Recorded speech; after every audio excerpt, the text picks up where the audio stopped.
The following programs were originally aired live, long before the advent of high fidelity, and they were recorded using a variety of means, from direct recording onto early audio tape and glass records, to simply placing the microphone of a wire recorder in front of the speakers of a radio playing the program.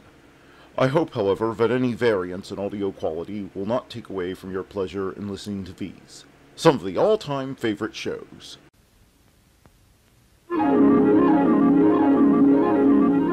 The following program is brought to you in living color on NBC.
I found the anthology series Dimension X. Oh, I like that one. Thought you would. Now piss off, I got this day in history to do. Oh. Yes. November the 26th, 2024, and here is what happened on this day in history. In 43 BC, Second Triumvirate alliance of Roman leader Octavian, later Caesar Augustus, Marcus Aemilius Lepidus, and Mark Antony formed. In 1778 AD, British explorer Captain James Cook is first European to visit Maui in the Sandwich Islands, now Hawaii. In 1789, first national Thanksgiving in America.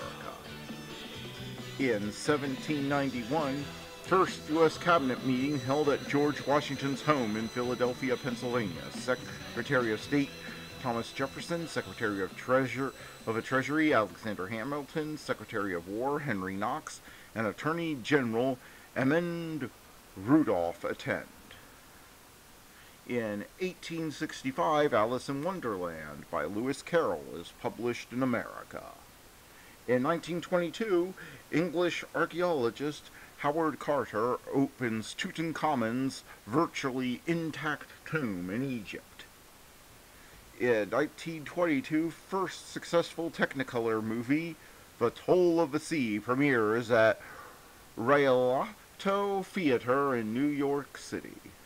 In 1942, Casablanca, directed by Michael Curtiz and starring Humphrey Bogart and Ingrid Bergman, premieres at Hollywood Theater, New York City. Academy Awards, Best Picture, 1943.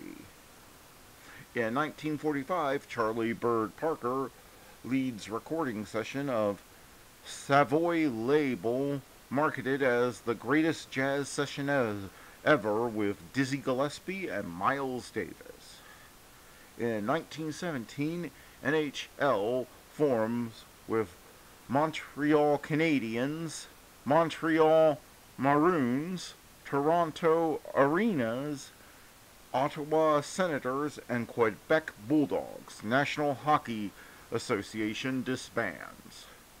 Born on this day, Ellen G. White, Albert B. Fall, Willis Carrier, Norbert Wiener, Charles M. Schultz, Giorgio Alvarez, Robert Goulet, Dale Jarrett, Tina Turner, DJ Khaled, Rita Ori.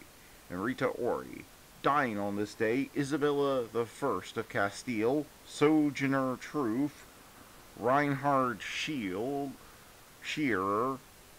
Tommy Dorsey, Brando Bertolucci, Stephen Sodenheim. And that was This Day in History. Now let's get on with the shows. Calling all cars, be on the lookout for excitement with our next show. Calling all cars, a copyrighted program created by the Rio Grande Oil Company. Los Angeles Police calling all cars, attention all cars, broadcast 76, the missing juveniles. Molly Mariko Kanda, Japanese, age 2 years, 10 months. Disappeared from home in the company of her mother. If found, notify the Crime Prevention Bureau. That's all. Rolls and clips.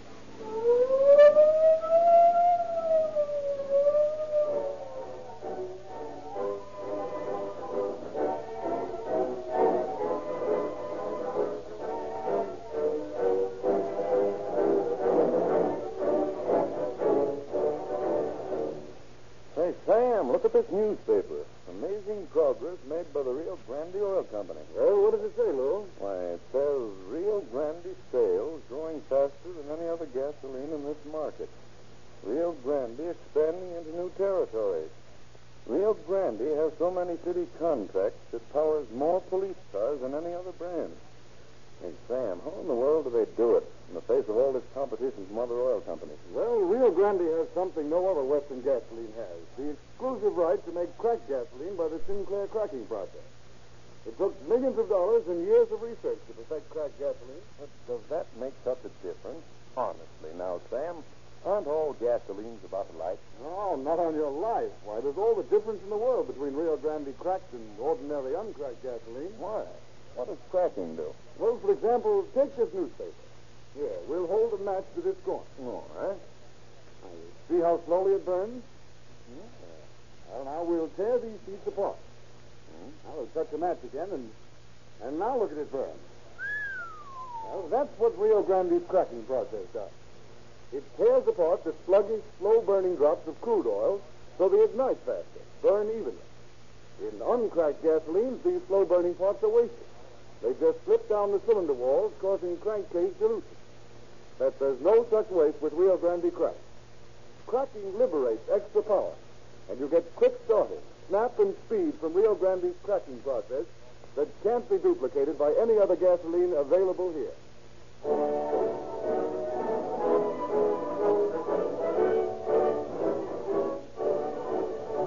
And now it is our pleasure to introduce Chief James E. Davis of the Los Angeles Police Department, who has a message for you.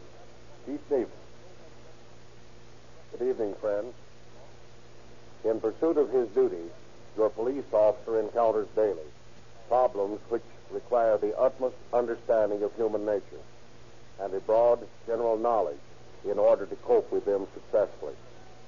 Clear-cut cases of premeditated crime for material gain are relatively easy. But when your officer encounters crimes of passion, then he has a really complex problem to solve. For some of the hidden, subconscious motivations for crime are stumbling blocks to the most astute psychiatrists. And often the policeman is called upon in an emergency to deal with cases which many a learned doctor would hesitate to handle. Such is the story we have to tell tonight. A weird tale of Oriental psychology and obscure, baffling motivation. It is a true story of how one pair of lovers sought to solve the insoluble problem of their lives and failed. This case is unique. In the history of the Los Angeles Police Department, there have occurred but a very few crimes in the Japanese colony, And this group of citizens offers less trouble to the police department than almost any other of our heterogeneous population.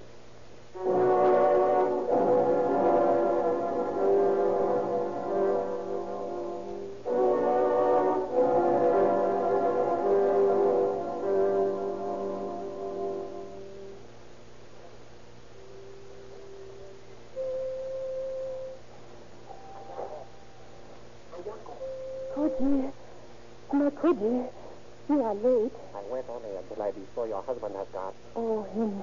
He gone all right. He won't be back all day. Oh, I bring you more books. Oh, Cody, you are so kind to me. And not knowing what I do if you were not so kind.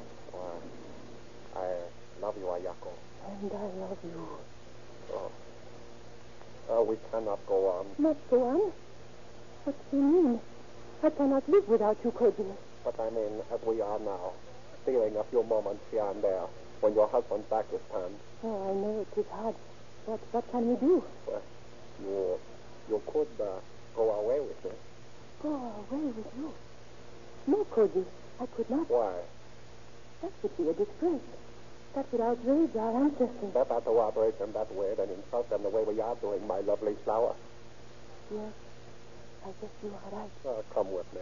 You do not love your husband. Why should you spend the rest of your life in unhappiness? Oh, I don't know, Cody. I don't know what to do. I love you. I only live when you are with me. But there are other things. What other things? What matters but our love? Many, many things. Customs of our people. Our religion. Forget them, Ayako. Come with me. We will go away together. I will work. Soon we will have much money. Then we can go back home to Japan. To go back to Japan. With you, Cody. Oh, that would be beautiful. Then come away with me, Ayako. Now. Now? Why not? Why should we waste time? All right, Cody. I go. I will give offerings at the temples of Nara for this day. Hurry, Ayako, hurry. We must go before your husband returns. It will take me no time. I will get Molly. Molly? You are not going to take the child with us, are you? Oh, yes, of course. But, Ayako, we cannot do that. Then you do not love my daughter? Oh, of course I do. I love her as dearly as if she were my own because she is yours. But it would not be fair to the child to take her with us. Leave Molly with her father. No. It would not be fair to her to leave her with her father. And when she grow up bad because she did not have her mother with her. People would tell her what a terrible thing her mother had done. She grow up hating memory of me. But, Ayako, Molly, go with me, or I do not go. Very well, then. Get the child ready.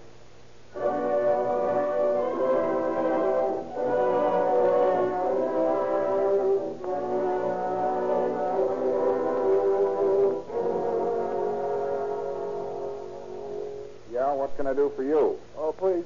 I want to see boss the policeman. Who do you mean, the chief? Oh, no. Man, tell me, come here. What's it about? My wife. She go away. No coming back. Oh, well, you're in the right place, all right. This is the Missing Persons Bureau. You finding my wife for me? I can't guarantee that. Just a minute. I'll let you talk to the captain. Right this way. What is it, Sergeant? This man's wife is missing. Very well, I'll talk to him. Come in, sir. Oh. You, boss, the policeman? Well, I'm head of the Missing Persons Bureau. Oh. You say your wife is missing? Why? She go away. She took Molly with her. Molly? Who's Molly? Oh, Molly, our little girl. Wife, she go away, took Molly with her. You find, please? Well, we'll do what we can. I think maybe somebody murdered them. Oh, I'm feeling very worried. No, I wouldn't think anything like that. Had there been any trouble like that, we'd have heard of it. She's probably gone to visit some friends and forgotten to tell you. Oh, no. No going visiting friends. Our friends say no see for 1 2 days. Have you been getting along all right with your wife? Please? Had any arguments or fights with your wife? Oh, no. Ayako and I, we peaceful. We're not fight. Was she interested in any other man? Oh, no. My wife not being that kind of woman. She's a good woman.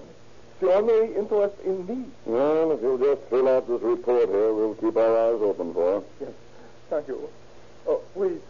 Do you think maybe she and Molly kidnapped? Might have been. Any money? Oh, a little bit. Maybe somebody think I have much. Maybe. In that case, of course, you'll receive a ransom note in a few days. And if you do, be sure to let us know. Oh, yes. I do. Can you look for them, please? Sure thing. We'll do the best we can.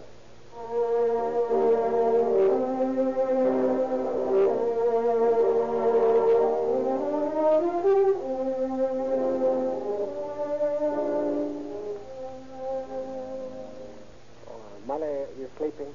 Yes, peaceful sleeping. Sleeping last sleep.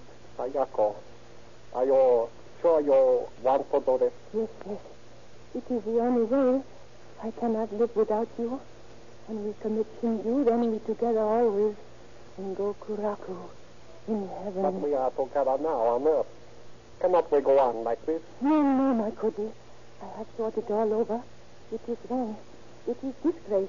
My husband would kill us if he found us. We always feel hunted while we live on Earth. Better we commit Shinju. And what about Molly? Molly, she die with us. Oh, no, Ayako. We have no right to take her life. My daughter go with me in death? Oh, but there must be some other way. What's the matter with you? Are you afraid? Do you not love me enough to die with me? Oh, of course I do, but Oh, my beloved. It will not hurt. I have stopped the door and window. Just turn on gas. No. In each other's arms, we await death. Very well.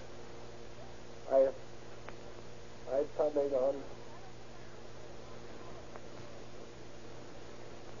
My beloved Koji, I love you. And I love you, Ayako. This way, my sweet Lord, we be together for eternity.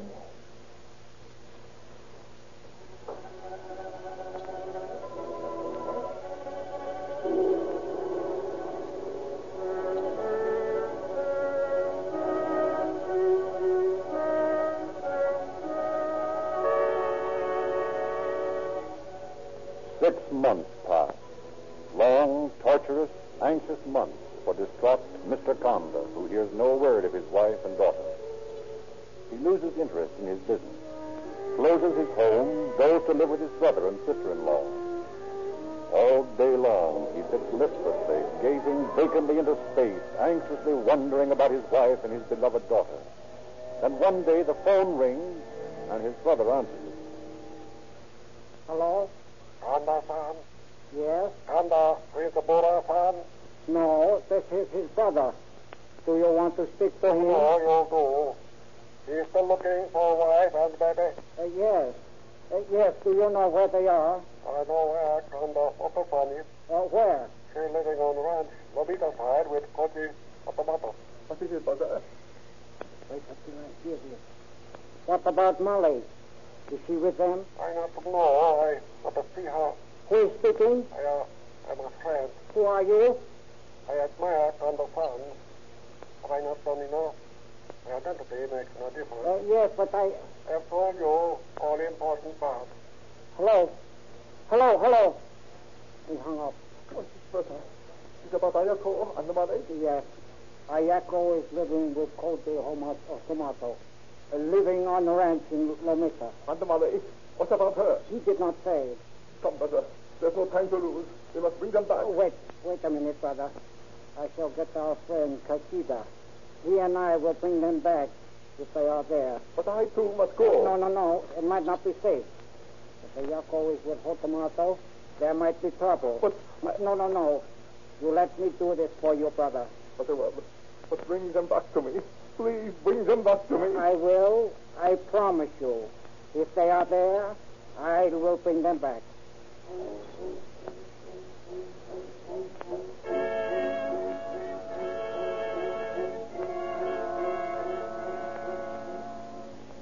Los Angeles Police calling car 32, car 323483 West 97th Street. See the man. 3483 West 97th Street. See the man. Oh, 3483.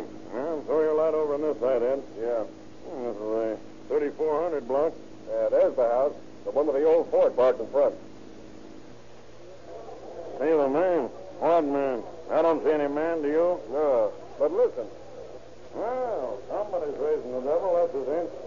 I guess that's what they call. Yeah, let's go. I'll try this bell.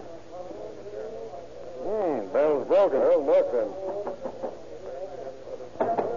Yeah, they're making so much noise in there they can't hear us. See if the doors are locked.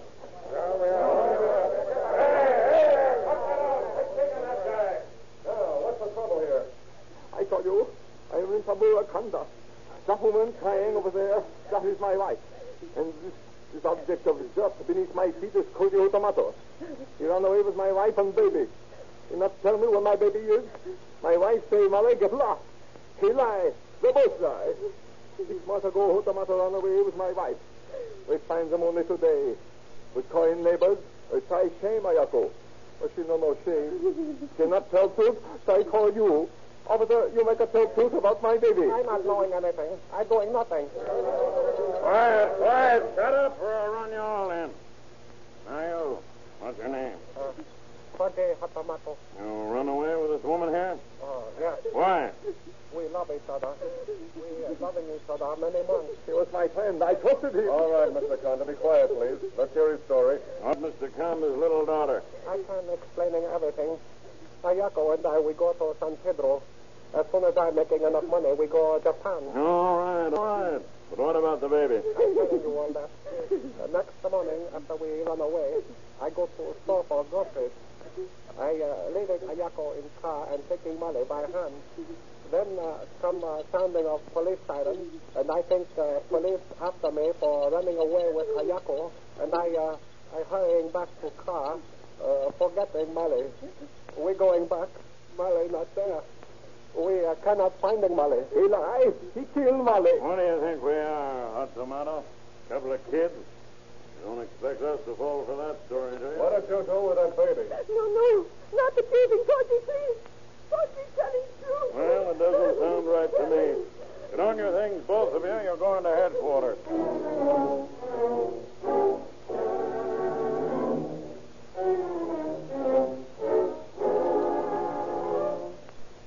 The alert radio patrolmen deliver their 2 prisoners to the university station, where detectives Harvey I. Birch and Clifford A. Gillen are assigned to the case. The 2 men direct their attention first on Potomac. 4 hours they question and cross-question him, trying to blast his story, trying to break him down.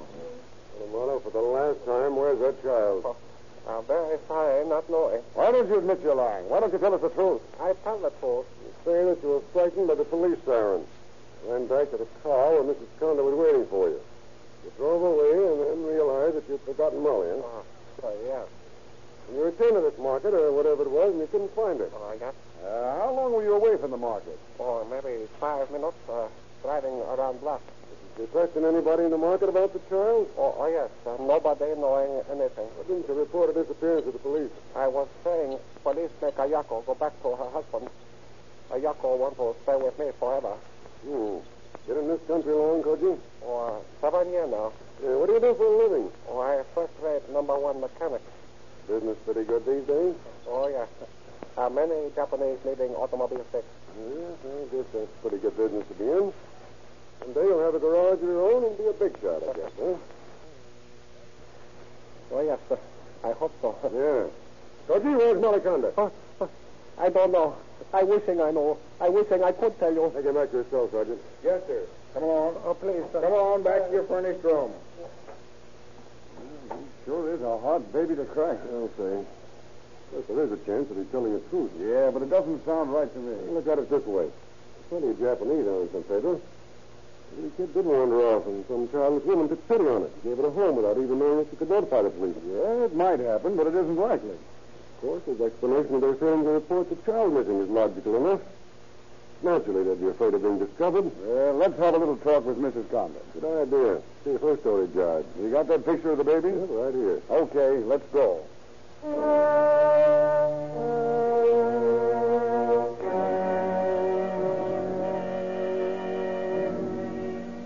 At the Lincoln Heights jail to which Mrs. Conda had been removed, Gillen and Birch are admitted to the unhappy woman's cell. Morning, Mrs. Conda. I'm Detective Birch, and this is Detective Gillen. Huh? I want to ask you some questions. What for? What for you keeping me here, please? I want to know about Molly. Where is she? Molly lost. Lost? How'd she get lost? Could you tell him truth last night? Mrs. Conde, didn't you worry about her? Didn't you wonder where she went? Yes. I wonder, eh? Well, then why didn't you tell the police? Ask them to help you find her. I love him, Koji. If police know, then let me go back to my husband. Mrs. Conde, aren't you interested in your baby's welfare? Don't you care where she is? Oh, yes, I care him, but I love Koji. Mrs. Conde, this is a picture of your little daughter, isn't it? Yes. That's Molly. She's a sweet little thing. Lovely smile. Little girl will be the pride and joy of any mother's heart. Don't you love her, Mrs. Conde? Yes, I love her. But I love him, Koji. Think of this poor child, alone down there in San Pedro. Cold, hungry. Maybe she wandered to the end of a pier and fell in the harbor. Maybe she's drowned. Don't you care? Yes, I care. Then where is she? I don't know him. You do know, Mrs. Conde. Where's your baby? Koji telling truth. It's all same Koji says. But you didn't tell the truth. He lied. You're lying. You let me talk, Koji, please. Tell us the truth, Mrs. Conde. Where is Molly? Let me talk, Koji. You can talk to Koji when you've told the truth. I'm telling truth. Come on, Harvey. Let's go. You found out anything? Yeah, well, I got an idea. Okay. Now, Mrs. Conde, think it over. All we want from you is the truth. You and Koji can see each other just as soon as you've decided to tell us the truth. What's on your mind, sir? I think she's wilting. I believe you're right at that. Well, let's get a Japanese priest. Maybe if he prays over her, she'll come clean.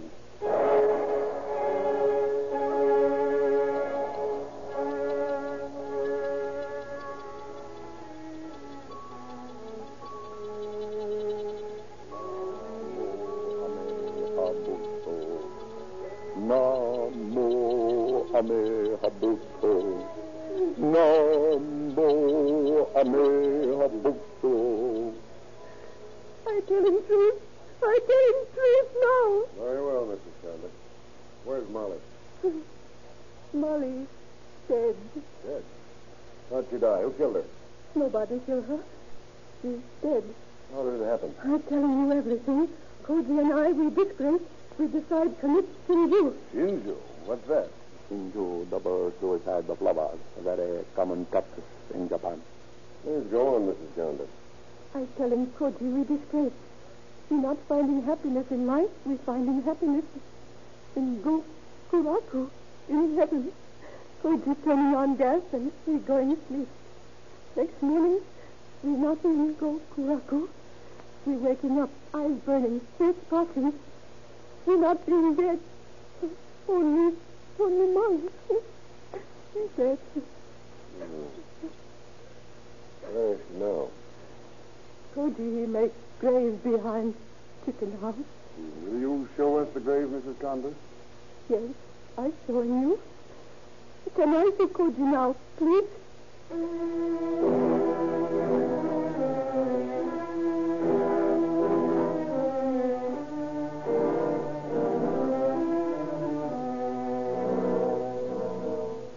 The stenographer takes down Mrs. Conde's tragic story and she signs it. Then the officers return to University Station and read it to the impassive Koji. And here's the signature at the bottom. Yes, sir. I see. Is this a true statement? Yes. He says you intended to commit suicide. Why didn't you try again? We're planning to try again. We're going to railroad track. I was to shoot a yako and then shoot myself. A train come along, run over. Well, why didn't you do it? Oh, too many people around. You just abandoned the idea of suicide. Well, man next door, he finding a job for me. I see. Oh, I'm sorry. A yako, sorry. We die to pay for our sins. Maybe you're well at that. First, I want you to go down to the middle with us and show us where you buried that baby.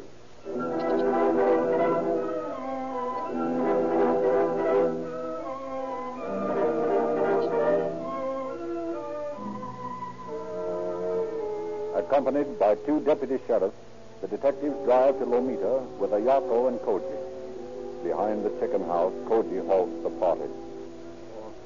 You're digging here, please. No, my Koji. This not being placed. You forget it was over here. Where? Right there. Okay, Harvey, start digging. And be careful.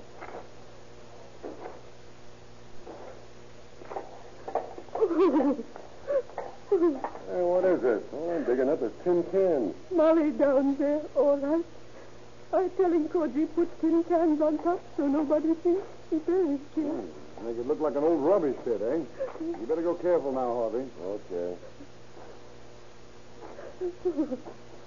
Hey, I hit something that time. Yeah. There she is. Okay, boys. Get your pictures of this. Cliff, better call the morgue ambulance. Oh, please, mister. Have you got a rope with 2 loops in it? Koji and I want to die right away.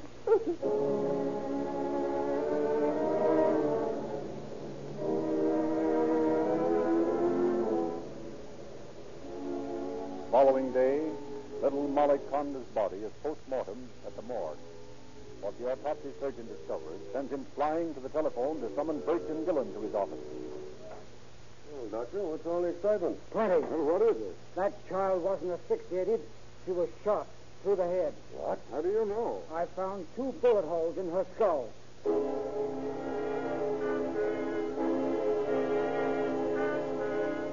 Koji, who shot little Molly? Oh, please. That baby was shot, not gassed. I'm not understanding. Oh, yes, you understand. Who shot Molly? You let me talk, Ayako. No, tell us who shot Molly. We meant to die. Did you shoot her? Oh, yes. Ayako making me do it. I tried to tell her to leave Molly with her father. Ayako say no. She take Molly alone. Then she think we stress too much for Molly. We mean to sin to. You told us about that. Why did you shoot the child? Ayako tell me to. She say, go ahead and get it over with. I don't want to kill him. She say, what's wrong with you? You are getting cold? She say I am weak. I know weak. But no one for killing little child. She make me do it. I take Molly to Chet back of house. I give her toy. She sit on floor, play with toy. Then I do it. Oh, I come back to house. Ayako ask if I do it.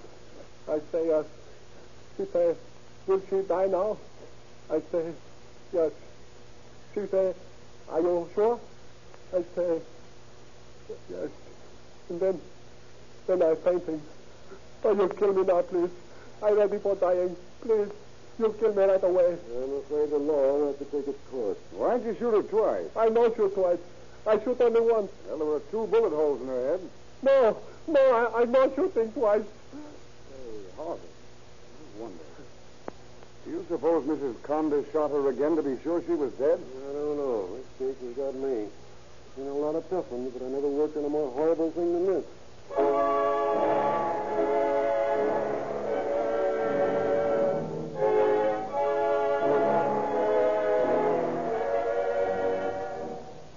Faced with the accusation of having also shot her child, Mrs. Conda vehemently denies participating in the actual murder.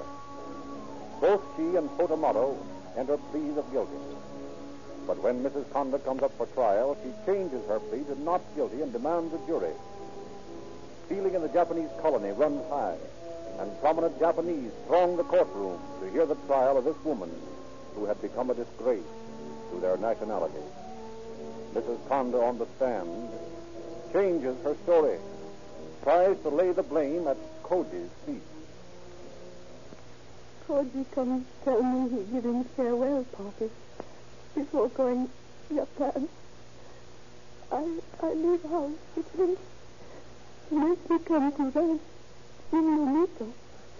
He tell me we do in you. I don't want to die, but he says I must. I say if I must, then I won't die with my Molly.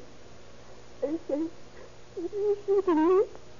You shooting me with Molly in my arms. Molly in my arms. I'm afraid, Koji. We try die with gas, but our head aching and our eyes burning. After Koji shooting Molly, we try die many times. We no can do. We try and die again. The officers finding us. Now, all we want to is die. Oh, please, just give us order to die.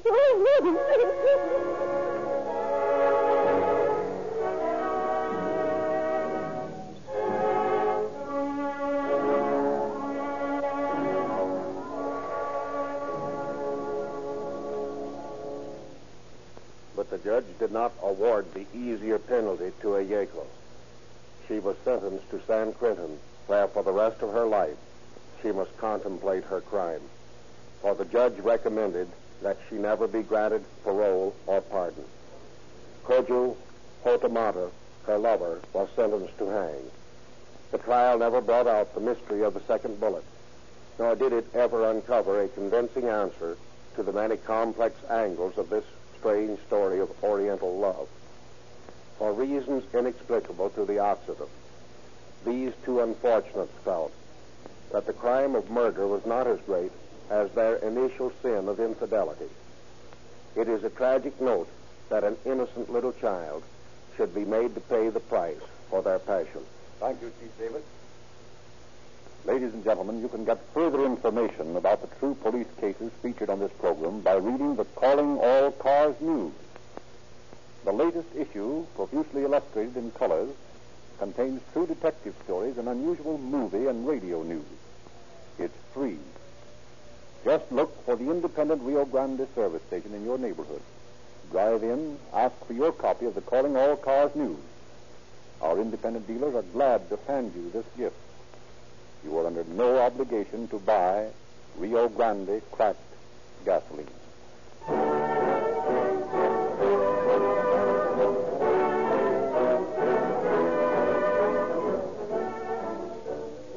This is your narrator, Frederick Lindsley, bidding you good night for the Rio Grande Oil Company.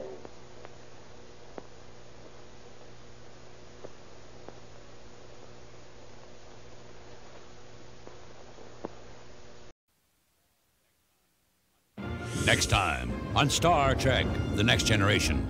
Please, you must help me. An archenemy defects to the Enterprise. You're a traitor. I came to stop a war. But can he save them from a death trap? You're a spy, aren't you? Or will he lure them into a full-scale massacre? Shall we die together? Find out on Star Trek, The Next Generation. Music! And Bing Crosby is up next.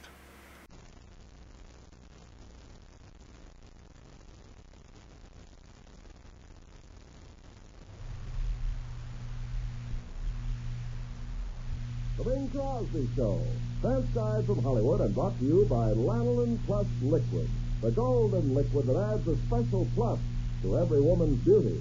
Lanolin Plus Liquid Makeup, Lanolin Plus Lipstick, and Lanolin Plus Hand Lotion that helps keep that plus there. Now, here's Bing. Thank you, Ken Carpenter, and good evening, ladies and gentlemen.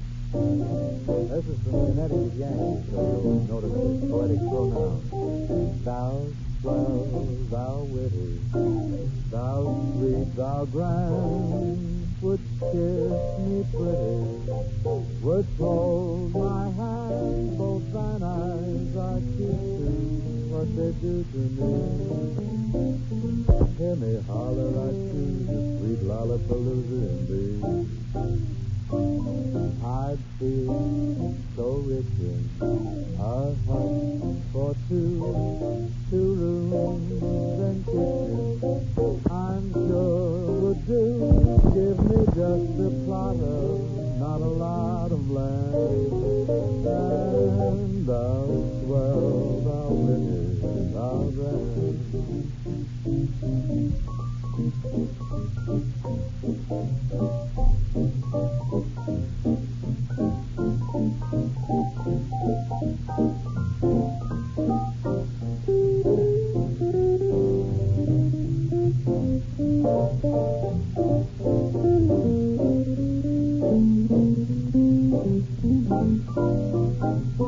I'd feel so rich in a hut for two rooms and a kitchen. I'm sure would do. Give me just a plot of, not a lot of land. And thou swell, thou witty, thou grand.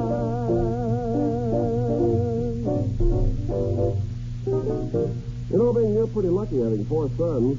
What if you had 4 daughters? Think what their cosmetic bills would be. Oh, yes, sir. The gals have got to be beautiful. But come to think of it, what about every woman's cosmetic bill? You know, so many gals, and maybe quite a few of them are listening, are makeup samplers. They flip from one to another, and to another, and none seem to be right. When actually, it's because their skin is dry. Dry skin, or a tendency toward white, flaky patches, is an age-old problem. But skin dryness can now be stopped overnight by remarkable Lanolin Plus Liquid. Lanolin Plus Liquid contains the nearest, purest thing to nature's own skin lubricant. All you do is cleanse your face at night with Lanolin Plus Liquid. Then pat a few extra drops into your skin before you go to bed. Overnight, skin dryness goes. And regular use of Lanolin Plus Liquid prevents dry skin worries from ever bothering you again. Your skin really feels softer and smoother. It looks younger. And then makeup can do its wonders, and you've saved a lot of money. Talking about money, Lanolin Plus Liquid costs only $1 plus tax. Imagine, only $1 for a generous-sized bottle, wherever cosmetics are sold. But remember, there's only one genuine Lanolin Plus Liquid. Beautifully put, Kenneth. Nicely done. You know, an interesting development caught on in England recently. This might very well deplete the British Isles with eligible single women. It's kind of an international Sadie Hawkins Day with an English accent. Seems that thousands of unwed gals in Britain are applying for free travel to New Zealand with the express purpose of finding mates. You see, what happened was that a rumor spread through the British Isles that the New Zealand High Commission was screening eligible single women to be wives for some 40,000 lonely bachelors out there in New Zealand. Well, there was a slight element of truth in the report, but certainly not enough to warrant the stampede made on the New Zealand Immigration Office. A corps of extra clerks had to be hired to handle the mail and phone calls which have deluged the Immigration Office. Applications have been received from girls of 16 and all way up to middle-aged widows with fatherless children. And last year, 3,500 out of 15,000 British immigrants to New Zealand had their fares paid for them, and these figures gave rise to the mistaken expression that all a girl had to do was apply for tickets, and she would be forthwith on the road to romance, high adventure in New Zealand. Well, although that country is underpopulated with only 2 million inhabitants, the government is highly selective in admitting these settlers. To qualify for free passage, a lady must be between the ages of 18 and 45. She must pass a selection board, a physical examination. If she gets over these hurdles, she must promise to stay in New Zealand and work in a job for which women are most needed. Some of these jobs are in nursing, stenography, teaching, domestic employment, clerical, and factory work. Someone has to do the work of all those New Zealand males who spend all their time meeting the incoming boats. While they're out the dock, somebody's got to be home. Well, that sounds like a good way to encourage the right folks to voyage to another land of opportunity. And after the ladies land in New Zealand, it's their own business just which one of those 40,000 single males they choose to marry. The immigration plan has caused quite a stir, as you can imagine, among the men. Back there in Britain, too. A lot of them have written letters of complaint to the New Zealand Commission. One such accused the bachelors of New Zealand of being poachers on Britain's preserves, pretty women. Well, all fair, I guess, in love, war, and immigration. You know, it wasn't too long ago that large waves of immigrant girls arrived on these shores to marry husbands they'd never met. Matter of fact, just the other day I read about a lovely young girl who came from Europe to marry an over-aged Romeo. The agreement had been set up by mail, and the old codger went to the press for her passage, but when she got a good look at him, she changed her mind. Couldn't go for this old gaffer. I understand she has a work permit now, and she's going to pay him back the price of her passage, and meanwhile, I guess he's busy writing letters again. And although it seems strange to most of us in the 20th century America, a lot of the mail and prearranged marriages have been lasting, happy, and successful. I suppose good intentions and sincerity work under any conditions. Well, as sort of a publicity man without a portfolio for the Lonely Hearts Association, New Zealand branch, I think I'll dedicate a song to all of those girls headed on the high seas to new homes and maybe new husbands.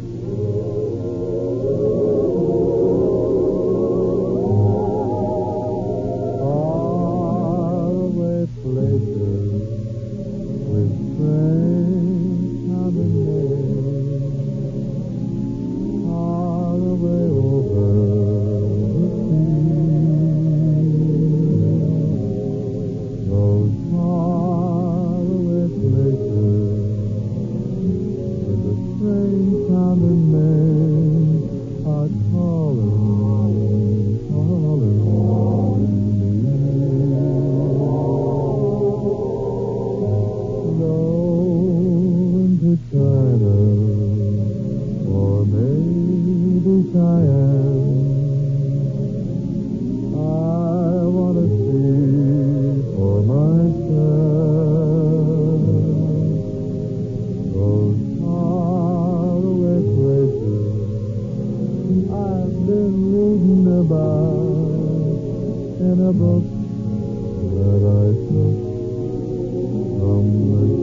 apples in Spain.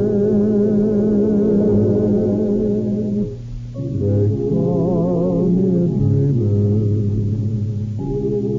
Maybe I am, but I know that I'm burning to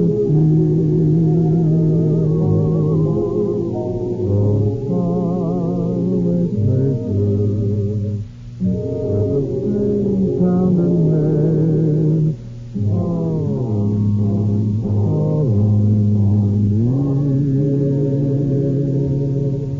I search for the days when I'll find a way for faraway places to see. Those faraway places where the same sound and name calling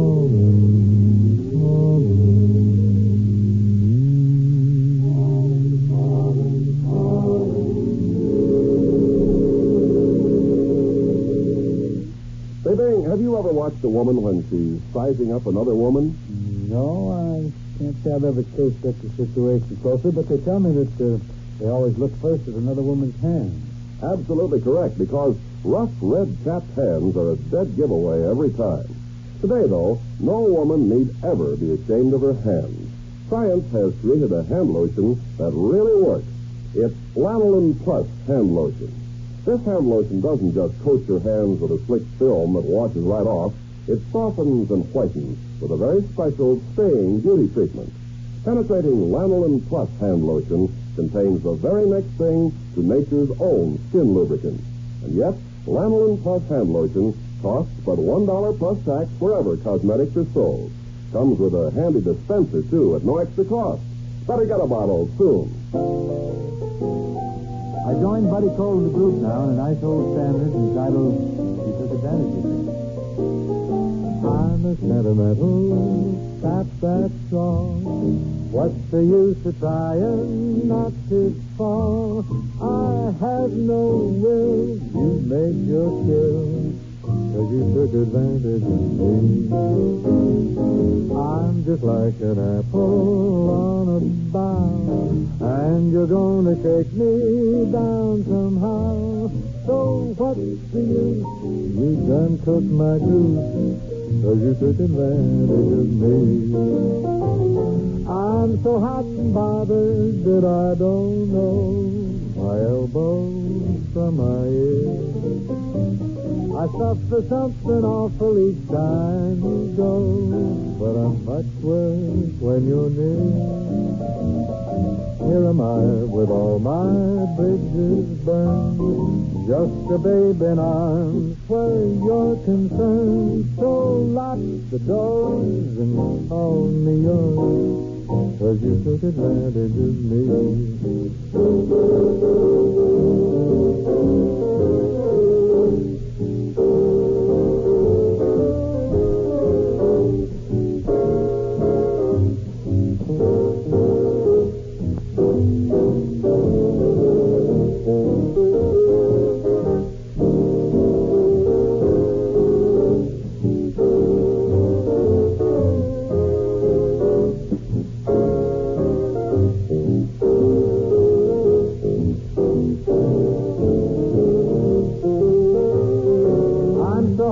Bothered that I don't know my elbow from my ear. I suffer something awful each time you go, much worse when you're near. Here am I with all my bridges burned, just a babe in arms where you're concerned. So lock the door, call me yours, 'cause you took advantage of me. Oh, yes, you took advantage of me. Gals, here's a promise. The very first night you try Lanolin Plus Liquid, the next morning your skin dryness will be gone, and you'll never again have dry skin worries as long as you use it regularly. Isn't that a wonderful promise? And wonderful that Lanolin Plus Liquid costs only $1 plus tax wherever cosmetics are sold. And while you're there, notice all the other famous beauty aids Lanolin Plus makes. Notice them and try them. You'll soon see how beautiful every bit of you can be. Your lips, your hands, your hair, your body, from top to toe. Remember, Lanolin Plus. Moonlight becomes you. It goes with your hair. You certainly know the right thing to wear. Be sure to hear Bing Crosby again tomorrow night. Transcribed from Hollywood. This is the CBS Radio Network.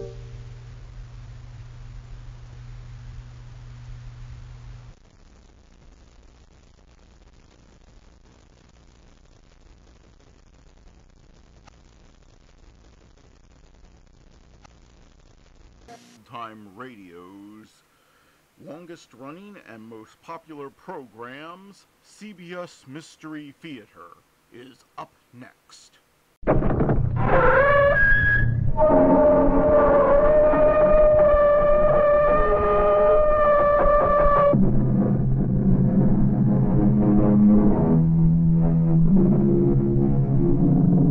Come in. Welcome. I'm E.G. Marshall. Welcome to the fear you can hear. Welcome to the world of terrifying imagination. We are about to bring you a tale of magic.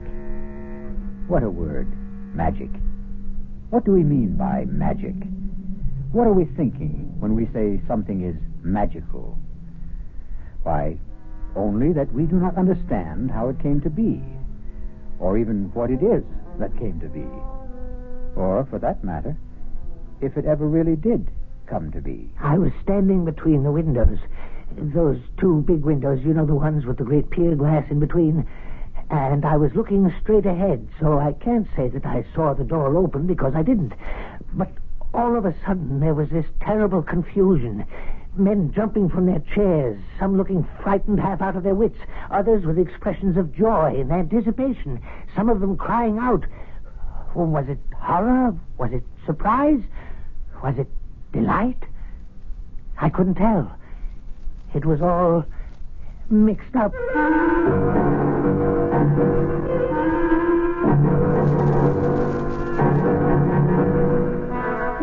Our mystery drama, The Walls of Jericho, was written especially for the Mystery Theater by Elspeth Eric and stars Robert Dryden.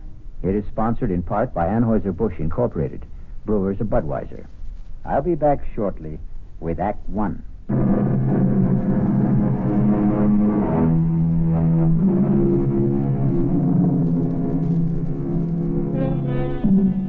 Anything can have magic. A name, a poem, a face, a touch, a phrase of music, a sudden silent thought that brushes across the mind. But it won't be captured. No, not magic. For magic merely happens. Watch out. Ready or not, here it comes. It's cold in here, don't you think, Cudworth? Well, Brindle's gone to fetch another log. We'd best hurry, or the fire will have burnt itself out completely. It's asking a bit much, isn't it? For Drendel to hurry? I suppose one shouldn't ask too much. Ah, poor old Drindle. How old is he now? What would be your guess, Ashley? I wouldn't hazard one. He's been steward at the club since before I became a member. Ah, here he comes. I don't like to see him carrying a log that size. Oh, Drindle. You wanted something, Mr. Ashley? Half an hour ago, Drindle, I asked for a brandy and soda.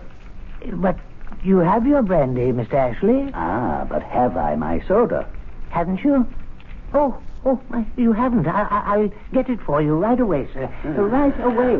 Possess your soul in patience, Ashley. The club should really start to think of retiring him, wouldn't you say? Start to think? That's all we ever do. We never actually get on with the thinking, do we? Oh, hello! Everybody! Have you seen this? Who's making that racket? Higgins just came in. Oh, him. Have you seen it? Have you? Seen what, Higgins? Well, I just took it off the bulletin board, Winthrop. And now you're president of the club. You should be the first. Read it aloud. At 4 o'clock in the afternoon of January 12th, the devil will come down the chimney of the fireplace in the members' lounge. Let's see that. I just this minute took it off the bulletin board. Now, who's playing jokes around here? Now, who wrote this? Did anyone here put this notice up on the bulletin board? Let me see it, Winthrop. At 4 o'clock in the afternoon of January 12th, the devil will come down the chimney of the fireplace in the members' lounge. What the... that fireplace right there.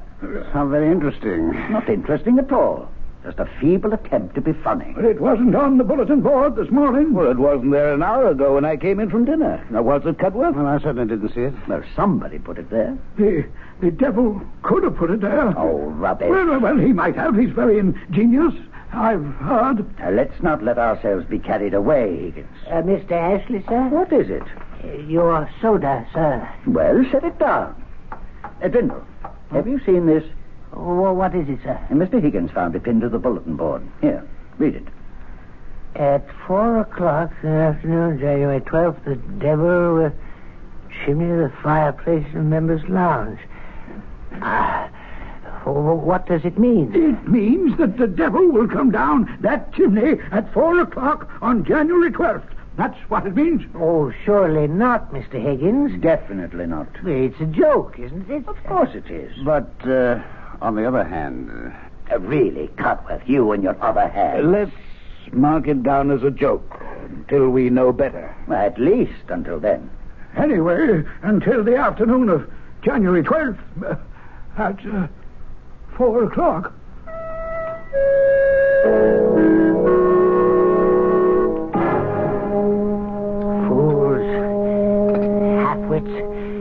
Come to the table. Boobies, every one of them. Now, your oatmeal will get cold. Those clods. Don't blame me if it's spoiled. I bamboozled them like the bunch of noodles they are. Anytime you'd care to state what you're talking about, I'm all ears, as the saying goes. Meantime, come sit down. Esteemed high and mighty members of the Ralph Waldo Emerson Gentlemen's Club, from the president, the exalted Mr. Amos Winthrop on down. Oh, them. Imbeciles. Now, you didn't go making trouble, did you? That remains to be seen. Because they're just waiting for an excuse to give you the sack. You're not so young anymore. I know that, Martha. And not always strictly teetotal on the job, I suspect. I'm never drunk. Well, a man needs to be a little elevated to spend 10 hours a day with those Back Bay snobs, but I flim-flammed them. Now, look here, Timothy Drindle. Don't you go doing anything to raise the hackles on those gentlemen. Nincompoops. Because if they should give you the old heave-ho, you know where you'd wind up, don't you? Right here at home with me, and I won't have that. They're not about to fire me, not right away. As a matter of fact, it's I who may have lighted a small fire under them. And they should be starting to feel the heat of it soon now. Very soon. Timothy, what have you done? Oh, nothing very much. I only posted a notice on the bulletin board, that's all. What kind of a notice? A modest little notice stating that on January 12th at 4 o'clock in the afternoon, the devil would descend the chimney of the fireplace in the members' lounge. You said the devil? You should have seen the excitement, especially Mr. Higgins. Oh, he's such an emotional little man. You invoked the name of the devil? No, I did no such thing. You summoned up the devil? No, I played a joke on those superior snobs who've been taking me for a joke all these years. That's all I did. Oh, once you summon up the devil, Timothy, it's not so easy to send him back where he came from. Will you stop it, Martha? I only want to make them worry. Those fine gentlemen who've never had a care in the world since the day they were born. Worry? How? About what? Worry. Will he come down the chimney? Oh, they'll worry from now to the 12th of January, and I'll be there 10 hours a day to watch them worry. And if his satanic majesty does come down the chimney, what then? Oh, he won't. He won't. I wrote the notice myself, and old Beelzebub didn't dictate it either, if that's what you're thinking. No, I'm thinking you've started something, Timothy, that he won't be able to stop.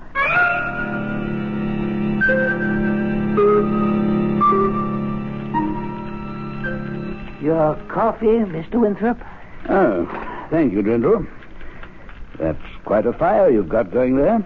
I always try to keep up a good smart blaze, sir. Nothing special about this particular fire, Drindle? No, sir.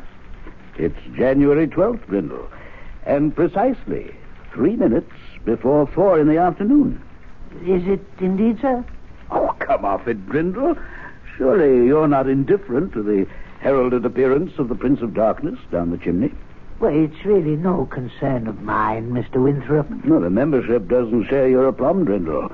Lounges filled to overflowing. Oh, so it is, sir, and I'd best stir myself. Other gentlemen will be wanting coffee. Bring me a brandy, Drindle, if you have the time. All the time in the world, Mr. Higgins. Old Drindle's the only cool character in the room. Even Ashley, who thinks this whole thing's nonsense. Ashley doesn't even believe the devil exists, for goodness sakes. Well, he's still been sitting on that little hassock by the fireplace since noon. I tried to get him to lunch with me, but he wouldn't budge. Oh, suspects a trick, no doubt. What do you? Well, it is possible, I suppose. But who'd want to play a trick like that? I mean, even if someone wanted to, how'd he go about it? Now suppose something, or someone, descends that chimney at 4 o'clock, as I am firmly persuaded he will. Who or what could do that? There's a great roaring fire going. Drindle saw to that. Well, suppose someone with a perverse sense of humor should toss a dummy down the chimney. We'd find it afterward. Oh, none of it was reduced to ashes. But something would remain. It couldn't all burn up. Am I right? Well, ask Cudworth. He's the brainy one. Gentlemen, all prepared for the big moment? Hello, Cudworth. Only the devil himself could survive a trip down that chimney. Am I right, Cudworth? I'd say so, yes. It's nearly time. Nervous? Well, I don't know what to think. I mean, I don't know what to expect. The whole thing is nerve-wracking. Positively devastating. It's time. What's that? It's him. The devil himself. He's there. See him? There he is. There is certainly something there. Someone. Oh, it's the devil. It's old Harry, the devil. Is it really the fiend? Look at him, standing in the flames. He's laughing. Is he really laughing? Oh, that old serpent. Look at him. He's gone. No, he's not. He's still there, in the flames. Laughing in the flames. He's... Well, now he's gone. Well, that was quite an experience. Yes, it was. Oh, it was the most wonderful thing that's ever happened to me in my entire life. Oh, really extraordinary. Well, now, are you all satisfied? What do you mean by that, Ashley? His Satanic Majesty failed to put in an appearance. Of course he put in an appearance. You didn't see him? Now, don't tell me you did. Of course we did. He was all in black, head to toe. No, he was dressed in red. Black and red, I thought. Well, he had red hair. You couldn't see his hair. He wore a cap. I saw his hair. It was sort of waving in the flames of a draft or something, but it never caught on fire. I distinctly remember noticing that. He wore a cap. You couldn't see his hair, and his mustache was black. No cap. A cap and a big black cape. He kept his cape around him all the time he was standing there. Yes, but the cape was red, a very bright red. Now listen to yourselves. Listen, will you? You all saw him. You all say you did. But each of you saw something different. Huh? Red cape, black and red cape. Why, it's ludicrous. It is not ludicrous at all. We were all overexcited, all worked up over this thing, and maybe our accuracy, our powers of observation were impaired. That's possible. Except, I know he wore a big black cape. Beg pardon, Mr. Higgins? Yeah, don't bother me now, Drindle. Your brandy, sir. Drindle, settle this argument for us, will you? What was the devil wearing? The devil, sir? What was he wearing when he came down the chimney? I wouldn't know, sir. I was not in the lounge. I was fetching Mr. Higgins' brandy. Did the devil make an appearance, sir? How then was the devil dressed? Oh, he was in his Sunday best. His coat was red, and his breeches blue. And there was a hole where his tail came through. Those charming lines were written by Mr. Robert Southey at the turn of the century. But not our century. No, 100 years before.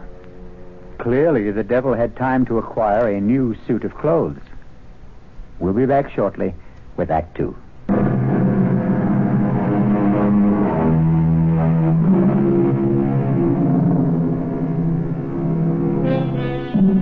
Did the devil indeed descend the chimney of the Ralph Waldo Emerson Club in the afternoon of January 12th and stand laughing in the flames? There isn't complete agreement among the club members even now, more than a month later. Cudworth, I have to talk to you. Sit down, Winthrop. Have you seen it? I've seen it. It wouldn't do any good to take it down from the bulletin board, I suppose. Well, half the membership's already seen it and told the other half. Lightning strikes again. I never dreamed it would, did you? Well, it's a slightly different bolt of lightning this time. Not the devil.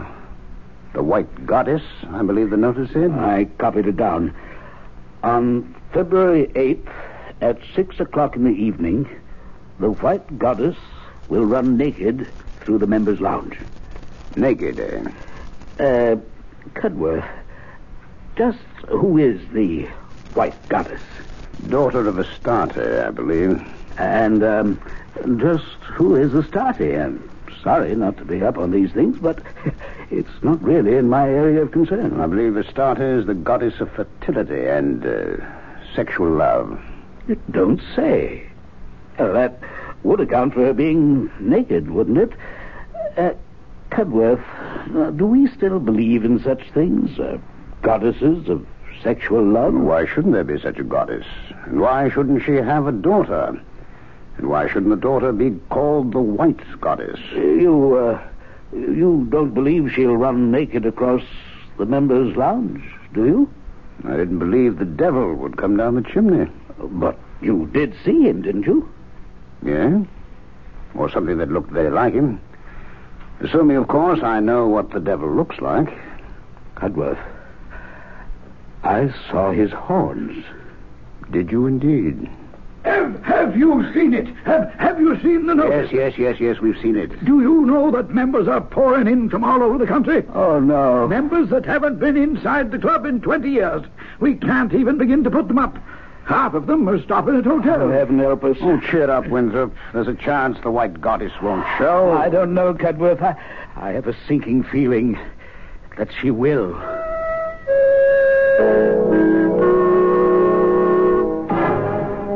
There isn't an empty hotel room in the whole of Boston. Why are you doing this, Timothy? What are you getting out of it? I'm getting something off my own back, that's what. I'll never understand you. You haven't up to now, that's for sure. You're playing jokes on people at your age. It's no joke. Well, I don't know what else you could call it. It's a plot. A plot to make them squirm, those fine gentlemen with their fancy ways. Why should they go through their entire lives without knowing a moment's uncertainty or a pang of anxiety? They're always so damn sure of themselves. Well, they're not sure any longer. They're divided amongst themselves already on the subject of the devil. I hear them jawing away about it in the lounge. Was he there or wasn't he? What did he look like? What did he wear? Mr. Higgins says red. Mr. Winthrop says red and black. Mr. Cudworth says nothing at all, just looks wise. And Mr. Ashley says the devil never came down the chimney at all, so they're every last one of them crazy. I tell you, that chatter in their argument was driving me right up the wall. But I put a stop to it, all right. And just how did you manage to do that? By putting up the notice about the White Goddess. That's how. Now they're all talking about her. And when is this White Goddess making her debut? 6 o'clock tonight.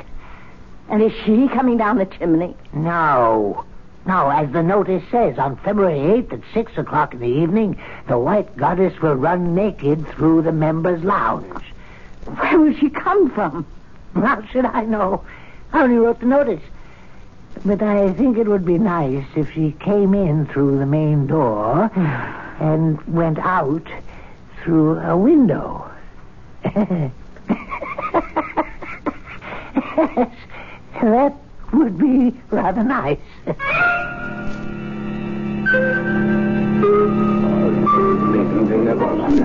And the room is filling up. It's amazing. Oh, I don't know. It isn't often, if ever, any of us gets to see the white goddess run naked across the lounge. You think they really believe? Well, who knows what they believe. Cudworth, do you believe? I'm here, as you see. I suppose that's the only possible answer. Well, it's the only one you're going to get. Do you believe, Winthrop? Like you, I'm here. What's the time? Time. Cudworth, you always have the right time. Mr. Higgins, the clock on the mantel is exactly right. 2 minutes to 6. Mind if I sit down? We've been saving this chair for you, Higgins. Oh, that's nice of you. Well, the lounge is pretty well filled up, isn't it? Bursting at the seams. Oh, I've been studying all about the white goddess. Daughter of Astarte, who in turn is the goddess of fertility and sexual love. Oh, you knew that. Cudworth told me. Cudworth, you really do know everything. On the contrary, I know very little. Well, you've always seemed to me to know everything. That's because you know less. Mind if I join you? Well, there's no place to sit, actually. Oh, what a pity. Well, you could sit on the floor. No, how would I look sitting on the floor when the white goddess comes running across the lounge? No, I think I shall join old Drendel over by the window. And perhaps he'll fetch me a brandy. No, you haven't time. It's nearly 6. Oh, you mean I might miss her goddess-ship? Oh, my, that would never do. Oh, Jesus. That ass doesn't believe she'll appear. Well, why did he bother to come here at all? Because if he doesn't believe, neither does he disbelieve. Just look at him, laughing and joking with Drendel. Well, that's probably the first time he's ever spoken to Drendel, except to give him an order. You could say that about most of us, myself included. Drendel's getting old. Poor old Drendel. It's time. The time has come.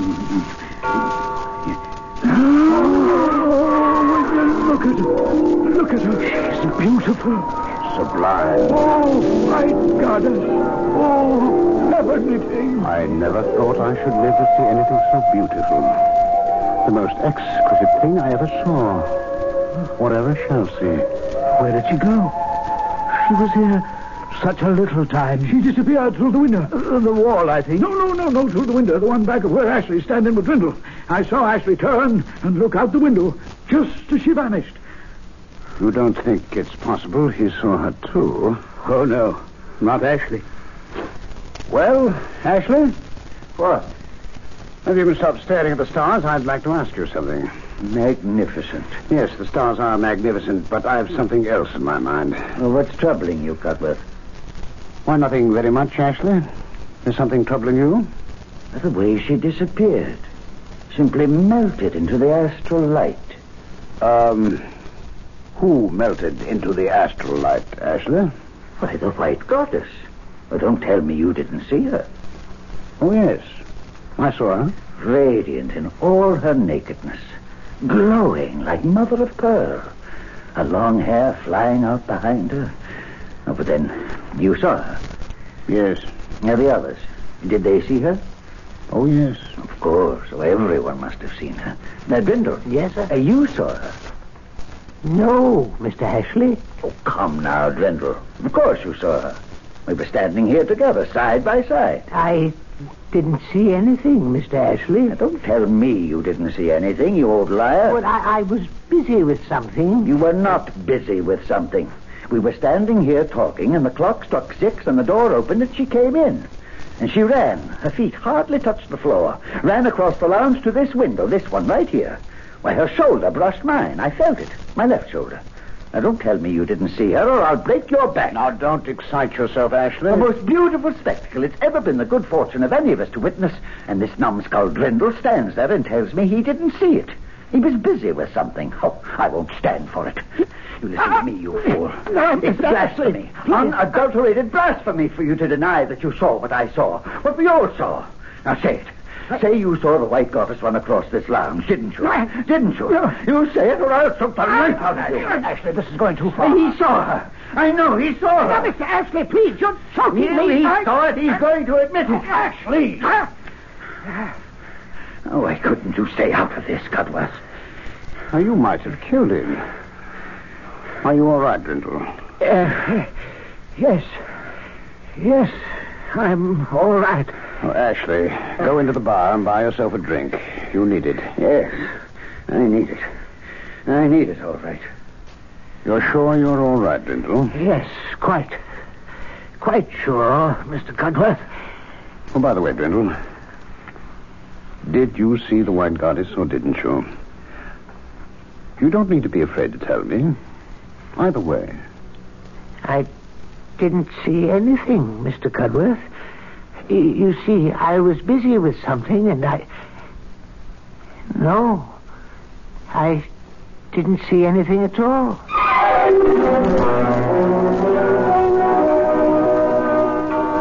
Well, I think I must be getting on home. Yes, it's been quite an evening, isn't it? Quite an evening. A never-to-be-forgotten evening. Beautifully put, Ambrose. Well, come along. I'll drop you off. Thank you. So long, everyone. Not all. Oh, wait up, Ashley. Yes, I'll wait for you. Well, Cudworth, a never-to-be-forgotten evening. Well, at any rate, one I'll never forget. I fancy none of us will ever forget. You leaving now? No, I'm going to stay until the room's cleared.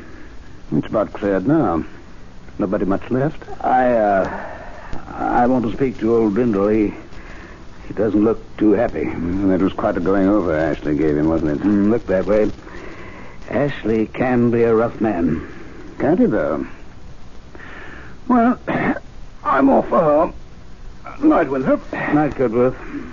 A never-to-be-forgotten night. Oh, Drindle. Yes, Mr. Winthrop. May I speak to you for a minute? Oh, yes, of course, Mr. Winthrop, of course. You all right? Perfectly all right. I couldn't help noticing you and Mr. Ashley seem to be having an altercation of some sort. Mr. Ashley was angry, sir, because I wouldn't say I saw the white goddess. And why wouldn't you say you saw the white goddess? Because I didn't see her. But we all saw her, Drindle. Even Mr. Ashley saw her. She wasn't there. But, my dear man, she was there. She ran across the lounge all naked, just as the notice said she would. Now, why do you persist in denying it? Because I wrote the notice. Oh, now, Drindle. And I wrote the other one, too, about the devil coming down the chimney. I wrote them both, and I made them up out of my head. Why are you lying to me, Drindle? I'm not lying, sir. But of course you're lying. I don't know why you're lying. Perhaps to make yourself important in our eyes. I am not lying. But we all saw her, Drindle. It was the most exquisite moment of our lives. We saw her.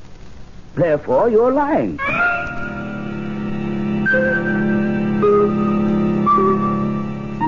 All minds are little. In this great universe of ours, man is a mere insect as compared with the boundless world about him, as measured by the intelligence capable of grasping the whole of truth and knowledge. Yes, Virginia, there is a white goddess.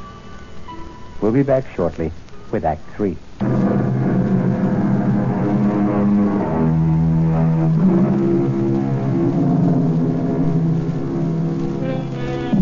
Have you read your Shakespeare lately? If you have, you'll remember Hamlet's observation to his friend. There are more things in heaven and earth, Horatio, than are dreamt of in your philosophy. If you haven't read your Shakespeare, now for the third act of The Walls of Jericho. Come eat your breakfast, Timothy. It's on the table. It's ridiculous. It's absolutely absurd. They're trying to ruin me. Oh, he's off again. I never even turned around when I heard them whispering behind my back. Drindle's getting on. Poor Drindle. Drindle's had a drop too much. That part's true, all right. But when they call me a liar, and to my face, I don't have to take that. Who called you a liar?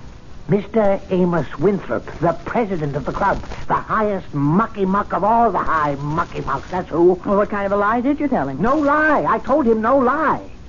I told him the God's own truth. That I had written those notices and put them up on the bulletin board. The one about the devil coming down the chimney and the one about the white goddess running naked across the lounge as well. Why wouldn't he believe you? Because he's a fool. The biggest fool in a pack of fools. I said, why wouldn't he believe you? He says he saw the devil, saw him come down the chimney and stand in the flames, and that most of the others saw him too.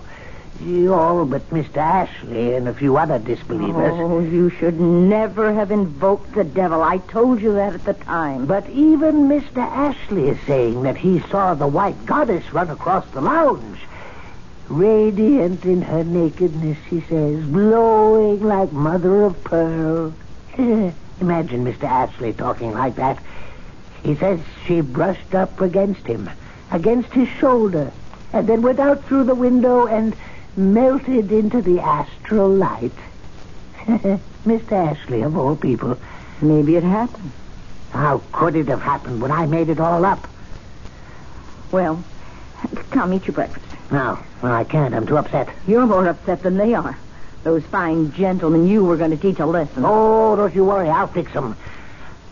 I'll put up another notice. Oh, now, Timothy, don't start up again. Only this time I'll make it so crazy, so outlandish, they'll see that it's only a joke. They won't be able to help themselves. Yeah, now, let's see. Where's a pen?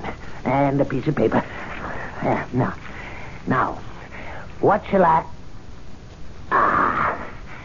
I need to get them excited, all worked up, waiting for something, and then the let down when it doesn't happen. That's what I'm after. Yes, I've got it. On March the 2nd at 5 o'clock, you see, they'll all be having drinks in the lounge about that time. At 5 o'clock, a leopard will enter... No, not a leopard. A tiger will enter the members' lounge. How's that? As long as you don't make it the devil. No, better yet. 3 tigers will enter the members' lounge. No, I don't like enter. It's too sedate sounding, too tame. I will come through the windows. We'll crash through the windows. Yes, that's good. We'll crash through the windows of the members' lounge. There. That should put Mr. Winthrop in his place. Somehow, Timothy, I don't think you were born to put Mr. Winthrop in his place. That's where you're wrong, Martha. It's precisely what I was born for, and this'll do it. Wait a minute. I thought of something else. What now? Listen to this.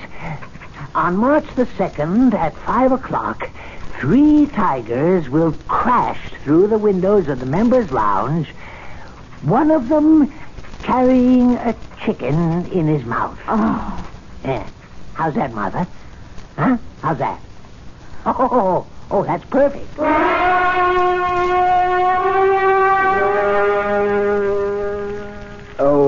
Drindle. Mr. Winthrop, yes, sir? Stir up that fire, will you? Yes, sir. That's fine. Would you like another log, sir? No, that'll do it, I think. Weather's letting up a bit. Yes, it seems to be. You're in the club a bit early today, sir? Yes, a bit. Why, yes, it's only a little after 4. Are you waiting for the tigers, sir? How's that? I just thought perhaps you might have wanted to be the first one on hand when the tigers crashed through, that's all. You're being impertinent, Drindle. That's very unlike you, Drindle. Is it, sir? Same as you're lying. It was unlike you to lie to me. Yeah, I suppose it was. You know it was. Now, you're not going to tell me the latest notice on the bulletin board was also your invention, are you? I'm not going to tell you anything, Mr. Winthrop. Well, I'm glad to hear that. I'm sure you'll agree that it's not my place to tell you anything. I most certainly and emphatically do agree. I thought you would. Not that I'm certain that the 3 tigers will crash through the windows. No, I'm not certain at all. It's absurd on the face of it, isn't it? Most absurd. 3 tigers. Well, now. Perfectly ridiculous. And one with a chicken in his mouth. It's laughable. Well, don't laugh, because it just may happen, precisely as the notice predicts. We simply do not know. I promise not to laugh.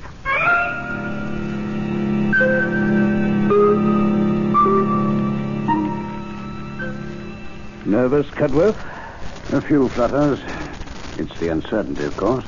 I've been here since 4 o'clock. Can you imagine that? I had a hard time staying away myself. I had a few sharp words earlier with Drindle.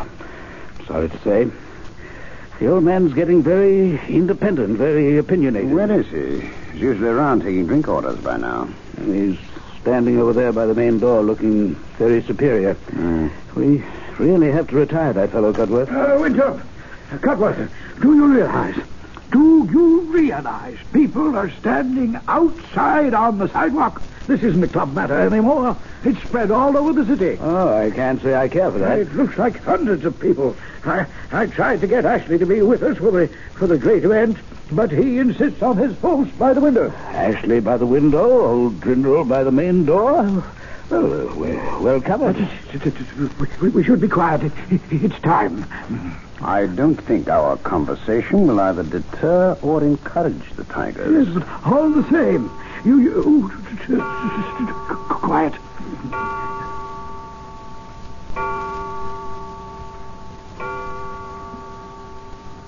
There they are!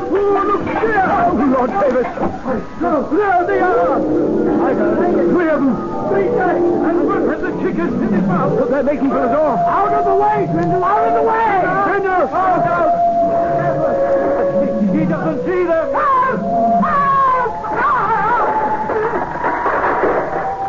Cudworth, did they? Is he? Don't look, Winthrop. Better not look. Is Grindle to the tigers getting? I don't know. Well, here's Ashley. Maybe he knows something. Ashley, what happened? Old Drindle's dead. Oh, no. How did it happen? Heart attack, apparently. Not the tigers. There isn't a scratch on him. They simply jumped over him, knocked down the big door, and disappeared. Old Drindle never believed in the tigers. Oh, is it conceivable he didn't see them? Oh, he saw them all right. Well, how can you be sure? Well, don't you remember, just before the tigers reached the door, he called for help. He saw them. He called for help. And he dies. Of fright, do you think? Can you think of anything more frightening than the sight of something you never believed in coming to get you?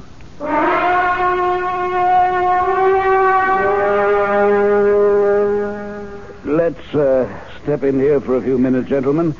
We won't be disturbing you, Katie, if we use part of the lounge, will we? What happened in here, Mr. Winthrop? Who upset all the furniture? A little fracas, Katie, with some unexpected visitors. Let's set our drinks down here. Pull up chairs, everybody. There's a few that weren't overturned. Well, we'll have a new steward tomorrow. They're promoting someone from the dining room. You'll never hold a candle to Drindle, no matter who he is. Drindle was a good man. If you gentlemen are going to be using this room, I can clear out and come back later. Now, you go right ahead with your cleaning, Katie, if you don't mind sweeping around us. It's all right with me. There certainly isn't that.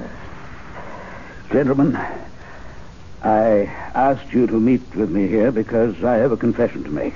And I'm sorry I didn't tell you before, but... well, I didn't. But now I must. After the incident of the White Goddess, gentlemen, Brindle told me that he himself had posted those notices on the bulletin board. Brindle? The one about the devil? And the White Goddess? That one, too? I didn't believe him. After all, we saw the devil, most of us, and we all saw the White Goddess. And to believe Drindle would be to admit that he had the power to summon them up. What about the 3 tigers? One with a chicken in his mouth? We saw them too. And in all probability, so did Drindle. And the sight killed him. Is it possible that a man like Drindle had the power to invoke such things? Well, I must now concede that he did. There I must take issue with you, Winthrop. Drindle only put up the notices. The power lay within us, the membership. I, for one, claim no such power. You, for one, have no such power, Ashley. Nor have I. Nor has Winthrop or Higgins or any member of the club separately or consciously. But unconsciously and collectively, the power is ours. Together and without knowing it, we can do such astounding things. Together and without knowing it, we are constantly doing astounding things, are we not? And always have. Both for good and for evil. I call your attention to the biblical story of the Battle of Jericho. We all know that stone walls cannot be shattered by a band of men marching round them, a final blast of trumpets, and a great shout. We know that. And yet it happened. The walls of Jericho fell. Why did they? Consider the circumstances. The Israelites outside the fortress city. The eagerness, the expectancy, and above all, the desire and the belief. Consider the steady tramp of marching feet. Consider the narrowed concentration of the marchers. No man divided in his mind, and no mind divided from the mind of any other man. Consider the psychic pressure created by such a congregation. Mass hallucination? It was no hallucination that Jericho fell to Joshua. No. I should call it mass projection. And that's what happened here? To us? We, all of us, acting in concert, projected these apparitions by the sheer force of our unconscious minds. Then we weren't wrong. We really saw them. The devil, the white goddess, the 3 tigers, one with a chicken in his mouth. We really saw them, even as the walls of Jericho really fell. I beg your pardon, sir. What is it, Katie? Look what I swept up over by the main door, sir. If I'm not mistaken, they're chicken feathers. What's been going on here, sir?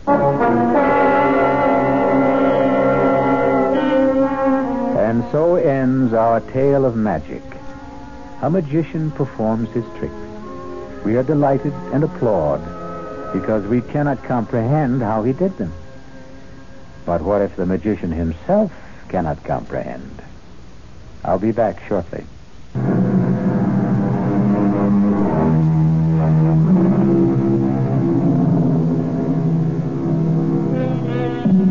Seek to know the truth, for the truth shall make you free. I believe that, but it's a long search and a weary one. And let's be glad that a lot of mystery remains, and there's a little magic here and there along the way. Our cast included Robert Dryden, Mary Jane Higby, Ian Martin, Ralph Bell, Guy Sorrell, and Sidney Walker. The entire production was under the direction of Hyman Brown. Radio Mystery Theater was sponsored in part by the Kellogg Company, makers of Kellogg's Special K cereal. This is E.G. Marshall inviting you to return to our Mystery Theater for another adventure in the macabre. Until next time, pleasant dreams.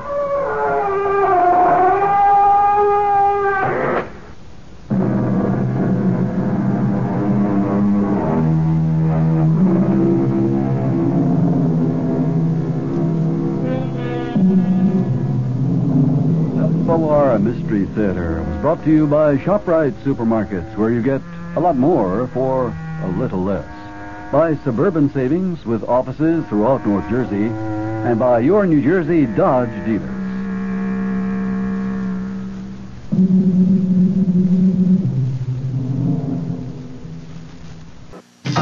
Meeting the challenge of bringing you news. Well, this sounds gruesome.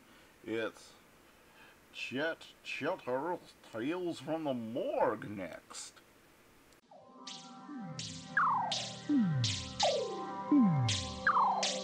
M&J Audio Theater presents Chetter's Tales from the Morgue.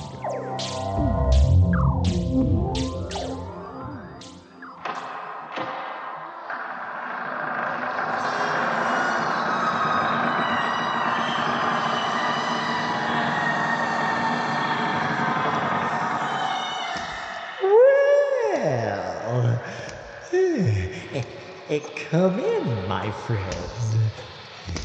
Walk this way, won't you? I have something to show you. Oh, let me introduce myself.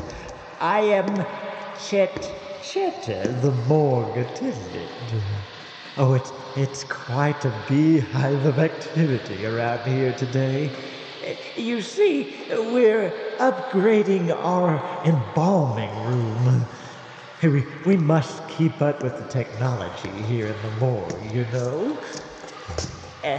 This is called the Smooth Mover. It provides a friction-free surface to transport a cadaver from one area to another. Oh, silly me, you wanted to hear a story, didn't you? Well, I have a humdinger for you today. It begins at midnight in the peaceful village of Biloxi. Everyone is fast asleep. No one sees the small rectangular object that streaks through the night sky and lands near the bank of Miller's Pond.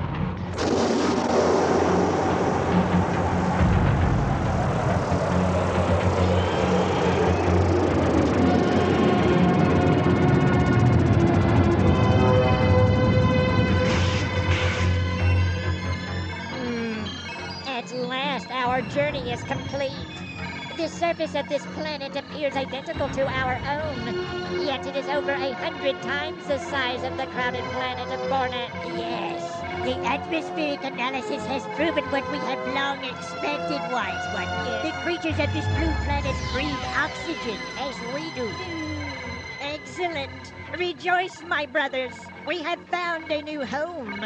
Send a probe to Barnack Cork. Inform the others of the inhabitability of this blue planet. They should begin arriving at once. Yes, wise one. I detect no humans in this area, Master. Shall we exit this vessel? Yes, let us do so, my brothers. But be attentive. Apparently, we have arrived near a water reservoir of some sort. It is remarkable how similar... Wise one, look! It is one of our own kind. It is a Bonacian. Impossible, Quark. The others will not arrive until the sun sets twice. Yet it does appear to be a Bonacian. It possesses the same features that we do. The fur covering his body, the flat tail, the sharp teeth. It is eating the outer surface of that tree. The tree is about to fall. This is most peculiar. Attention, Bonacian. When did you arrive? Identify yourself. Wise one, I have identified the creature with the analyzer. It is not Barnacian. It originates from this planet. It is known by the name of Beaver. Beaver? It cannot speak. It has a very low intelligence. This cannot be more perfect. The beavers look exactly as we do. Yes. We will act as the beavers act. Yes. Note, the creature has constructed a crude dwelling composed of tree limbs. Yes. We will do the same and conceal our vessel. Yes, we must not speak aloud in the presence of humans, my brothers. Absolutely. They will dismiss us as mere beaver creatures. Yes. When the others arrive, we will then begin the invasion. Yes. Yes.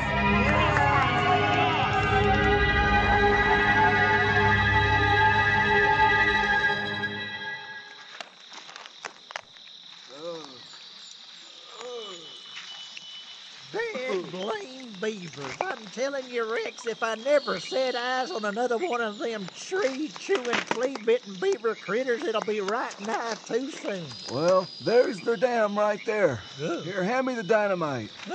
Here you go, Rex. You see, I got me a trench dug from this here pond to my land so I can irrigate my crops. And every bow-legged year it's the same thing. Them knock-kneed, buck-toothed varmints dam off the dad-blame stream and cut off my water supply. I understand, Ernie. Now hand me that screwdriver there so I can connect these wires to the plunger. Here you are, Rex. I hate and plumb despise them flat-tailed river weasels. I could just spit tacks. I'm sorry to wake you up out of bed at midnight and all, but... Well, I knowed you had them explosives you saved back from the war, and the Biloxi police wouldn't do nothing about it. They're too busy picking their noses and spinning their pivot teeth. Yeah. And also, I hear when you want something blowed up, you call Rex Rhodey. Oh, Pyrotechnics Rex, they used to call me back in the war. Yeah, you don't say. All right. Get everything hooked up here. Yeah. I'm about ready to... Blow them up. That's the time, Rex. Blow them critters back to creation. Well, I don't see any beavers around right now, but it's a good time to get the dam. Here we go.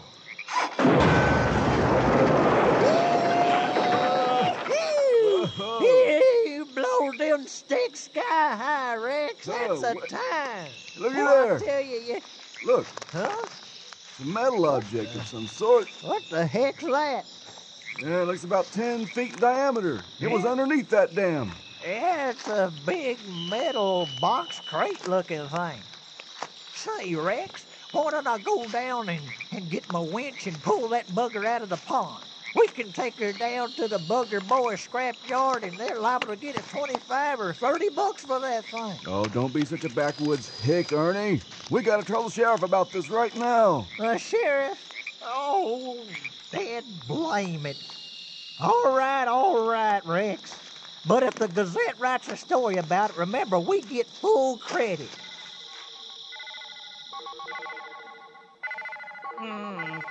The humans have departed.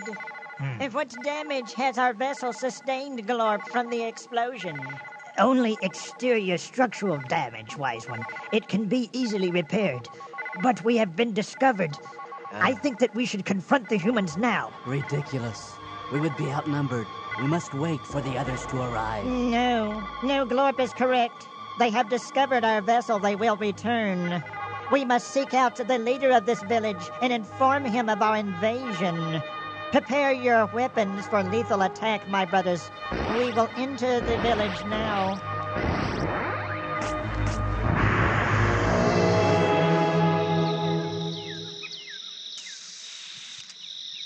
Good morning, Deputy Rowland. What are you spraying on your petunias? Oh, howdy, Miss Maddox. Oh, this here stuff is called Pest Away. Supposed to keep the animals out of my flower bed. It smells good to humans, but once a critter steps up to it, it stinks to high heaven. Oh. What brings you out this way? Well, I made a batch of molasses cookies for the church social, and I have some left over, and I thought you and the sheriff might know what to do with them. Molasses cookies? Golly bum, yes, ma'am, bless your heart. Yeah, we'll find a good place to put them in her guts. Oh. So, how's your bursitis acting up, Miss Maddox? Well, it's pretty painful, actually. I got it in my right arm, and it just hurts like a dickens all night long, and I stay up. I'm telling you, I stay up until almost 4 a.m. Bless your heart. The tall human has a weapon at his side. This is a symbol of authority. The metal object attached to his clothing reads, Deputy. Analyze this word, Quark. Deputy is an assistant to a higher authority, Wise One. The sheriff. Prepare your weapon, Quark. You will approach the deputy. Command him to take us to the sheriff. By your command, Wise One. Deputy, look right behind you. Dadgum a beaver. What's one of them critters doing up here so far from Miller's Pond? I wouldn't know there. I'll tell you one thing, I sure don't want something like that around my pecan trees. I'll give him a dose of this here Pest Away. Take that, you mangy varmint. Yeah, that got him going. Sure did. He's scampering right off. I could have sworn there was a pop pistol in that beaver's hand. Well, Miss Maddox, I sure thank you for these molasses cookies, but I gotta go. Oh, sure. The sheriff sure gets mad at me if I'm late for work. Well, have a good day at work now, son. Master, the human attacked me with a foul-smelling fluid. Silence, Fork. What is that large object the human is getting into? It is a transportation device, Master. It is called an automobile. Automobile. I suddenly have an idea.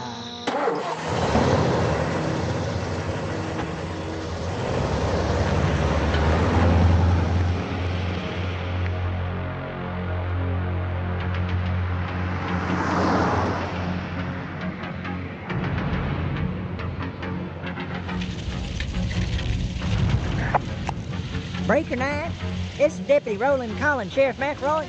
There's no need to break out the bloodhound, Sheriff. I'm on the way. Well, you're already 30 seconds late, Roland.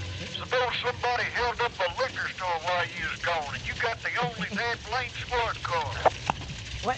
Now that seems unlikely, Sheriff, since this is a dry county and all. Well, guess what? Miss Maddox makes up a whole big batch of molasses cookies, and boy, do they go down good. I saved you back a couple, though. Well, now, I guess I'll... Huh? Oh, what's that in my rearview mirror? I can't believe it. In my back seat, them are beaver. Continue on your present course, human, or I will melt your brain with a proton laser beam. Glory be to gracious. Talking beaver? No, we are a highly advanced race of superior beings that merely resemble beavers. Say, Roland, you ain't signed off yet or something up? Inform your leader, the sheriff, that nothing is amiss.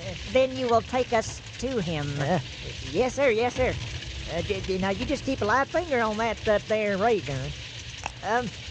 Everything is hunky-dory, Sheriff. I'll be back at the station in 2 minutes. I was just choking on a cookie crumb. I'll be coming with some company, too.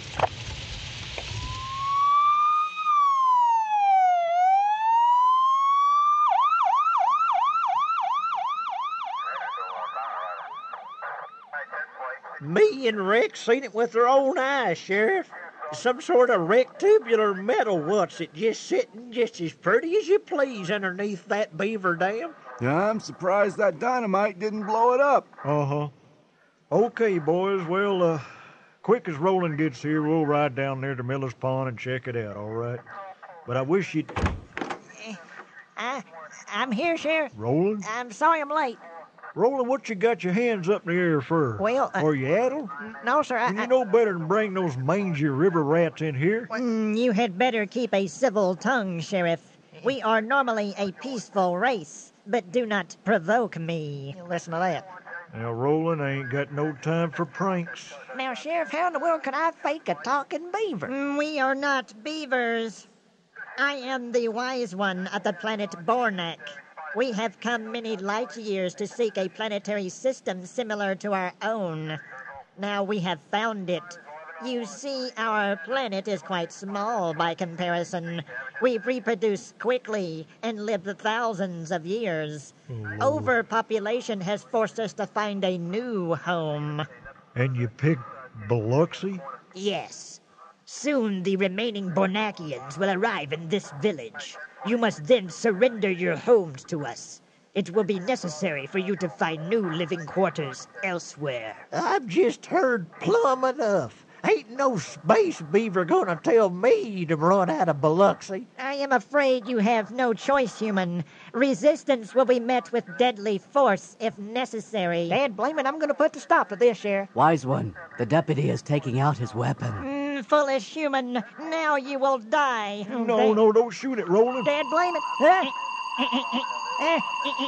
Whoa. Now you will see the power of a Bornakian. Dad, go. Whoa. That kind of tickles. What? That tickles, Sheriff. This is impossible. It feels kind of tingly all over. It kind of feels good. This is impossible. I do not understand. The beam did not harm the human. It must be the human's genetic structure, wise one. The beam is not powerful enough to penetrate. Well, now, that's just a crying shame, ain't it, boys? Why don't you give me those pop pistols and step into this cage here? Dadgum, are we gonna incarcerate these beavers, Sheriff? Well, now, they tried to kill an officer of the law, didn't they, Deputy? These boys can consider themselves under arrest, pending further investigation. You fools. You do not know what you are doing. The others will arrive soon, and then you will sorely regret what you are doing. I don't talk to beavers.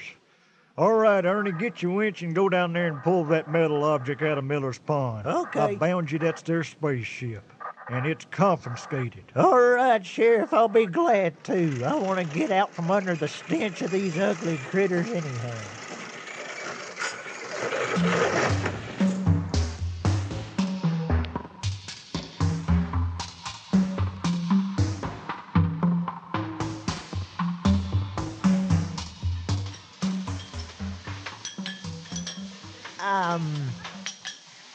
Let's see now. I believe I'll have me a bowl of chili, Mr. Buford, and a glass of buttermilk.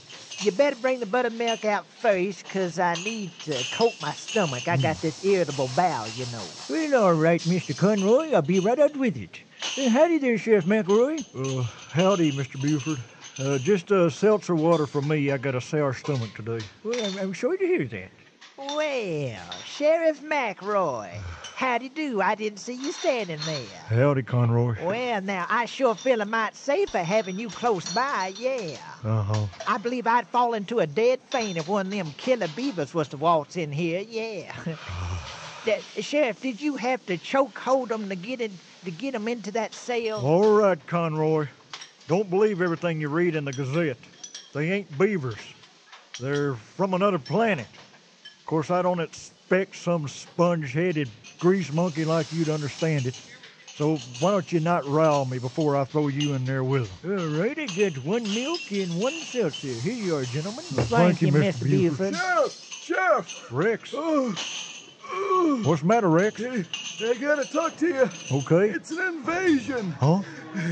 It's a full-scale invasion. Oh, easy there, Rex. Easy down now. Oh, tell me what's going on. I was flying over my property in my crop-dusting plane. Uh-huh. When I saw them. What? Spaceships. Hundreds of them. Lord. It's like the one me and Ernie found. Oh, Lord. They're coming down from the sky. Oh, that head alien said more was coming. Can you say hundreds? Oh, no, I was wrong. No, it was thousands. Look outside! Out of the window! Look! They're coming! Okay. All right, everyone, calm down now. Calm down. Hey, I got this all under control. What's going on? Mr. Buford, you make sure everyone stays here, okay? Okay, Mr. You lock the place up. Okay. Rex, come with me. We're going to the station. Everybody, don't panic. Please don't panic. Well, come down, everybody. Well, come down now. The sheriff has got it all under control.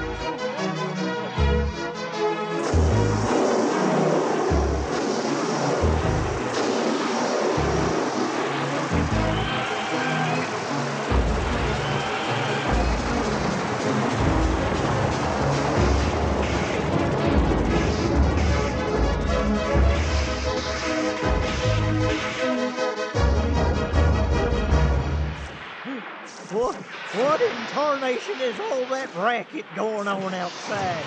Who's out there? I'll clear your sinuses with a 12 gauge, you trifle with Ernie Pottledinger. Allow us entrance, human. Your home belongs to us now. Look my eyes out. It's them bug-eyed space beavers. Spaceships out there, far as the eye can see. You ought to be bored for the simples. You think I'm just going to tuck my tail and run sissy-footed out of my own house? I sees you out there, you pigeon-toed space weasels. I'm going to blast you back to Morgue. And I plan to make one of yous pay for this window I had to break, too. Take back, you rug-covered vermin. And blaming I'm out of shells. Curse Homer's hardware for running out of 12-gauge shells. What are they doing out there? They're chewing down one of my kumquat trees. Going to use it for a battering ram to knock down my door. Oh, good Lord. Get away from here, you bow-legged alien rats. Oh, Lord, I gotta call the sheriff. It's a good thing you wrote down the number on the phone. Hello. Hello, Sheriff. They're here. Them space aliens are here. Dadgummit, they're breaking down my door with my own kumquat tree. Good Lord.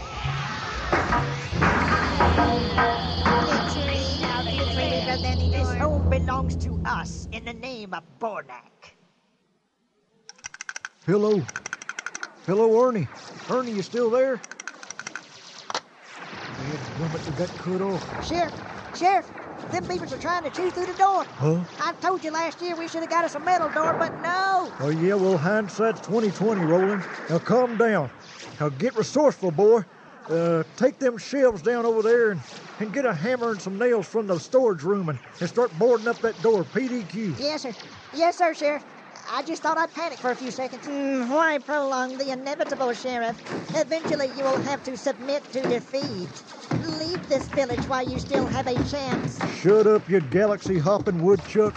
This here ray gun you turned on Roland may not do no harm to humans, but I bet you it'd roast your flea-bitten hide. The energy cells on those weapons will run down soon, human. And what will you do then? Will you kill us all with your conventional weapons? We outnumber you 3-1. Dad, blame it, I hate a smart alecky beaver. I could use some ideas on how to handle this, Rex. Yeah? Well, you heard what that critter said. There's more beavers than there are bullets. Yeah, I'd call for outside help, but heck, who would believe me? Besides, I'd be plumb embarrassed to admit a bunch of mangy things like that'll run us out of Biloxi. And they chew through all the tires in the cars. They're clever rascals, all right. Hey, Roland, look out. Let's get through that window there. Daniel? It is time for you to relocate, human. It's time for you to retreat, you ugly beast. I had a can of this passed-away stuff in my desk drawer, Sheriff. I'm going to spray him with that. What are you? Oh? Hey. The stench is overwhelming. Hey, it worked. It drove him out. Yeah. What the heck is that, Roland? Well, it's called passed away, Sheriff. Huh? It's a smell that drives animals out of their mind. Passed away? Let me see that can, Roland. Passed away. It's here on the back.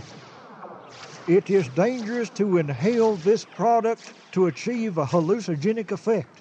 In case of accidental overdose, call 1-800. Oh. Roland, I could kiss you. We ain't dead yet, fellas. Well, what do you've got in mind, Sheriff?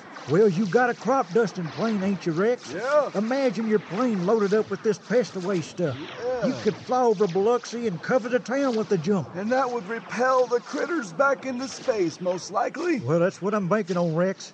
Here you go. Here's this can of pest-away. Oh. You might need it. Can of I want Pest-Away. you to run as fast as your dogs will carry you. Yeah. Up to your house. Uh-huh. Roland, take the boards off the door. Okay. Oh. I'm going to call this place and order up a tanker truck full of this pest-away stuff. Then I'll meet you at the Biloxi airstrip. Gotcha. We'll fill up your plane. Yeah. We're going to stink these beavers out of town, boys. Yeehaw, Sheriff, that's the time. Here I go.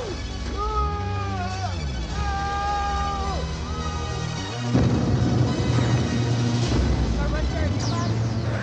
Surrender, human. Surrender your home. Your home belongs to us now. The village is ours. Surrender. Submit, mortal. Submit. Somebody help me!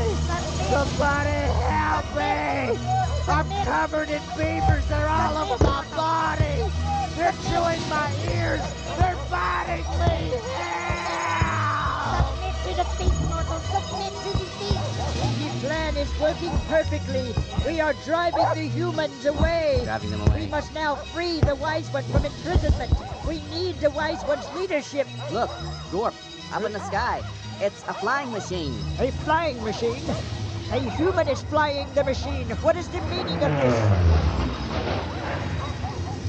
This is Rex Rorty to Sheriff McElroy. I'm flying over the town right now, and I don't like what I see. Those alien beavers are terrorizing the citizens. I'm gonna dump this pest-away stuff right now. The flying machine is going to fly over our heads.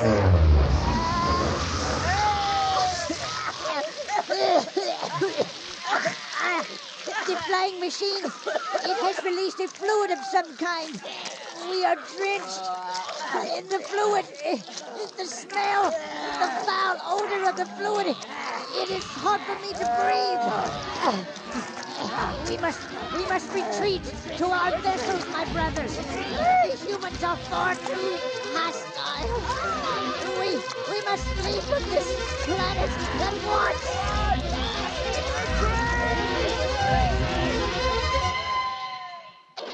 Look outside, Sheriff. Them aliens are turning tail. They're taking off in their spaceships. Release us from this cage, Sheriff. We will leave your cursed planet. Anything to escape this powerful stench. Well, some of that pest-away stuff did kind of waft in here, and it is kind of stout, ain't it, boys? All right, little buddies, I'm going to let you go. But first, let this be a lesson to you. You don't take what ain't yours. And as far as your planet being crowded, why don't you try sleeping 6 to a bed like I used to do when I was a kid? I had 6 brothers and 7 sisters. Silence, mortal. Your voice, it annoys me. And the smell, the foul smell. Quickly, my brothers. Yes. To the vessel. We must leave that horrible smell. By your command, wise one. Well, look at him go. Well, we took care of another problem, Sheriff. Yeah? Whew. I tell you something, Sheriff. I'm kind of lightheaded. Yeah, me too, Roland. It's that pest-away stuff. Rex must have dumped a couple 100 gallons of it. And you know what it said on that can? It can kind of cause a hallucinogenic effect. If you start seeing pink monkeys and stuff flying around, don't worry, I'm seeing them too. Yeah? We need some fresh air. Well, there ain't no fresh air around here. We'll have to go into the next county. I'll tell you something, Sheriff. I could eat a whole box of donuts. Well, I kind of got the munchies myself, Roland. We'll stop over at the donut shop on our way to the next town. Okay. Sure is a weird world, ain't it, Roland? Boy, you said a mouthful and more there, Sheriff. A mouthful and more. Boy, my legs feel like noodles.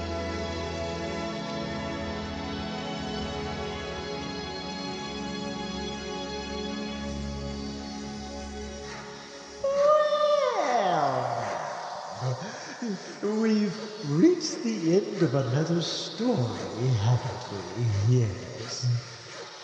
A little footnote to our tale for today. The smell of pest-away eventually drifted away from Biloxi, and when it did, the citizens found that they had gained over 100 pounds each. Well, an attack of the munchies will do that, won't it? Delivery for Chetter. Oh, a delivery. That must be the new body bags. Oh, you have to go, do you? Oh, well, I'm sorry. But I'm sure we'll meet again for another story. I hope to see you soon. Until next time, pleasant dreams.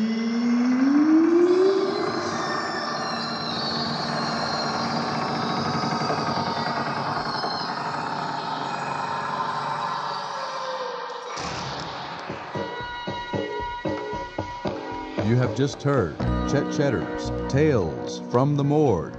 Today's installment, Biloxi battles the bogus beavers of Bornak. The names and characters portrayed in this production are fictitious. Any similarities with actual persons, living or dead, including beavers, is purely coincidental. A production by M&J Audio Theater.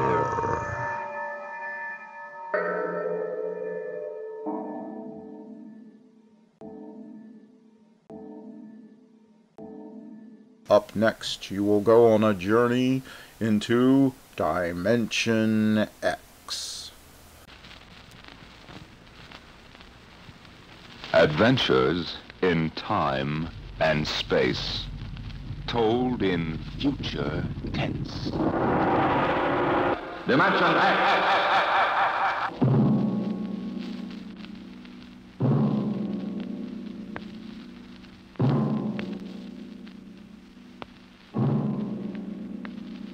Can you predict what will come in 100 years? Or in 10? Or in the next minute? Some people think they can. Nuclear scientists, mathematicians, astronomers, biologists. They'll predict the shape of the future. Why? Because they make the future. Because they see beyond the known dimensions of time and space into the unknown, Dimension X. We go ahead now in time to 1965.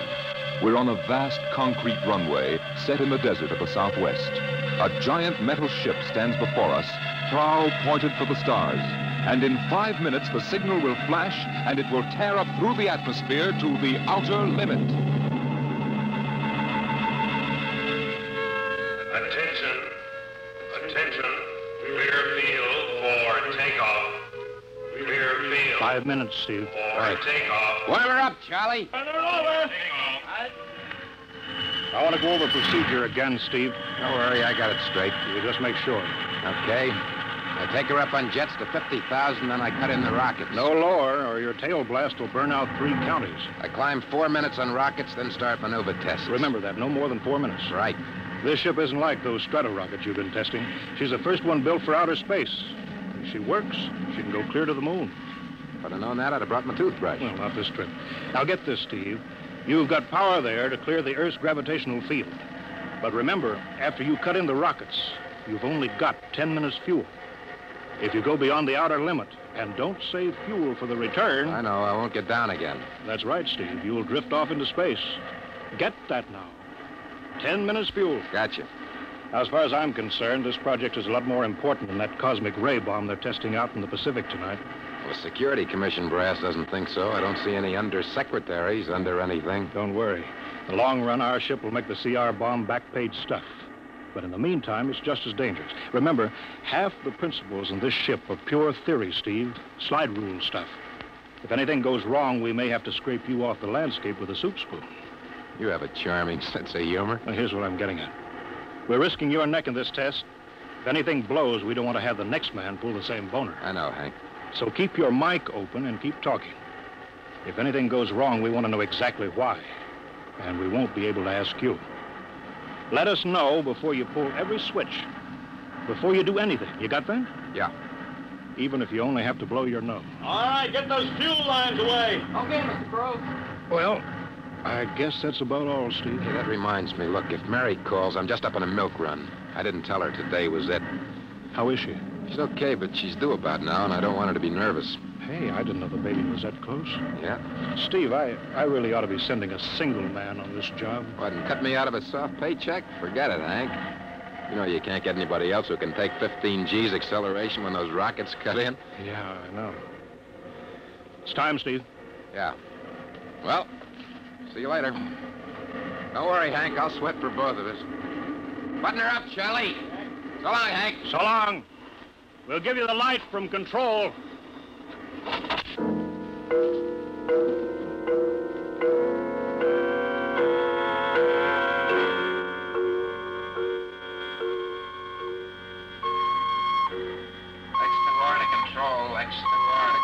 Are you there yet, Hank? Okay, Steve. Got you on the speaker.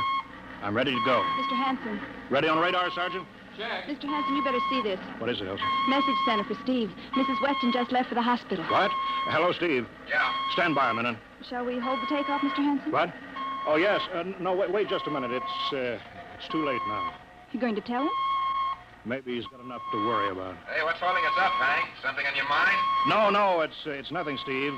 I just wanted to say good luck. Clear for takeoff, Charlie? Right. Okay, give him the light.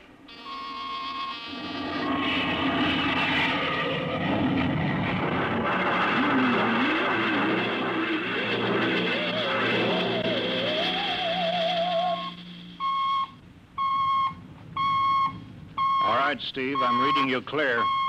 I'm at 40,000. Airspeed 600. She's running fine. Soundproofing works. There's a third-degree waiver in the AGY pressure. Got that, Charlie? Check. Dead center on radar, Mr. Hanson. 50,000 now. Cutting out the port jet. Now the starboard. I'm Off jets. Airspeed dropping. Opening the rocket ports. Switch sticks a little, Charlie. Oxy-alcohol pressure 350. All right, now I'm advancing the ignition key. There goes rocket 1.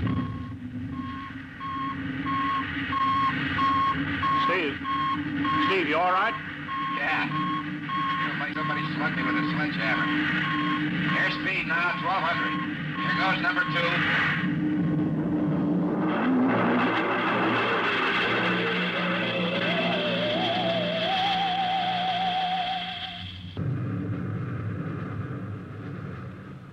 Hello, Steve. Elapsed rocket time is now 4 minutes. What's your altitude? Over to you. Speed 4,400. Still climbing. Altitude 297 miles. All right, you're at the outer limit. Level off for maneuver test. You've got exactly 6 minutes fuel left. Okay. Starting a 3-degree left bank. It's a little sluggish. There, it's all right now. There's a low vibration someplace. Maybe the cockpit hatch. Now I'm straightening out. 5 minutes fuel left. Now I'm starting a 3-degree Hey! What's the matter? What's wrong? There's something up here. Something shining. What are you talking about? There's something above me, Hank. I'm going to chase it. Steve, you're at the outer limit now. I can see it plain now. Steve, don't go any higher. You've only got 4 minutes left. You've only got... Getting static. I can't hear you, Hank. It's dead ahead now. Going to make a pass at it. Get a good look. Hey, it's swerving to meet me. It's dead ahead now. It's dead ahead.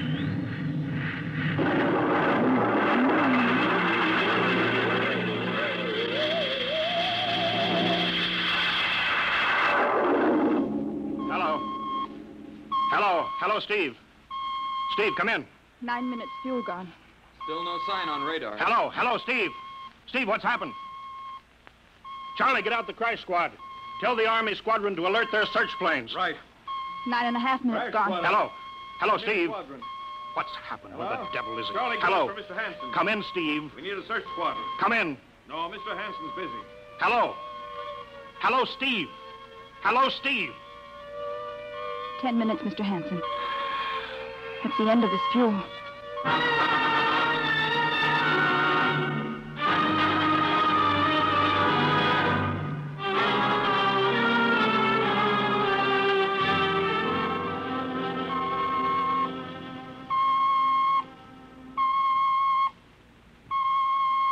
How long's it been now? 10 hours, Mr. Hanson. Nothing more on radar, Sergeant? Screen's blank. Colonel Corelli called in. Search planes are back. He didn't find anything. Should be some trace. Couldn't have bailed out, could he? You don't hit the silk at 4,400 miles an hour. Either went past the outer limit, ran out of fuel. Something blew, and we'll find the pieces scattered from here to the coast. Why does it have to be the best man? Always the best man. I'll get it. Control. Charlie, Yes, Charlie, I'll take it. we've got to figure out what was wrong. All right, I'll tell him. Something Right. must have blown. Mr. Hanson, Yeah. There's a message from Northside Hospital for Steve. Well, what is it? Mrs. Weston's fine. It's a boy. Thank you, Elsie. It's a boy, Charlie. Oh. Fine. It's a boy. He didn't even know she went to the hospital. How am I going to tell Mary that? Wasn't your fault, Mr. Hanson. Ship had to be tested. Yeah, we'll build another one, and some other flying fool will shoot past the outer limit into space. Oh, I'm getting old, Charlie. You can remember when I used to take them up myself. Now I've got to send other men. It's a job, Mr. Hanson. Now I'm afraid. Every time I hear a jet go off, I jump. Every time I have to send someone up in a new model, I start to sweat. Mr. Hanson. Yeah? I think there's something on the radar. No flights scheduled in, are there, Elsie? We have the whole day cleared. It's coming in behind us. Here it comes over the building. What crazy jockey is buzzing the field like that? Is that an Army plane, Charlie? I can't see. It's turning. Charlie, alert the field. I know that engine. It's Steve. That's impossible. Look, that's his ship. It can't be. Well, there's no other model like that. It's Steve, all right. It's coming in. Thank God. Thank God.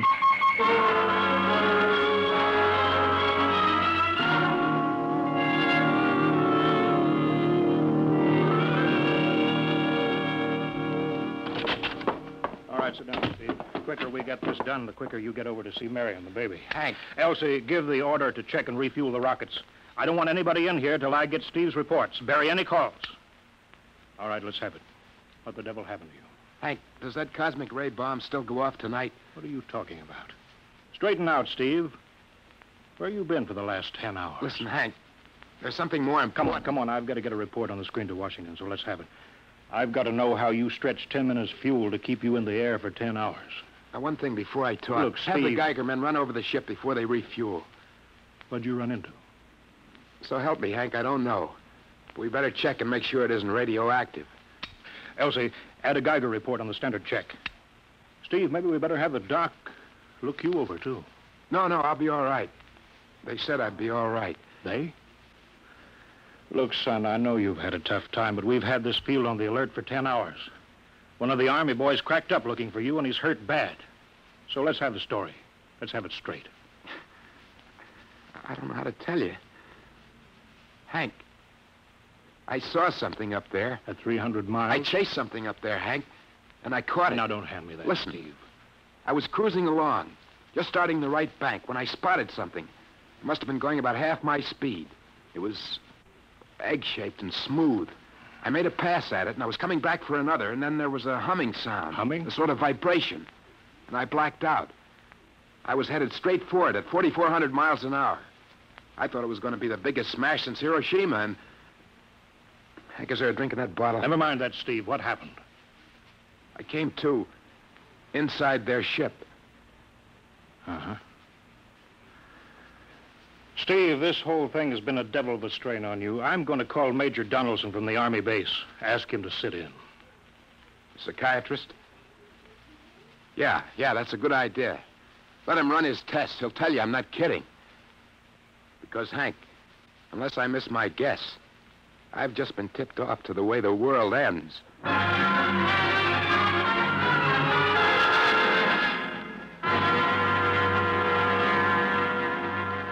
All right, Mr. Weston, suppose you continue your story. Yes, let's have it, Steve. You woke up inside the ship? Yes, and the place was jammed with machinery.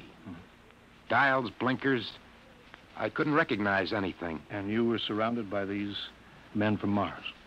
I didn't say anything about men from Mars. I didn't even say they were men. I couldn't see them clearly. They were just there. Where did they come from, then? Another galaxy.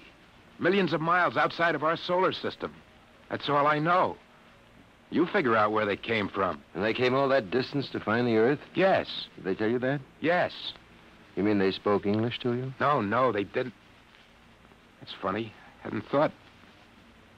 They didn't really speak to me at all. They just planted the thoughts in my mind. You mean thought transference, telepathy? Yes, that's right. Well, Steve, what brought them here? We did, Hank. We rang their bell. We brought them in. Well, how? With our atomic explosions. Hank, that's why you've got to stop that bomb test tonight. I'll give up. Look, you've got to believe me, Hank. Oh, how can I make you understand? Maybe I can help, Mr. Weston. Would you submit to narcopsychometry? What's that? Under proper drugs, I can put you back in this ship by suggestion. Then we can get a playback record of your memory pattern on the audio circuit. And how long will that take? Half an hour. We'll have to go over to the lab. Will you believe me if it checks? It will give us an accurate memory picture of what your mind reports. All right, let's go. Hank, you gotta believe me. We haven't got much time.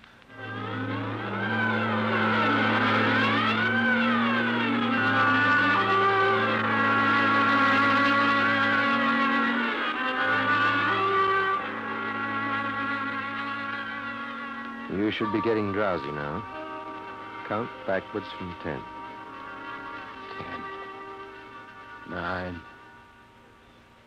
8, 7, 6, 6.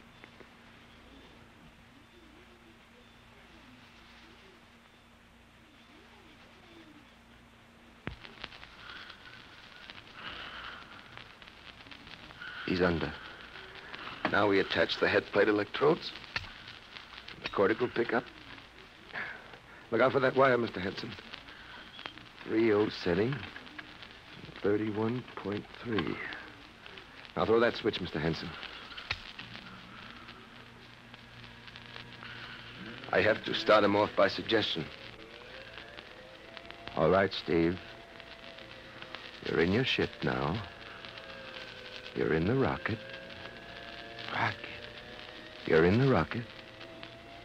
You're in the rocket. And you've just sighted something strange.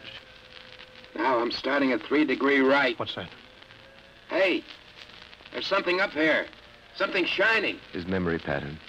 We're picking it up electronically. There's something above me, Hank. I'm going to chase it. It's piped through the audio circuits. I'm getting static. I can't hear you, Hank. This is where we lost contact with him. I'm going to make a pass at it and... Hey, it's swerving to meet me. It's dead ahead now. It's dead ahead. Now what? This is where he blacked out. There's no telling how long, minutes or hours. What's that noise? I don't know. Quiet. Where? How did I get in here? What? Who are you? Is he seeing things? Intergalactic Patrol. What's that? What are they saying, Steve? What are they saying? It's about nuclear fission. They know about it. They know the danger of it. Long ago, they had wars that almost destroyed them. But finally, they learned.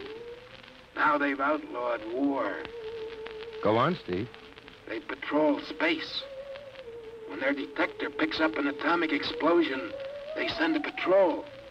What are they going to do? They've quarantined us. Quarantined? They've isolated the Earth. Because we don't know how to control ourselves yet. Until we learn, we'll be a menace to the whole universe. What is this nonsense? Quiet. How are they going to do it, Steve? They've spread a layer out here of... I don't know how to call it. All around the Earth. It's miles deep. When there's an atomic explosion on Earth, the radioactive particles will drift up to this layer and set off a chain reaction. It'll go around the world in microseconds.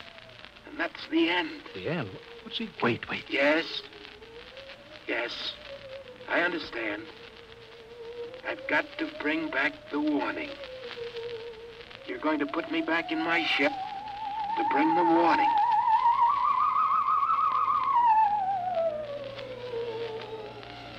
Now what?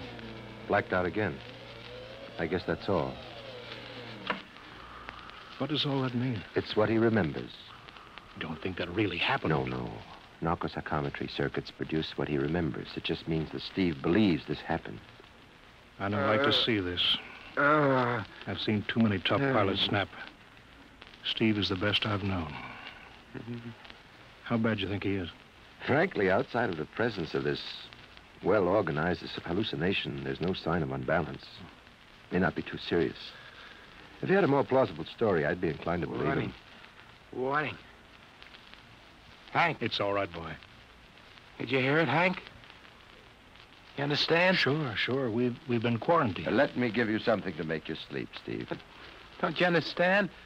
They fixed it so that if we set off one more nuclear explosion, that'll be it. Of course. Don't roll your sleeve down. You don't believe me. Now, take it easy, Steve. But the test tonight. They're setting off the CR bomb. Hank, what time is it? 11:20. Well, it's scheduled for midnight. Hank, we gotta stop that bomb. Steve, let Donaldson give you the hypo. Hank, you've gotta believe me. I saw them. I got the warning. If we touch off that bomb tonight, it'll be the biggest galactic 4th of July of all time. The whole Earth will go up like a Roman candle. April 10th, 1965, the end. Now, look, Steve, you better calm down. Don't you want to see Mary and the baby? You've got a new son, remember? Yeah, that's just it, Hank. I want to see my son. I want him to live. If that bomb goes off, Hank, we've got to stop him. Mr. Hanson, I think we'd better get over to the base hospital. Hank, you've got to believe me. Yeah, sure, Steve. Maybe there is something to it. Look, it's out of your hands. I'll put it in a report and shove it into Washington in the morning. In the morning? There isn't going to be any morning, Hank. Don't you understand? You've got to call Washington now. Get the head of the Security Commission and postpone that test. Now, you know I can't do that, Steve. My neck would be out a mile. Besides, this is 1965, not 45. 20 countries have atomic bombs now. What's the use of stopping just this one? The rest will keep right on popping them Well, then off. we'll have to call an international conference. Can't you understand, Hank? The first one that goes off finishes us at the end. They've given us the quarantine warning. Steve, I think you'd better go with us to the base hospital. Look, Steve, we can call up for a detail if we have to. All right, all right. I'll go with you. You don't need a straitjacket. That's the way, Steve. You'll probably feel better by morning. Let's go.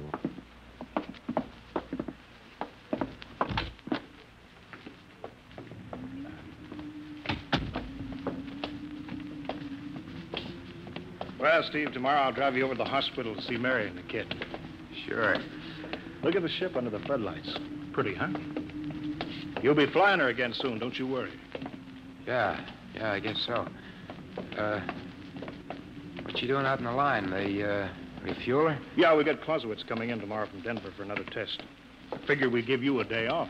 That's good. That's fine. Steve! Steve, come back! Come on, Donaldson. Steve! Steve, wait! He's heading for the rocket. Look, there he goes up. That crazy fool. We can't get at him now. That covers armor glass. He's waving. Yeah, towards control. What's the radio? He means the radio. Come on. I should have gotten help. Oh, the radio's still hooked up here. Hello. Hello, Steve. Listen to me, Hank. You gotta call Washington now. Come out of that rocket, Steve. I'll call my men. Don't try anything, Hank. They've refueled the rocket for tomorrow. Take it easy, Steve. Listen, you know what'll happen when I fire the rocket tubes down here? Steve, don't. It'll burn out every building for 5 miles. All of us in one big blast. Steve, what do you want? You've got to stop that bomb. You got to call Washington right now. They won't believe me. You make that call or I cut in the rocket. Now, I mean it, Hank. Now, hook my screen to yours in parallel. I want to see exactly what you're doing. All right. Just don't fire those rockets. Get going, Hank. You got 12 minutes to make that call and stop that bomb. All right, I'm making the parallel hookup right now. Donaldson, you think he'll really blast? I don't know. Up to now, I'd almost say he was normal, but now he's liable to do anything, Hanson. Steve, there, you getting it on your screen? Yeah. Now, put that call through. All right. Operator. Visit screen to Washington. The visit screen circuits are busy, sir. If you'll try again in half an hour. This is Security Commission priority. Break in, get me a line. Yes, sir. Just a moment, please. 10 minutes, Hank. Listen, Steve, I'm trying. We're ready to take your call, sir. Washington, Security Commission 3. This is urgent. I want Undersecretary Herbert Ames. Washington 3. 1 moment, please. Hurry, will you? 1 moment, please. What time is it, Donaldson? 11:51. Do you think he'll fire those rockets? He might. Washington? Visit screen 3. Mr. Herbert Ames, please. That is a coded exchange. I cannot accept your call without clearance. Get it through, Hank. Listen, Washington, put it through. This is Mr. Hanson at San Marco Air Base. This is a priority call. I'm coded. 1 moment, please. I will check your code number. Get that through, Hank, or that bomb goes off at 12. Will you be reasonable, Steve? Your call has cleared, San Marco. Washington, visit screen 3. Herbert Ames, please. Security Commission Ames. Listen, Ames. Oh, hello, Hans. Ames, you got to get me to the chief. Are you kidding? He's at the test control room. Yes, I know, but get him for me. What's up? You look lousy.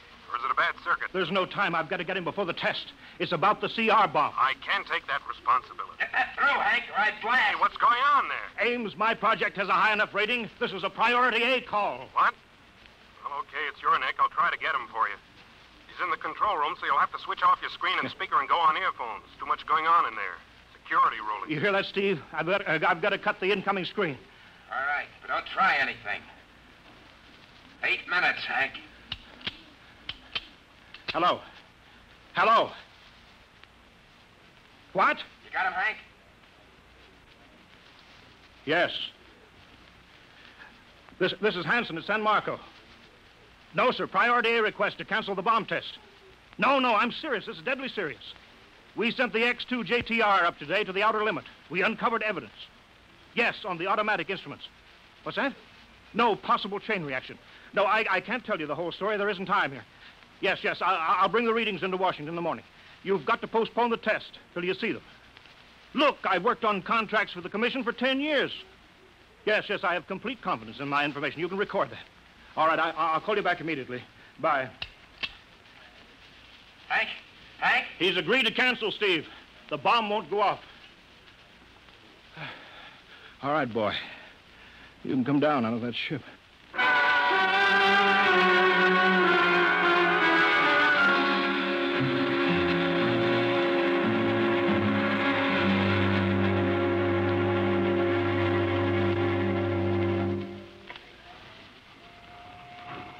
He's opening up. Here he comes. All right, Steve. Come on down. Sure, Hank. Just a second.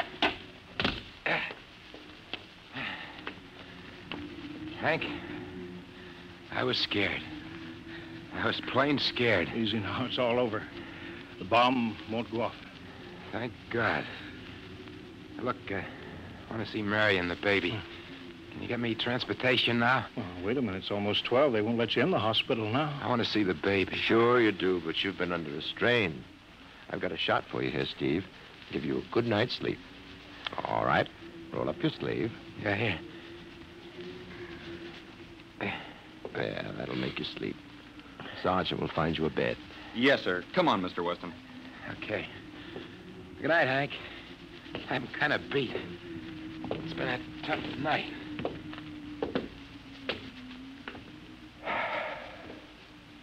It sure has. I thought for a minute he was going to blast those rockets and send us all to Kingdom Come. Yeah. Quite a stunt getting the ray bomb test called off. It isn't called off. But the chief said... Ames couldn't get the chief. I was talking to a dead circuit. Bomb goes off in a couple of minutes. Oh. Poor Steve. He was one of the best. He was the best. 1 in 10 million. Some story of his, poor guy. For a while, he almost had me believing that quarantine. That's a very common delusion. End of the world. Yeah, I suppose so. Ah, it's a nice night. Never saw the stars so bright. We better be getting in. That wind is cold. Well, the bomb goes off in 30 seconds. Poor Steve. You know, Hanson, there's just one thing. Yeah? It's outside my field, but I'm curious.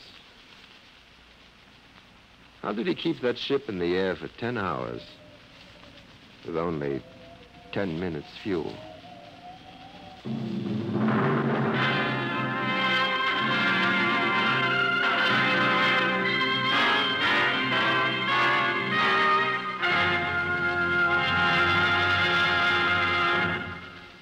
You have just heard The Outer Limit by Graham Dorr, an adventure in time, space, and the unknown Dimension X.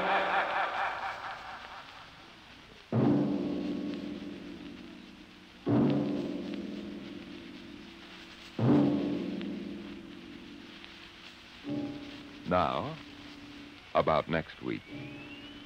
Have you ever heard of the Mark III? The amazing electronic brain at Harvard that instantly solves the most complicated scientific problems. Suppose you had a mechanical brain like that in your house. A robot that was always at your service, so that you could just sit with folded hands and relax the rest of your life. That would be nice, wouldn't it? Perfect. That's what they thought when it happened in the year 2006. But they were wrong, terribly wrong. How? I'll tell you next week. Tonight's story, transcribed on Dimension X, The Outer Limit by Graham Dorr, was adapted for radio by Ernest Kenoy. Featured in the cast were Joseph Julian as Steve, Wendell Holmes as Hank, and Joe DeSantis as Major Donaldson. Your host is Norman Rose. Music was by Albert Berman. Sound designed by Sam Monroe. Edward King directed.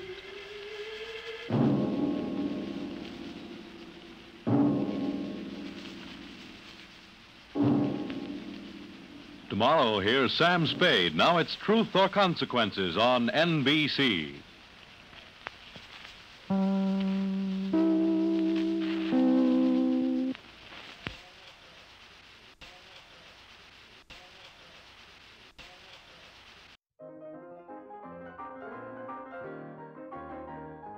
All right, it's time for the question of the day, and today's question is this. If there is a video game you are currently making your way through, what is it?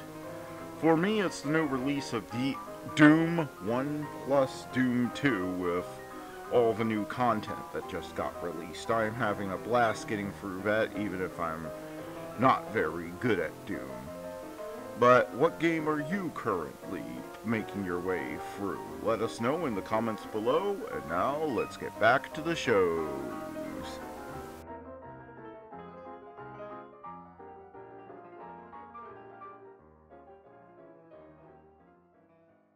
Fasten your seatbelts. Classic Adventure is coming your way with the Air Adventures of Jimmy Allen up next. And now we return to Jimmy Allen. Work has been progressing on the air movie Coffin Nails, in which Jimmy Allen and Speed Robertson are flying. However, the Pacific Studios are filming a similar picture, the flying scenes of which are under the direction of Nails Ballou. It is generally understood that only one picture of this type can be successfully marketed, so both studios are fighting desperately to complete their picture. We now find Jimmy and Speed in the operations office on the flying field at El Toque. The boys have forgotten movies and events of the past 2 days and are now discussing the part they will play in the Vanderpool Cup race. Jimmy is speaking. Well, Speed, I guess we won't be here much longer. Yeah, Jim. Our movie careers are just about finished. I guess you're anxious to get back east and start preparing for the transcontinental race. Yeah, that should be a real race this year. You haven't received any word from the monsoon people about me, have you, Speed? Well, not yet, but don't you worry. We'll hear one way or another before long. Oh, I hope so. Do you really think I have a chance? Oh, why not, Jim? Yeah, I think you got a very good chance. And you'll make good, too. If I didn't think so, I wouldn't have recommended you. Oh, thanks, Speed. I'll bet that monsoon job will be a plenty powerful baby. You can say that again. Say, Speed, what's the dope on this mystery ship that the Mercury people have built?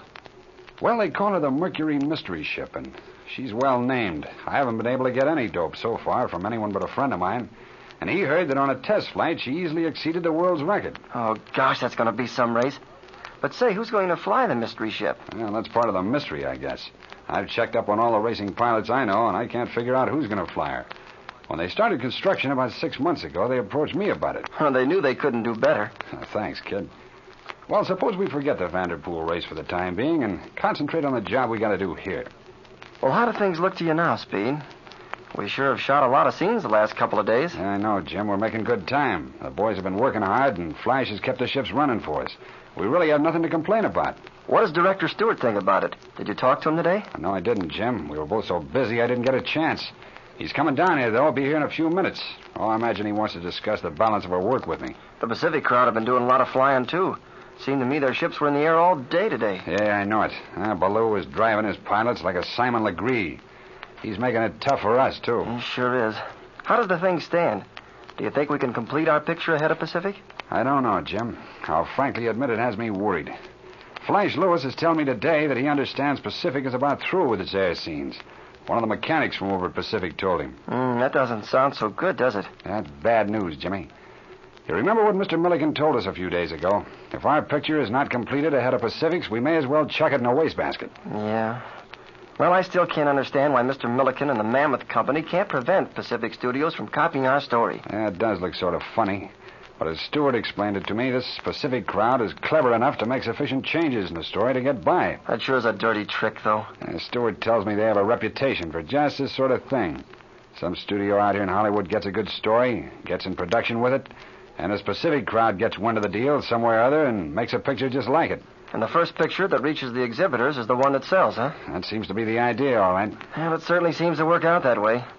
The Pacific crowd are breaking their necks to get all the air scenes filmed. Yeah, and I've noticed that generally speaking, their air scenes are not as complicated as ours. Either that or the director is more easily satisfied. It doesn't seem to take them nearly as long to do their stuff as it does ours. Yeah, I've noticed that, Jim. In fact, I mentioned it to Stewart yesterday. But I'll say this for Stewart. He knows exactly what he wants, and he isn't satisfied until he gets it. That's right. I guess he's a good director, all right. I don't blame him a bit, either. The flying scenes we do are as near perfect as it's possible to get them. But it takes time. More than once, we've reshot a scene 2 or 3 times because Stewart wasn't satisfied with it. From what I've seen of that Pacific bunch, they very seldom bother to retake any of their flying work.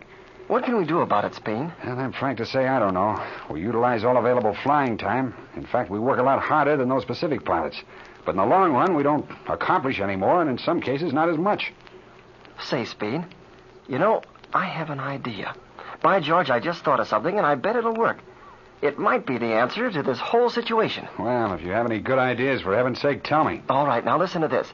It seems to me that if we sort of... Excuse me a minute, Jimmy. I'll see who this is. Sure, go ahead. Ah, hello, Mr. Stewart. Come in. I've been inspecting you. Hello, Speed. Jimmy. Hello. Sit down. Make yourself comfortable, Mr. Stewart. Thank you. You look worried. What's happened now? More trouble? Robertson, I'm plenty worried.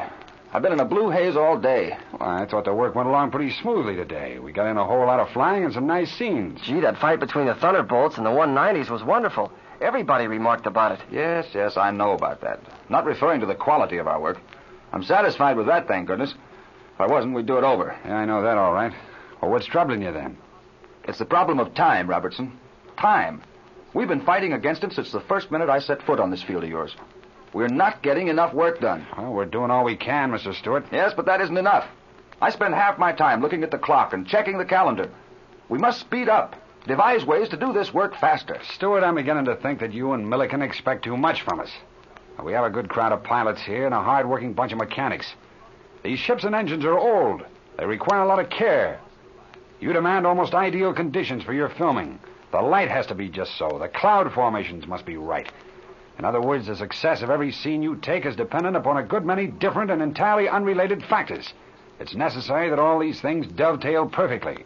If they don't, it means reshooting a scene, and that takes time. And understand me now, I'm not complaining. The pilots are not growling, and the mechanics are not laying down on the job, in spite of the long hours and the adverse working conditions. But after all, there's a limit to the work that can be accomplished in a given amount of time. That may be so, Robertson. But I've noticed that the Pacific Flyers accomplish more work than we do. And they're working under the same conditions. I beg to differ with you there, Mr. Stewart. They are not working under the same conditions. In the first place, Mr. Pelletier is not as exacting as you are. In the second place, we've had some unfortunate delays caused by mechanical failures, which they didn't have. Pelletier is a shoddy director.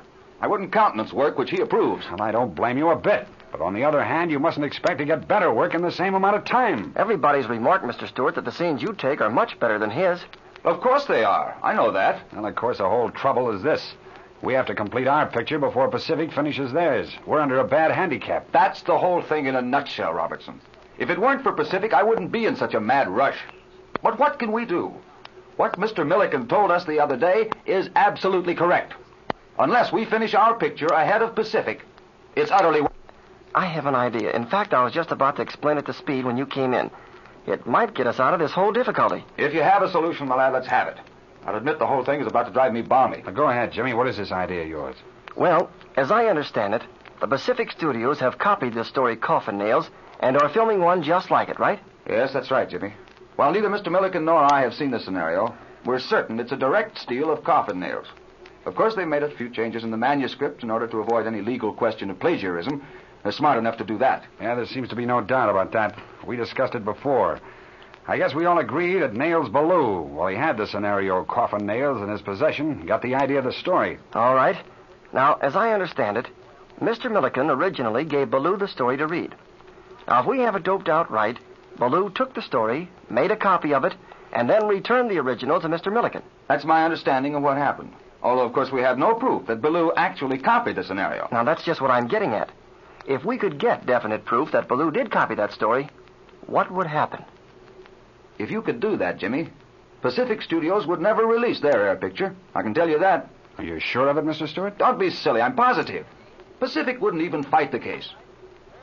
If we could prove that, we'd have clear sailing. All right, that's all I want to know. What's in the wind, Jim? What are you up to now? Never mind, just leave it to me. Jimmy, I wish you luck, but I don't think you'll get any proof against Ballou. If you do, it'll mean everything in the world to us. Well, I'll pop along now. And say, Speed, have your ships on the line at 6 in the morning. We have a full day tomorrow. We'll do our darndest, Mr. Stewart. You can bank on that. Good night. Good night. See you in the morning. Hey, Jimmy, what do you have up your sleeve? What's this business about you finding some proof against Ballou? Now, listen, Speed. We all think Ballou copied this manuscript. Yeah, I think he did. Well, if he copied it, the copy must be around somewhere. And it's probably in his quarters. Oh, in his quarters, huh? I see what you're after now, you scamp. Well, don't you agree with me? Jimmy, I'll tell you what I think happened. After Ballou read over our scenario, he probably was all set to go to work for Milliken. Then when you and I came into the picture, he was told that Milliken was going to hire us, then he'd be left out in the cold. He probably trots over to Pacific with the story and sells them on the idea of using it. You know, he may even have claimed that he wrote that story himself. If Ballou did that, he must have a copy of the original story. And by George, if he does, I'm going to find it. How are you going to do it? I'm not just sure yet, Speed, but don't worry, I'll figure out some way. Here, wait till I see who this is. Hello? Hello, Roy. Yeah, Jimmy is here. You're not interrupting anything important. Jimmy and I are just sitting here talking. Okay. Yeah, Jim, Roy wants to talk to you. Okay. Hello? Oh, yeah, Roy. Sure. Oh, that's right. I'd forgotten we'd planned on going into town tonight. But say, Roy, come over here right away. Yeah, right away. I want to talk to you about something. Well, you see, I need some help, Roy. I have a job that sort of requires some help, and I think you're the man that can do it. Oh, yeah, and incidentally, it'll be helping your father. Uh-huh. Well, it's something to do with Ballou. Yeah, I know how you feel about him, Roy. All right, now here's the dope. Tomorrow morning, Ballou is scheduled to be flying at about 9 o'clock. Now, I want you to meet me. Now, Roy, I'll tell you just how we'll work this sort of thing. We'll have to be very careful, but... Can Jimmy expose Ballou's dishonesty? Can he secure proof that will save the picture Coffin Nails? Listen to the next thrilling air adventure of Jimmy Allen. We check in with Fibber, Magee, and Molly next. That sounds good to me. The Johnson's Wax Program with Fibber, Magee, and Molly.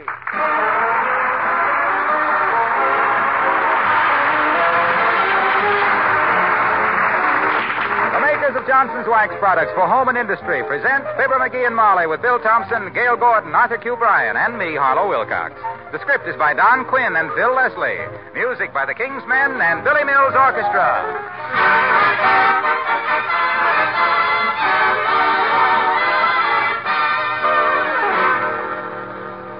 I have some bright news for you tonight. It's about Johnson's self-polishing glow coat.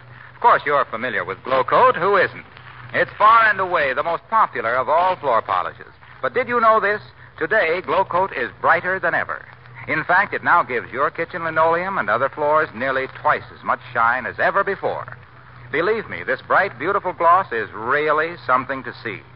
Of course, Johnson's glow coat still shines as it dries. There's no rubbing or buffing. To get this wonderful new shine, you simply apply and let dry. That's all there is to it. Your floors still get the same wonderful glow coat protection. Spilled things wipe up in no time from the smooth, waxed surface. In fact, keeping a glow-coated floor sparkling clean is no bother at all. Try it, won't you? Brighter than ever, Johnson's self-polishing glow coat. There's nothing else like it to bring out the beauty of the home. Look on the bright side, shine up the right side, bring out the beauty of the home.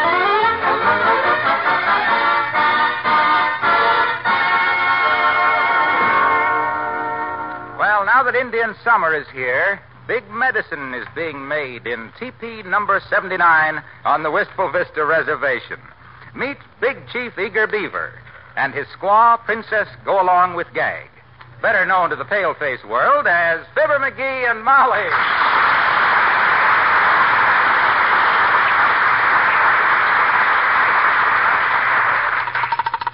Hello. Magee, you've been on that telephone all morning. What on earth are you doing? I'm just closing a deal, kiddo. This is the time of year I always... Hello, operator. How about my call to the Timothy Hayes farm out on Route number 2? Oh, is that you, Mert? Oh, dear. How's every little thing, Mert? It is, eh? What's that, Mert? Your little brother?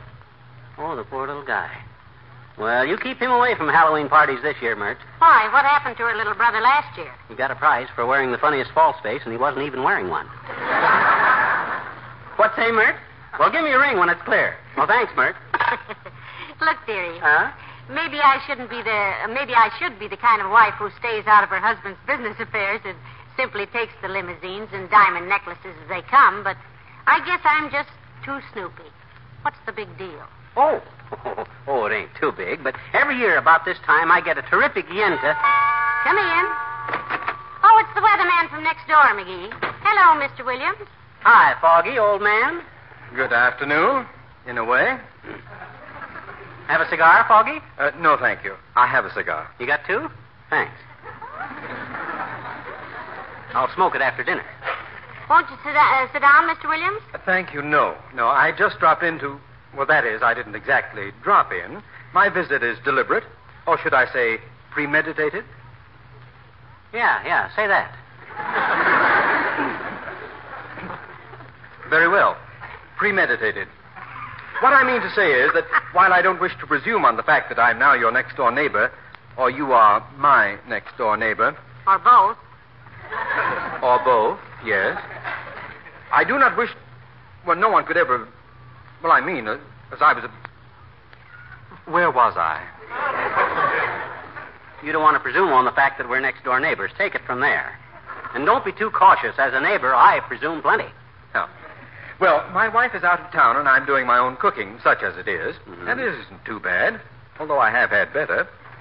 And a lot worse, for that matter. Mm-hmm. If you must know. And I don't know why you should. Do you? Do we what? Do you have an egg I could borrow? I need an egg. Foggy, shake hands. Certainly, but why? Well, I think he's congratulating you on making the first positive statement we've ever heard from you, Mr. Williams. Certainly you may have an egg.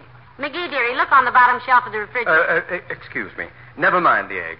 Come to think of it, I'm going to make some rice pudding. Or maybe a custard pudding. Or maybe a bread custard pudding. I wish I liked it. Perhaps I'd better make some raisin cookie. Or an upside-down cake. Or just buy some ice cream. That's it, ice cream. I'll get it at Kramer's drugstore. I have to go downtown to dinner anyway, so I might as well get it. Now, just a darn minute, Foggy. If you got a date downtown for dinner, what are you cooking for? Isn't that strange? I never thought of that. Well, thank you anyway. I must go home and feed my groundhog. Good afternoon. Probably.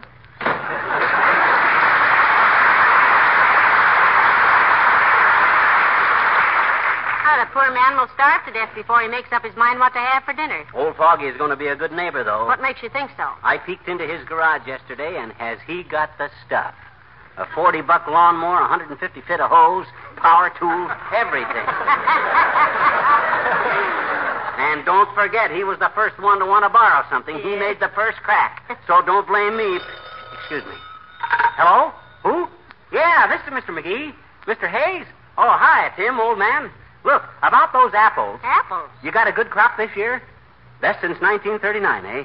Great, Tim, great. Got 'em all picked? You have? Well, don't dispose of 'em. One of 'em now till you talk to me, Tim. Yeah. I'll be right out, Tim.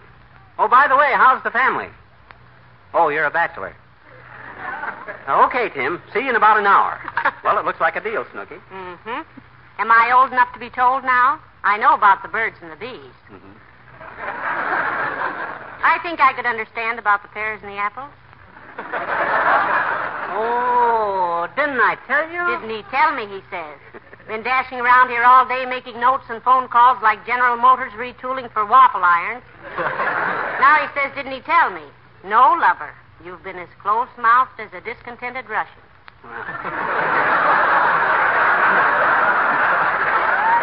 Oh, I'm sorry, baby. Well, a guy give me a tip on this year's apple crop, see? No. So, I says to myself, ha-ha, I says, so the apple crop was good this year. In that case, ha-ha, I says to myself. Come in. Hello there, kids. Great day, ain't it? Yeah, sure is, old-timer. In fact, I and my wife are taking a little drive out into the country. Would you care to ride along with us? No, thanks, Dory. Don't care for farm life myself. Tried it once. Give it up. Not enough fresh air. Not enough fresh air on a farm? Not for me. I kept falling into the silo. Had a lot of other trouble, too, Johnny. Such as what, Mr. Oldtimer? Horse trouble. Had 8 horses that I paid $2 for, and You paid $2 for 8 horses? Yep. Standard price. What kind of horses can you get for $1? Quarter horses. Well, sir, one day I throws my side saddle on a horse and starts out to... Hey, wait a minute. You rode side saddle? Had to, Johnny. Somebody had stolen one of my steers. Well, sir, no sooner did I get in the saddle than the horse rears up. Get down, you old goat, I says. And the horse says, what if I don't? The horse said that? Yep. Just then it come apart in the middle and two young fellers gets out. Huh? Seems it was a vaudeville team hiding out from the sheriff. Funny thing, too. The vet had looked at that horse's teeth just the day before and asked me who made the lower plate, but I never give it another thought. Very interesting experience, old-timer. Very. Reminds me of the time I went buffalo hunting. Tell us, Magee, as if anybody could stop you. Love to hear about it, Johnny. Was you foot or horseback? In a Buick. I left Cleveland at 8:30 one night and hunted for buffalo till daylight.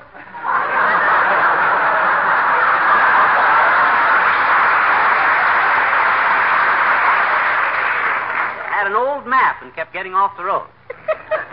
Still got an old map, Johnny.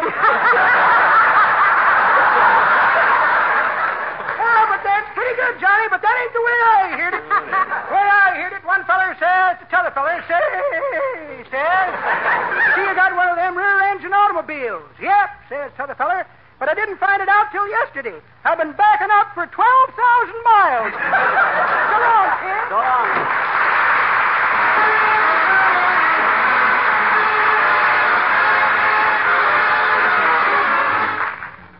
Billy Mills and the orchestra, a feuding, a fighting, and a fussing.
Isn't it beautiful out here in the country, Magee? Yeah. I wonder why they don't build cities closer to all this. That'd take all the fun out of driving into town on Saturday night. I always... Whoops! What's the matter? Why are you slowing down? Burma shave sign coming. Never miss them. There's the first one. They say that the ancient Roman had his whiskers yanked out by a slave. But no one has ever told us how the people in Burma shave. Oh,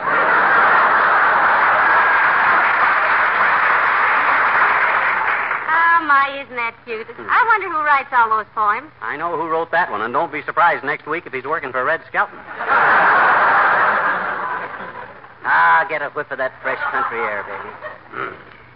Don't that air make you feel wonderful? Yes, I just love this season of the year. Mm-hmm. When all the billboards start turning red and gold. Yeah. I always know winter ain't far away when Ringling Brothers 3 sheets start curling at the edges. On them ads for Dr. Pierce's golden medical discovery on the barns. Say, speaking of golden medical discoveries, look who's walking along the road, Magee. Huh? Oh, well, I'll be a... Oh, dear. Gotta get them brakes fixed. Hey, Doc. Hey, Doc, where you going? Well, hello there, Pigeon Face. Hello, Molly. Car breakdown, Doctor? No, I'm taking a day off, my dear. Thought I'd take a stroll through the countryside and see what's keeping the farmers so healthy. There hasn't been a pair of calloused hands in my office since my nurse got stuck in the elevator and had to shinny up the cable. Well, climb in, Vitamin Boy. Always glad to take a slum kid like you out into the country and show him that the trees don't grow only in Brooklyn. Or some such. Yes, do come along, Doctor. You'll get just as much fresh air and exercise riding in this car as you would walking. Oh, thanks. I believe I will. Well, you're lucky we come along, Fatso. That is one man's opinion, Leadfoot. Personally, I'd rather ride with a bubble-gumming high school boy in a souped-up hot rod, but I'm too tired to be choosy. Where are you bound besides Muscle?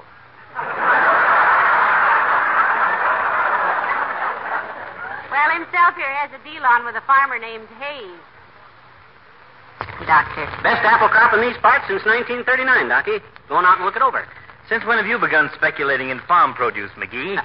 I never thought you knew the difference between hen fruit and eggplant. Oh. He spent a lot of time on a farm when he was a lad, Doctor. Didn't you, dearie? You betcha. Tell him the idea you had to plant soybeans in circles and raise steering wheels for the Ford Company. Yes, do. Sometime. Don't worry your fat little head about my agricultural experience, tummy thumper. I invented an electric fence that all you had to do was press a button and it would shock all the corn. And I had animated scarecrows that would throw rocks at chicken hawks. And I designed a clipping machine, too.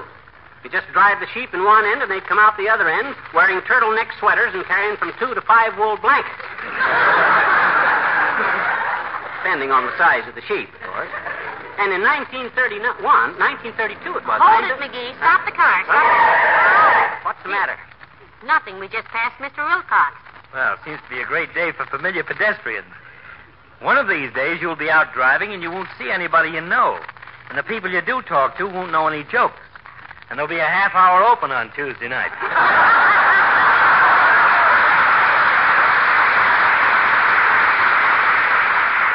When that day comes, pillbox. Oh, hi, Junior. Hello, Mr. Wilcox. I thought that was you we passed. Hello, Harlow. Hello, pal. Molly, hi, Doc. Where's everybody going? We're going out on Route 204 to the Hayes Farm, Mr. Wilcox. Got a little business to transact, Junior. Old Doc here was hiking along the pike like a homeless bum, so we picked him up, too.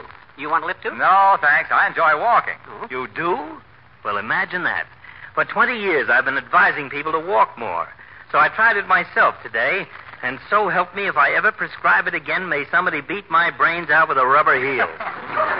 You really like walking, Harlow? Love it, Doc, love it. Although I have a pretty tough time trying not to step on any leaves. Not to step on any leaves. Why, at this time of year, Mr. Wilcox, that's almost impossible. I know, but I try. I guess you don't know what leaves mean to me. I thought I'd heard everything from this guy, but this is a new approach. Tell us, Junior, what do leaves mean to you? Tell us, Mr. Wilcox. I really want to know. Thank you, Molly. I'm glad your husband brought out the beauty of the home today. Oh. Mr. Wilcox. Well, maybe you don't know that Johnson's wax is made from the leaves of the carnauba tree, which is found mostly in Brazil. Yeah, but... If it weren't for those leaves, think of the households unprotected against dust and dirt and dampness with Johnson's wax. Yeah, but what that got to do what you're talking? I was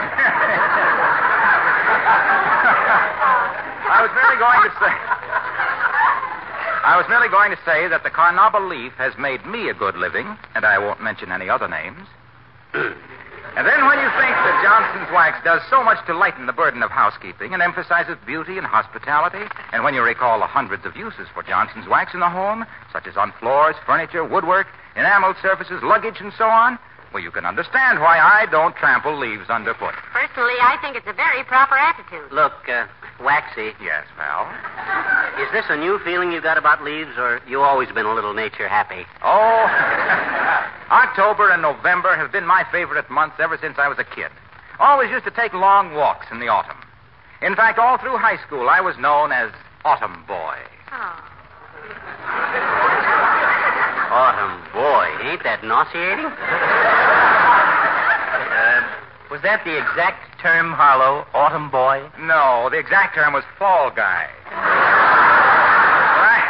I think autumn boy is prettier. Well, look, I don't want to delay you folks. I'll see you later. Goodbye, sweetheart. Boy, oh boy, oh boy. You know something, Docky? It was just about this time of year that I had my first date with Molly. Yes, it was, Doctor. Yeah? I remember he brought me a big bouquet of red and gold autumn leaves. To press in the album? No, to build a fire in the stove. That's a very novel approach. I suppose it was love at first sight. Matter of fact, Doc, it wasn't so much love with us at first as it was geometry. Geometry? Mm-hmm. I was a guy with a lot of angles, and she was a girl with a lot of curves.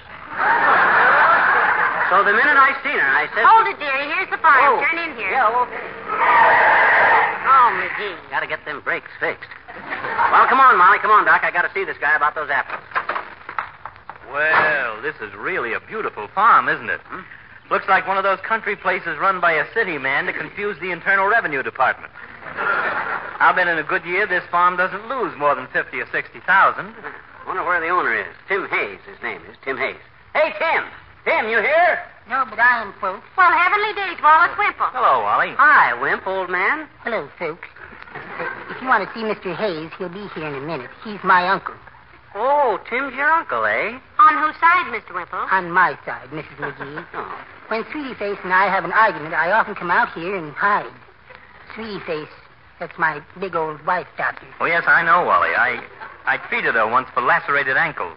It seems somebody had carelessly put a bear trap in her shower bath. Oh, I wouldn't say carelessly, Doctor. I put quite a bit of thought into that. This is a beautiful farm, Mr. Wimple. Yes, it really is, Mrs. Magee. I have a simply marvelous time out here with my bird book. With your what, Wimp? My bird book. Mm-hmm. I just bought a new one, see? Our feathered friends of the North American continent. Oh. I spend hour after hour in the fields and meadows here with my bird book.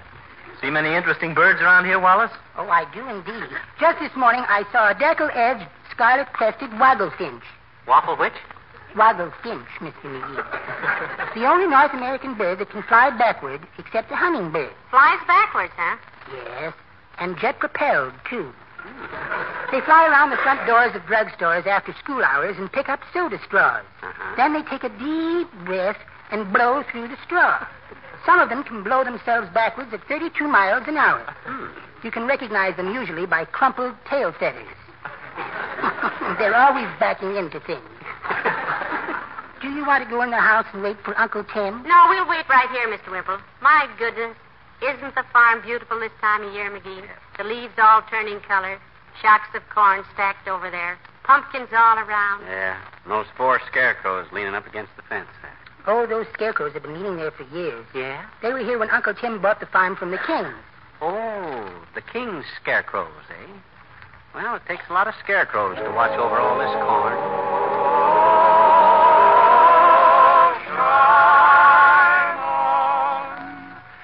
Shine on, harvest moon, up in the sky. Flying has no longer since January, February, June, or July. You know that's no time. Ain't no time to stay outdoors and spoon. So shine on harvest moon, for me and mine.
is a beautiful farm you have here, Mr. Hayes.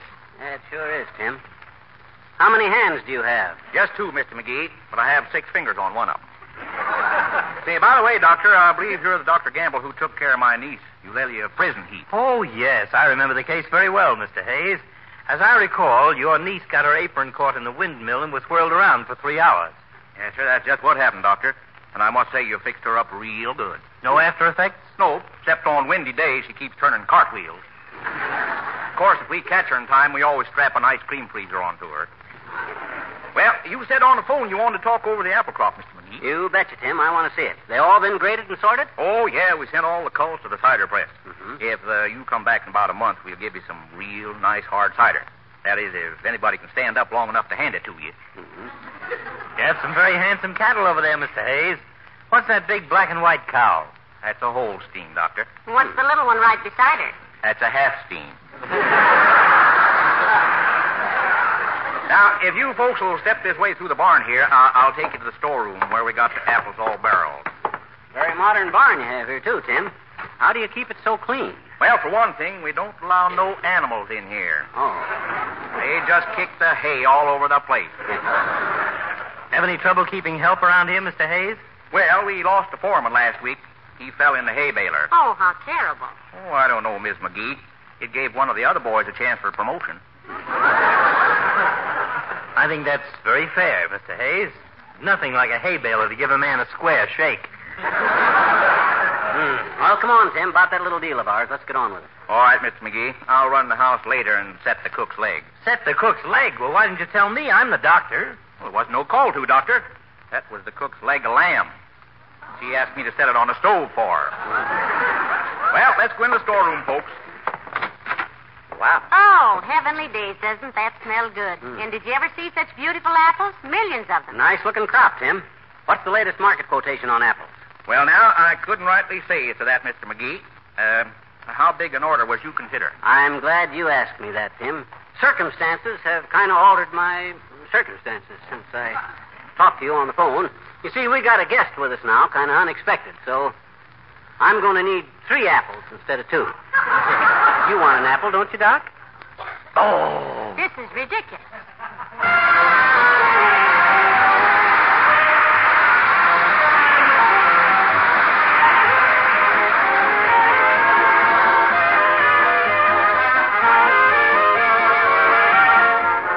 Fibber and Molly return in just a moment. If you're anything like me, you like to have your cake and eat it too. For instance, you want your kitchen linoleum to have a really bright shine, but you don't want to do any unnecessary work. Well, what you're looking for is Johnson's Self-Polishing Glow Coat. It's so easy to have really bright floors with Glow Coat. There's no rubbing or buffing. Just apply and let dry. That's all. As for that Glow Coat shine, believe me, it really is bright. Why, the Johnson's Glow Coat now on your dealer's shelf gives nearly twice as much shine as before. Glow Coat dries so smooth and even, too. The gleaming coat of wax never looks streaked. And Glow Coat's tough wax protection makes your housework so much easier. Dirt and spilled things wipe up from the shining surface quick as a flash, leaving your floors spotlessly clean again. Ask your dealer for brighter than ever Johnson's Self-Polishing Glow Coat tomorrow. There's nothing else like it to bring out the beauty of the home. Look on the bright side, shine up the right side, bring out the beauty of the home.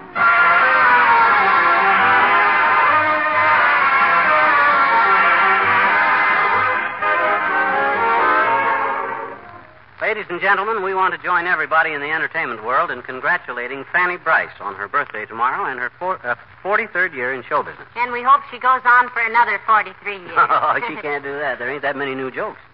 Dearie, did you ever go to a formal party with people lined up behind that big glass bowl? Yes. Did you ever notice that the bowl held the same old stuff, but the punchline kept changing? I see what you mean. Good night. Good night, all.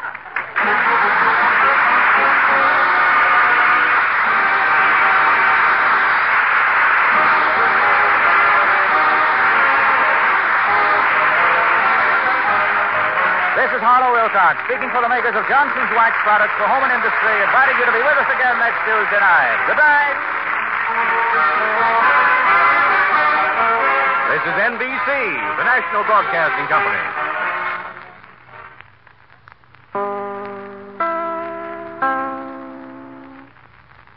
This is WMAQ NBC in Chicago. Frank Doyle's.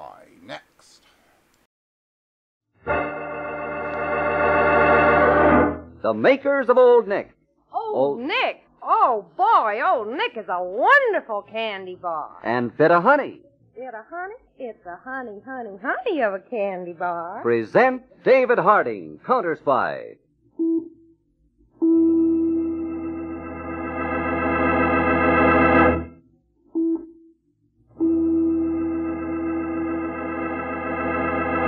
Washington calling David Harding, CounterSpy. Washington calling David Harding, CounterSpy. Harding, CounterSpy, calling Washington.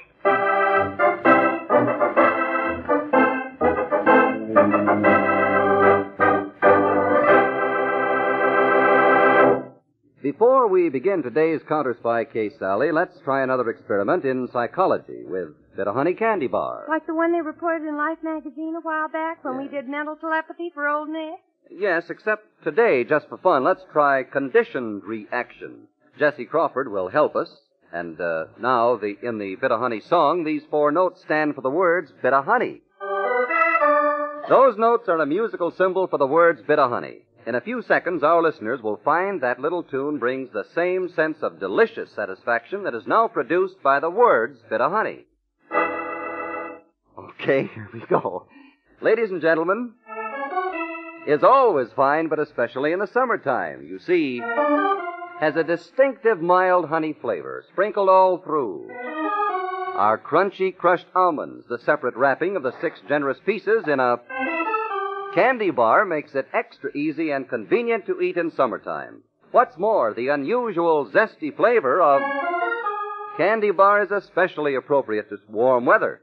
Try for yourself wherever fine candy is sold. Ask for Candy Bar this evening if you can. You'll agree that, yes, Bit of Honey is a honey, honey, honey of a candy bar, and only 5 cents.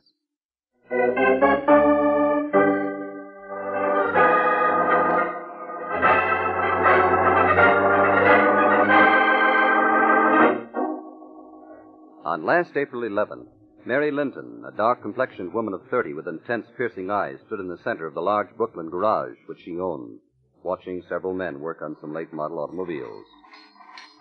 Cora Linton, her younger sister, and a very pretty girl, watched the repair work for a moment and then turned to Mary. Mary? Mary?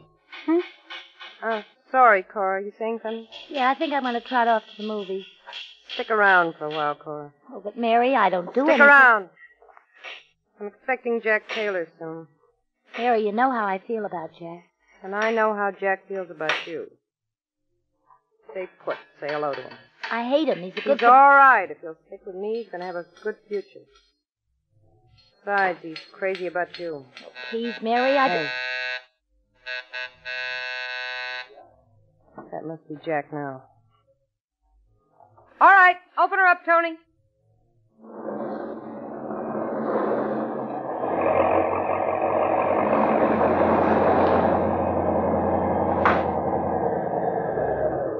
Hiya, Mary. Hello, Jack. Cora. Wow, you waiting for me, beautiful? No, I was just... She stayed to say hello to you, Jack. Oh, Mary, what do you think of this car? A real beaut, ain't she? Buick, 1942 Deluxe. Uh-huh. Good enough. Cora, didn't I tell you Jack is a smart boy? Yeah. You can't be a dodo and pick up cars like this, Cora. You know, Mary, the sucker didn't even leave his keys in the ignition. I had to switch wires to start it. And it only took me 50 seconds flat. For that 50 seconds work, you're going to get $250. $250? Hey, this car's worth $1,800. If you had a bill of sale for it, Jack. But now I got to have the serial numbers changed, switch parts, ship the car out of the country. $250's a good price for a hot car. Don't sound like much. I'll take it on one condition. What's that? Cora helps me spend it. No, Sure she will, Jack. Come on inside the office. I'll give you the money.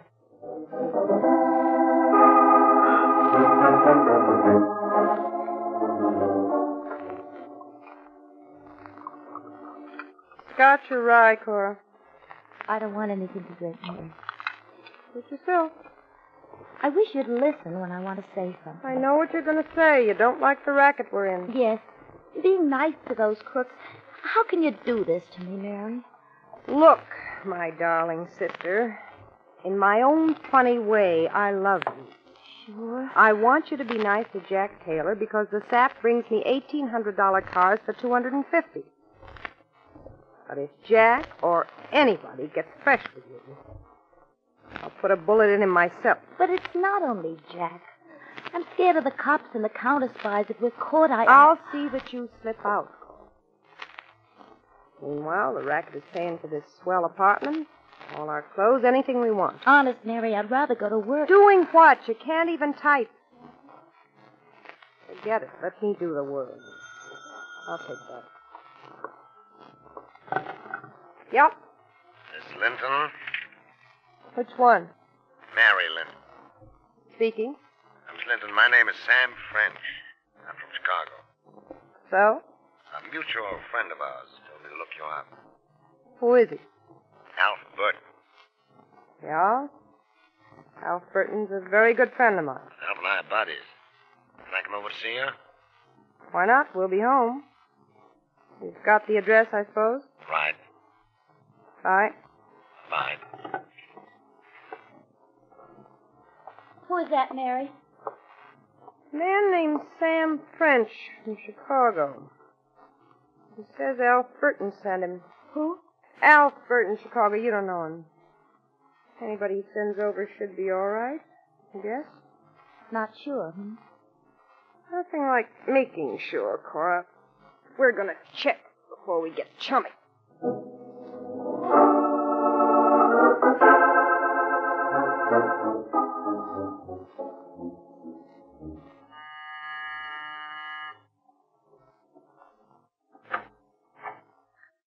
Mary Linton?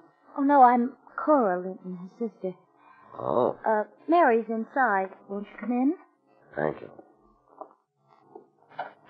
Well, if your sister's as beautiful as... Don't move, Mr. French. I don't understand. What's your gun for? I'll tell you in a minute. Cora, see if Mr. French has a gun. All right. Yes, he has one. Take it. I have it. Now step away from Mr. French. Now, Mr. French, you may walk into the living room. I still don't understand. I'm a friend of Alf Burton. That's what you say, Mr. French. I want to hear it myself from Alf Burton.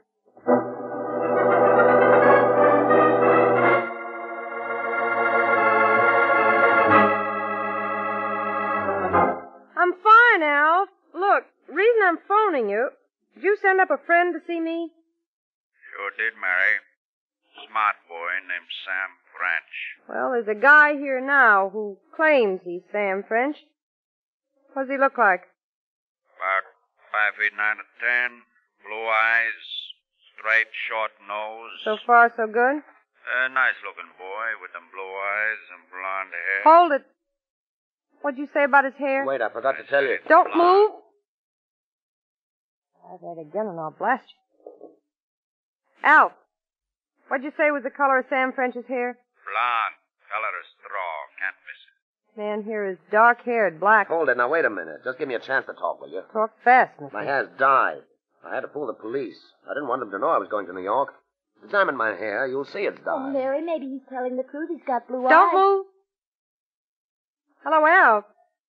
I'm not sure of this man. Anything more definite I can identify? Yeah, come to think of it, there is. Sam French has a little strawberry mark in his left arm. Try to get it off once. There's an acid mark around. Wait a minute, I'll see. You, roll up your left sleeve. That's right, my birthmark. I'm gonna hold it off. Cora, don't get in front of him. Just see what he's got on his left arm. Oh. There's a small red mark, a birthmark. There's a scar around it. Well, your hair could be dyed. Thanks, Alf. Drop in when you're in New York. Guess you're all right, Sam. Whew. I wouldn't want to go through that again. Sorry. I had to be sure. You're a smart dame, Mary. Like Alf said.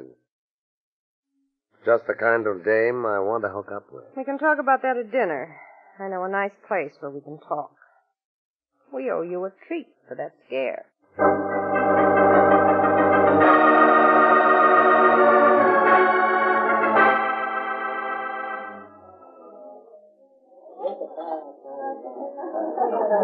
Anything else you'd like, Sam? Cora? Nothing, Mary. Not a thing, Mary. Now, can I get down to business? Sure. What's on your mind? I'm looking for a New York contact, Mary. Like you. I can pick up cars in Chicago and points west and ship them to New York. What makes you think I'm interested? Well, Burton tells me you've got some swell outlets. Mexico, South America. I managed to get rid of my cars. You could make plenty getting rid of my cars. Sure. But there's something else. What? The Cicero mob. So? Who's running the Cicero mob now? Nobody knows. Oh, whoever he is, he's a smart operator. The Cicero mob is my main competition. We run into each other. That's what's worrying you? They're tough. What do you think's going to happen to you, Sam, if you steal cars in their territory and ship them to me? I'll take my chances. I got a few boys of my own who are plenty tough. We'll handle the Cicero mob if we have to. All right. It'll be your funeral. And you'll take my shipments? As many as you can deliver. Good.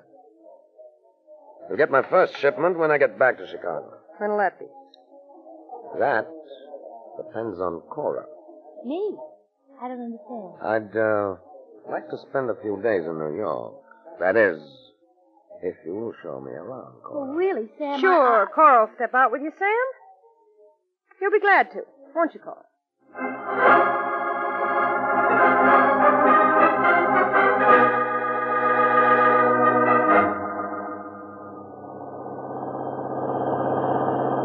I didn't know you could drive this well, Cora. Well, this car drives itself. Where'd you get it, Mr. French? I bought it. I wouldn't drive a stolen car. Certainly a bit of honey of a car. Turn into that dirt road ahead. Why? It's a shortcut.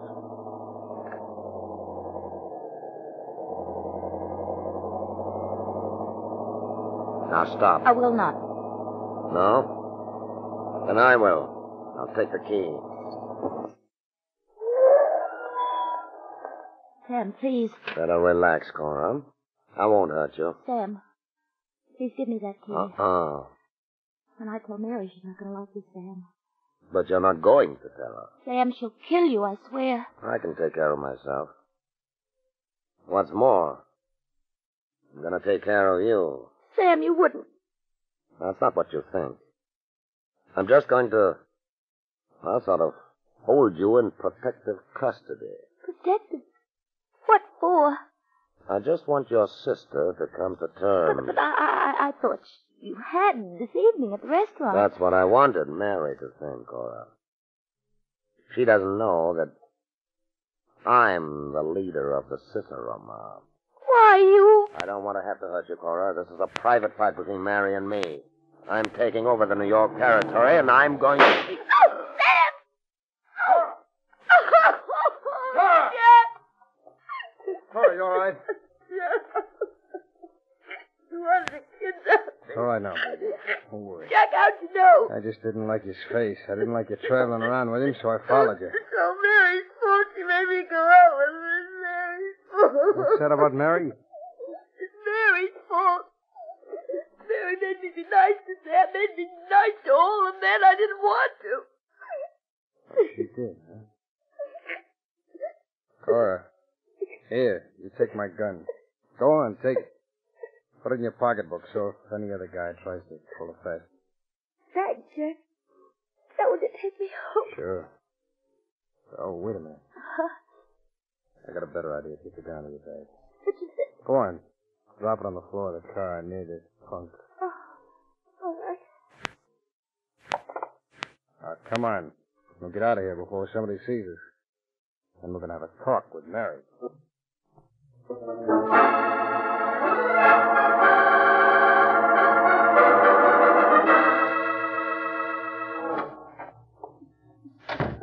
Jack.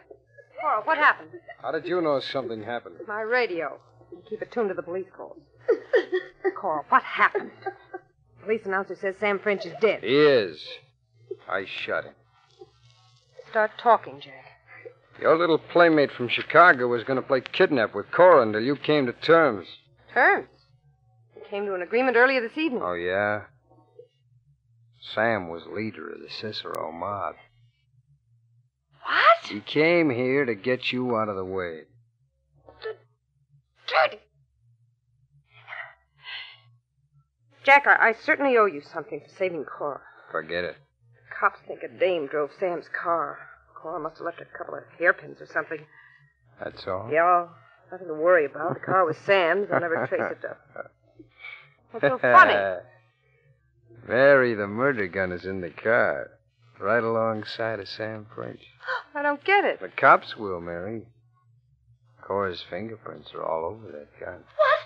You crazy? You shot Sam? Sure, but I wiped off my prints and handed the gun to Cora. Her fingerprints are all over it. What? Cora ran out. The police will think only one thing. Cora killed Sam and ran away. You did that to Cora? You did that to my kid sister, you slimy rat! Dirty double... Stop, wait a minute! Stay away from that drawer. Mary's got a gun! That's better. Come on over here and sit down, Mary. Why'd you do it? Why'd you pin the kill on Cora? Because you played me for a sucker, Mary. That's why, with Cora for bait. You got me wrong, Jack. No, you got me wrong. You didn't figure me for a guy who used his head, did you?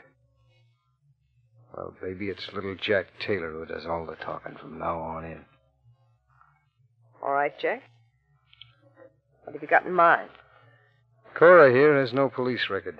The cops will never know whose fingerprints are on that murder gun unless I tell them.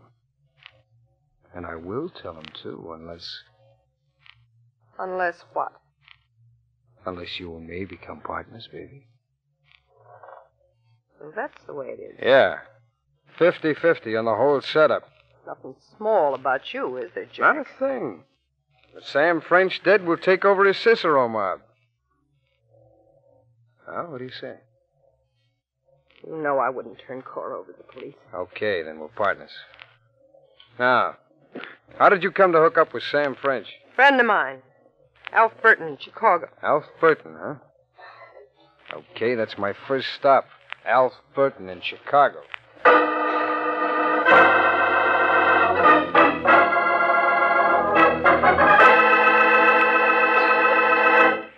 CounterSpy will continue in just a moment. But right now, I can see that Jimmy wants to wheedle an old Nick candy bar or a nickel out of me. Today, Jimmy, you won't do it. I'm determined. You're absolutely right, Mr. Krupp. I want to apologize for the way I've been putting you on the spot. I've flattered you, asked you riddles, and teased you in order to get old Nick candy bars. It's not fair, is it? Oh, Jimmy, I don't really mind. No, sir, I haven't been fair. For instance, you have an old Nick candy bar in your pocket today, haven't you? Well, certainly, I always have an old Nick candy bar handy. It's as fine a candy bar as I know, with that thick milk chocolate coating. Creamy, buttery, smooth caramel. And the fudge and... Oh, fresh toasted nuts. It sure is good eating. Well, today, if I pointed how much money you make, a big-time radio announcer... Scale. That is. And how you got plenty of old Nick candy bars, and how utterly delicious old Nick candy bars are, and how I'm broke and don't have any, and I'm so hungry for an old Nick. Well, if I did that, it'd make you sound like the worst kind of a heel if you didn't give me one. Wouldn't it? Okay, Jimmy, here you are. Now tell them what you think of old Nick, you rascal. Old Nick? Oh, boy! Old Nick is a wonderful candy bar. Get some soon, folks. Wherever fine candy is sold. You'll like Old Nick. Now back to our CounterSpy case.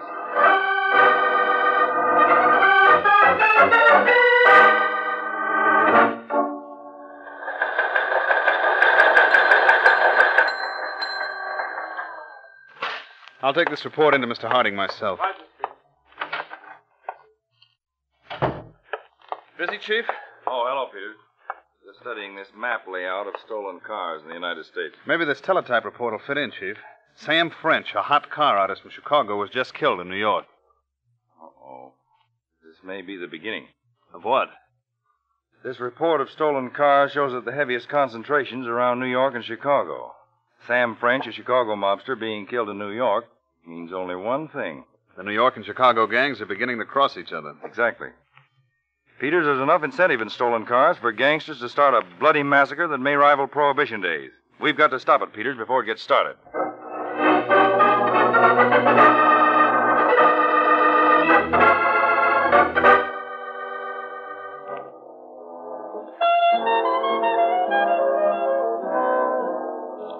Fill him up, Mr. Baker? Call me Alf. A friend of Mary Linton is a friend of mine, Jack. Ah, glad to hear it. Besides, there's a piece of quick change for helping Mary. In what way? Information. What do you want to know? Sam French died. Okay. Who's running the Cicero mob now? It ain't settled yet. Several of the boys have ideas. Well, they better forget those ideas. The Cicero mob is going to be run from New York. These boys are tough and hungry. They ain't giving up nothing. Well, listen to reason, huh? Each one of them boys figures he'll be the big boss. I can't waste any time. Don't see how you can rush matters. Like I said, they have their own ideas. They have their own ideas, huh? Alf, what are the names of the boys with the ideas?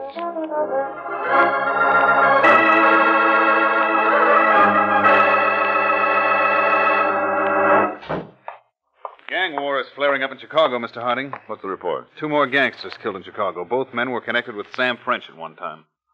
Sam French again. Peters, have they turned up on anything on the Sam French killing? Nothing new, Chief. There's a clear set of fingerprints on the gun, but the local police haven't yet identified the prints. Peters, wire our New York field office. And? Have them step into the Sam French case. Requisition the murder weapon and have it sent to Washington. Also have our New York office put the murder car through the laboratory. Will do, Chief.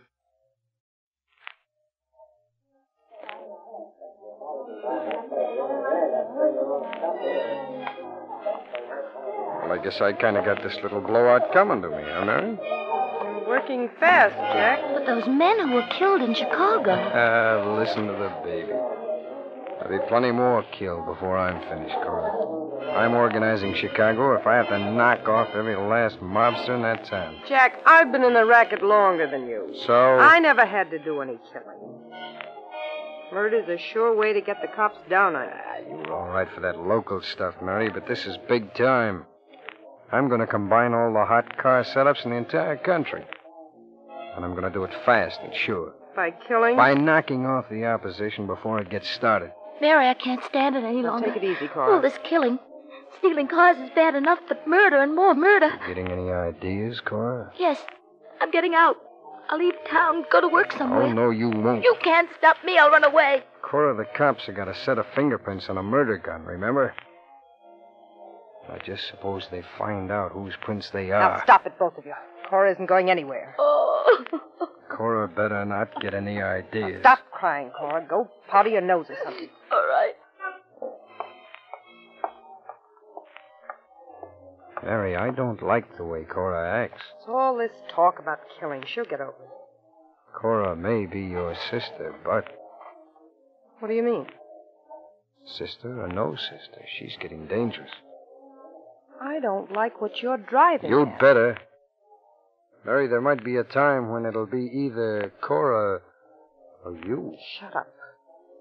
Cora's no danger. I'll control her. You better.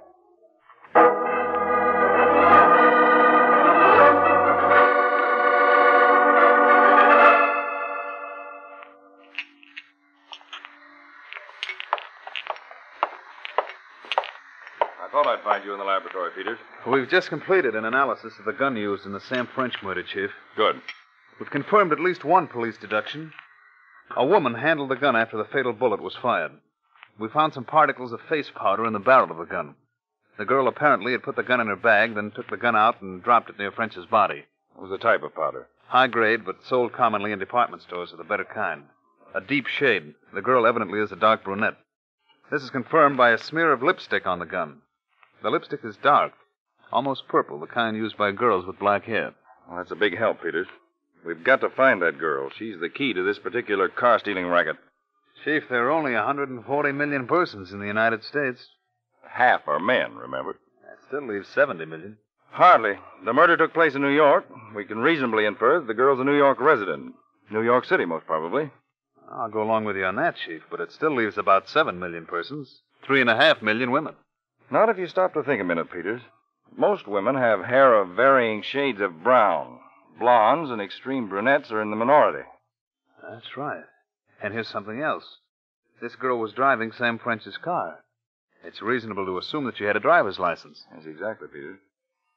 That narrows it to a girl with black hair, eyes probably deep brown or black, who has a driver's license and is on file with the Motor Vehicle Bureau in New York. At best, Chief, there'll still be several hundred girls in New York answering to that description. That's true enough. Now, have we received an analysis of the murder car? Not yet, but it may come through at any time. Well, a chemical analysis of the dust on the floor of the car, dust from the shoes of the driver, will isolate still further the neighborhood where this girl lives. It's logical. Peters, order a plane for New York. I've got an idea we may be able to locate the girl who was with Sam French.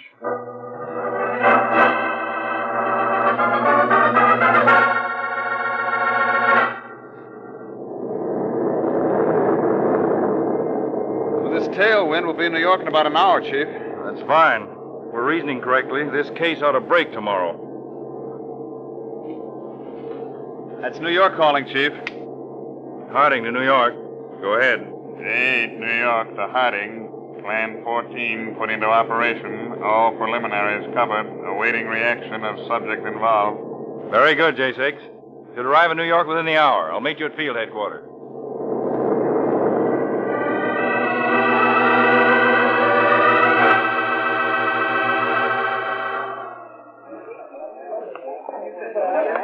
Next. Come on, move up, please, lady. I got this notice to bring my license to the Motor Vehicle Bureau. You're in the right place, lady. You got your right license? Yes, but I don't understand why I... You and all the rest of the people online, all we want is your license. You'll be given new ones. Oh, here it is. Anything wrong with it? Not a thing. We're starting to issue a new form, that's all. Let's see, Cora Linton, address, good enough. Sit down. Your name will be called and the new blanks filled out. No additional fee.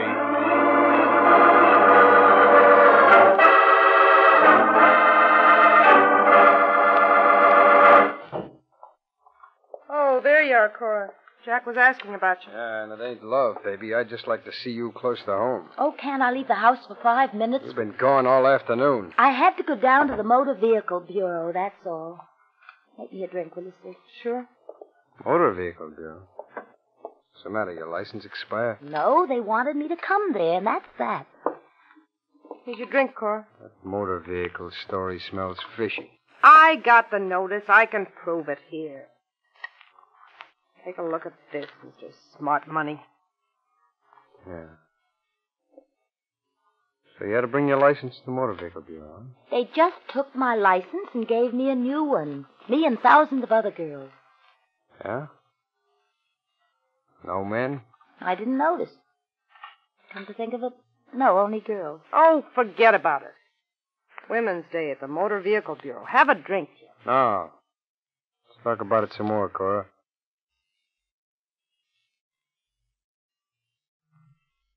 What kind of women were there?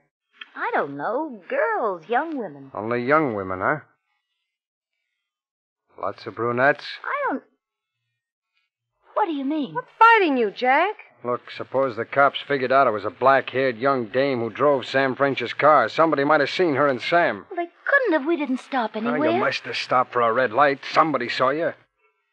So the cops play it smart. They look up all the driver's license. They call in all the black-haired dames on some phony excuse. Oh, you're crazy. There was a room full of people. You hand in your old license. It's got your fingerprints all Jack, over it. don't go getting any ideas. I had one all along. Jack, don't shoot! Let go of my arm. So help me. I'll let you have it first. You can't do it. You can't kill Kill me. you, Oh, fool. no, stop it. Here, Peter. Right, sheep. Drop it, I tell you. Out. Drop it. Lucky for you, Mr. Superintendent was around. Let us in. So glad you're here, even if you are the police. United States CounterSpy. What did I tell you? I knew Cora'd fix us. But she ain't getting away with it. That's the girl who killed Sam French. Her fingerprints are on the murder He's count. lying. Please, listen to me. He's lying. Cara's innocent. She was with Sam French, but Jack killed him. Shut up, you fool. You're getting your own neck. Quiet and let the lady talk. I'll talk plenty. I imagine you will, Miss Linton, but at best it'll just confirm the evidence we have concerning your car-stealing setup.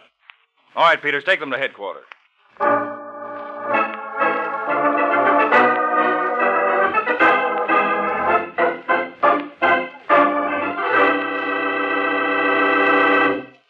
David Harding will be back in just a moment to tell you about next week's exciting case. Say, I sure want to hear about that. I heard it was sensational. But, don't you want to hear about Old Nick candy bars first, Jimmy? Now, look, Mr. Krupp, Roger. What can you tell me about Old Nick candy bars? I enjoy one every day. That's all I need to know. But, what about those folks who've never had the pleasure of tasting Old Nick? Never tasted Old Nick candy bar? Is it possible? That's right. Even though Old Nick has been a favorite of millions for over a quarter century, there are still some folks who've never enjoyed that smooth, thick chocolate coating. The crunchy peanuts and buttery rich caramel? And the creamy fudge. 4 famous candies blended into one delicious bar. Well, what do you know? Well, what'll we do? Tell him. Tell him? Old Nick? Oh, boy. Old Nick is a wonderful candy bar. As Jimmy points out, you've missed a rare treat if you've missed Old Nick. Get some Old Nick candy bars soon. Why not this evening? You'll like Old Nick.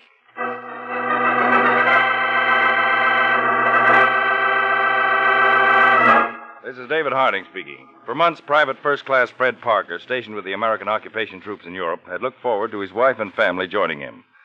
But a certain man in this country had other ideas which included gambling, murder, and double cross. How these different elements, thousands of miles apart, suddenly came into focus makes next week's CounterSpy broadcast an exciting, timely expose. I invite you to listen. Sunday, August 4th, same time, same station.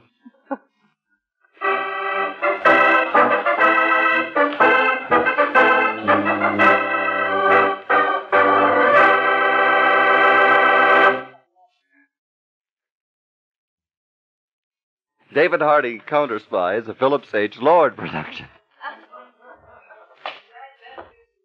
3345. 3345.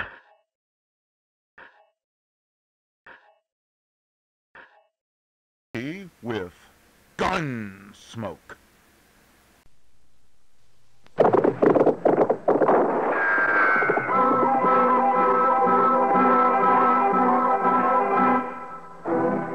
Around Dodge City and in the territory on West, there's just one way to handle the killers and the spoilers, and that's with a U.S. Marshal and the smell of Gunsmoke.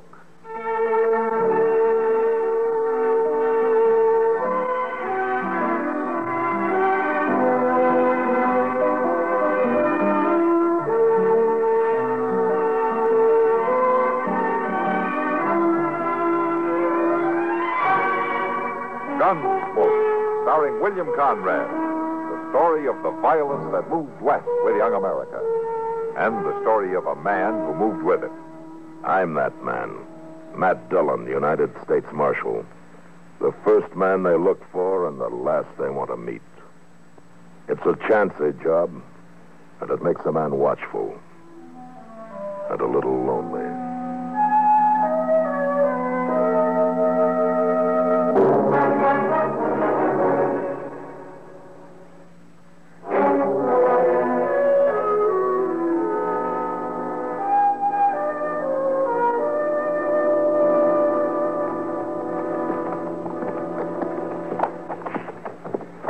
Everything sure is closed up tight, Mr. Dillon. Don't look like nobody's here at all. Somebody better be here. We'll leave the horses here at the side, huh? All right, sir.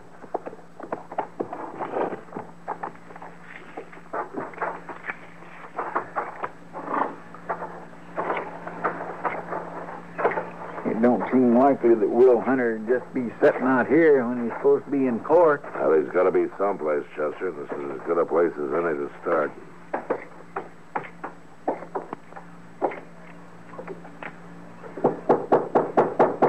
Hello. Anybody home?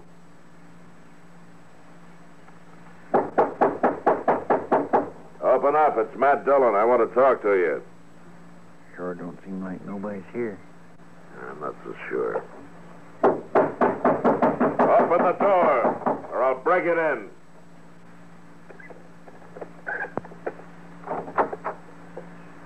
You ain't got no business with me. Are you Miss Hunter? Will Hunter married me. Where is he, man? He ain't here. Well, I better talk to you. Can we come in? I told you.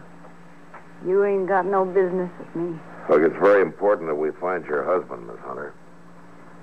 It ain't important to me. Well, it should be. He was supposed to testify today against the man who stole your horses.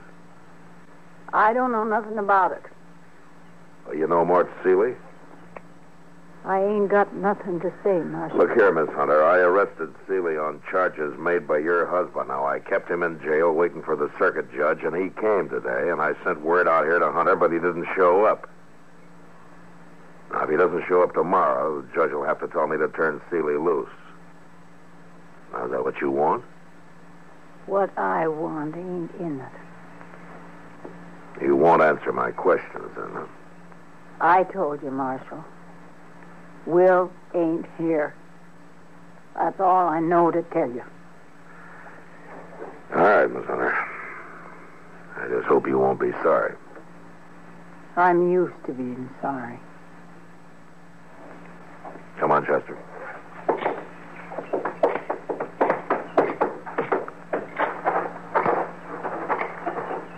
What'd she mean by that? I don't know. She's not likely to tell us either. Well, what about Will? It looks like he changed his mind. Or somebody changed it for him.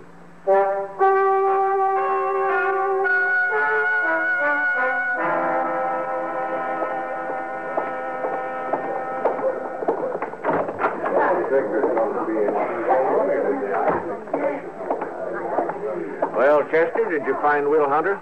No, sir, Judge, I didn't. Well, I told you.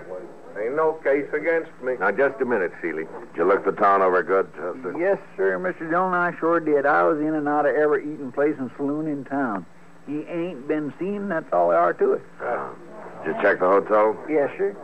The livery stable? Yes, sir, and Moss Grimmick ain't saw him neither. Huh?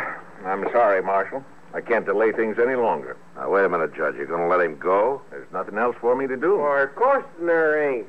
I know it all the time. Turn me loose, Dillon. Hold on, Seeley. Look, Judge, this man's guilty. You can't prove that, Marshal. But, Judge, there was a witness. Well, maybe there was, but under the law, he's not guilty if the witness doesn't testify. I'm sorry, Marshal. Well, I ain't sorry. Come on, Wes. Let's get out of here. Judge, please. I have to dismiss the case, Marshal, on the basis of lack of evidence. You'll have to let him go. You tell him all about it, Jim. So long. I swear, I sure do hate to see him just walk out of here, Mr. Dillon. Yeah, Chester. So do I. The law tries to protect everybody equally, Marshal. I know that, Judge. But sometimes people are scared to take advantage of it. All right, Chester, let's go.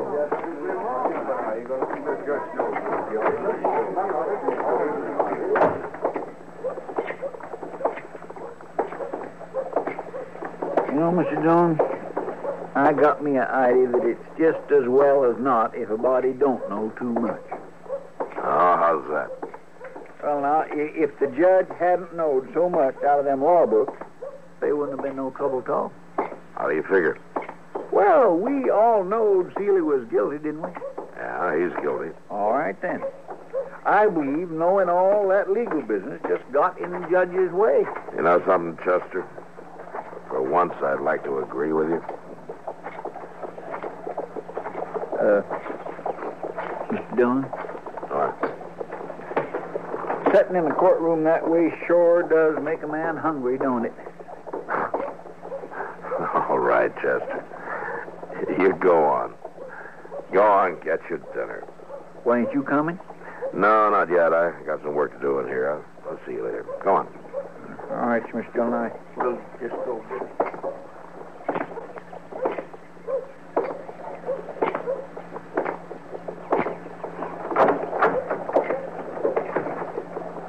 Come on in, Dillon. It's your office.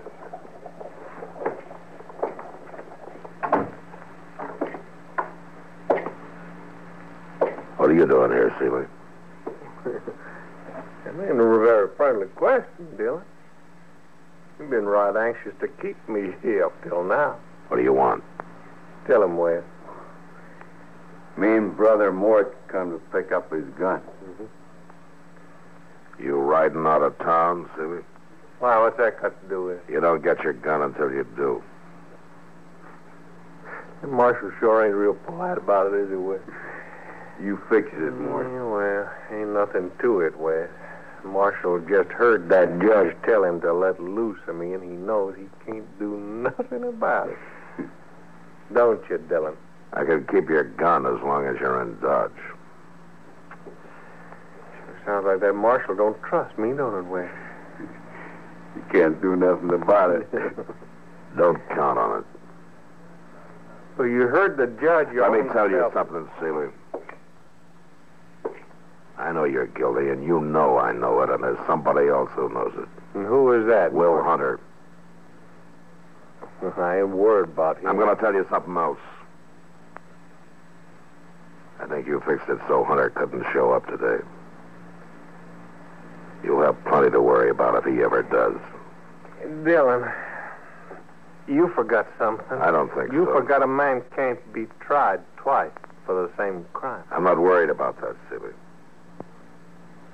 If I ever find Will Hunter, there'll be a brand new crime to try you for.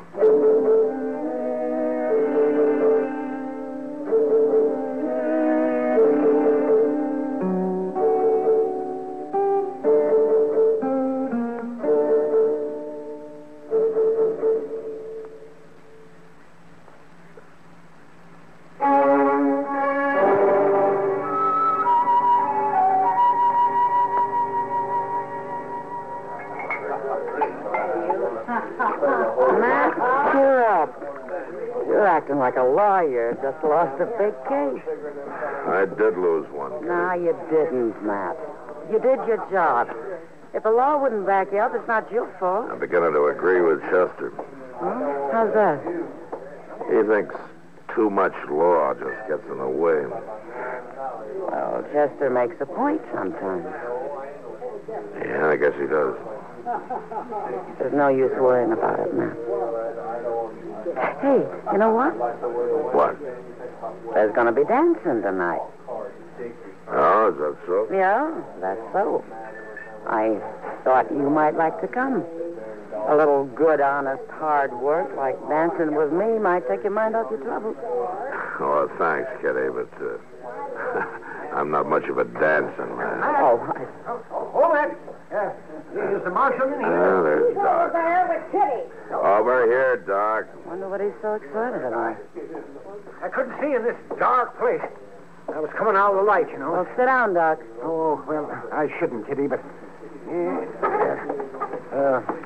Matt. Yeah, Doc.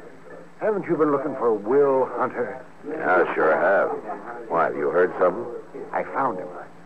Well, where is he? Well, Matt, you know that spot out west of town? Where I like to go fishing when I get a chance. Is Hunter there? Now, wait a minute. I'm trying to tell you. Well, go on. Well, I had a call to make out at the Rains place. And I just stopped off to see if that big channel catfish was still running things in that pool. Doc, you're spitting this story out like a woman. All right, but that's the way it happened. The way what happened, Doc? The way I found Will Hunter. I heard him moaning in the bushes, Matt, and there he was. And he was hurt bad, awfully bad. Was he shot? He might as well have been. He'd taken as bad a beating as a man ever took. And he was left there for dead. And he just about was. Well, what did you do with him?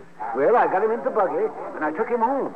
Oh, Mrs. Hunter took on something terrible when I brought him in. Well, she hadn't heard anything from him for 3 days. Yeah. Is he going to make it, Doc? I don't know, Matt. I did everything I could. I'll be looking in on him tomorrow, and I'll try to find out something for you. Thanks, Doc, but I think I better try to find out for myself. Right now.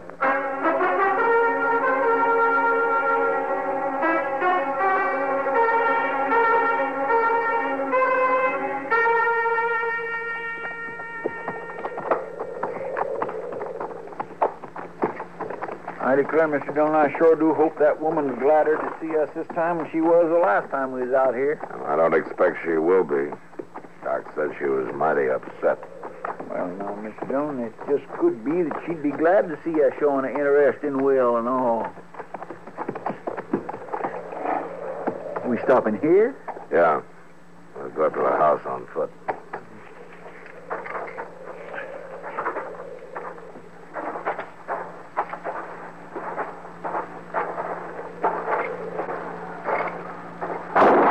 Get on, Chester. She sure ain't no friendlier, is she? No, not exactly. Miss Hunter. She's standing there on the porch, Mr. Dillon. She's got a big old squirrel gun. She aims to kill us. Yeah. Miss Hunter, it's the marshal. I want to talk to you. I'm coming in.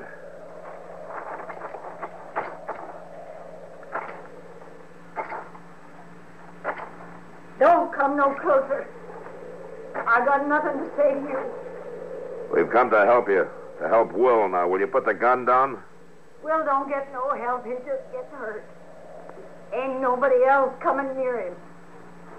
I'm coming in, Miss Hunter. Will wants to see me. Why don't you leave us be? Put the gun down. Why don't you leave us be?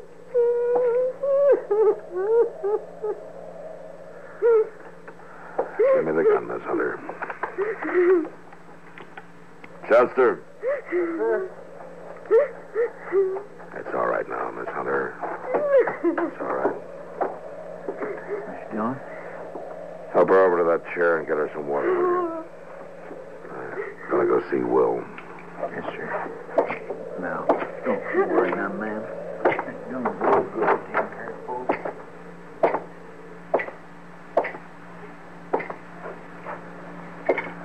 Will?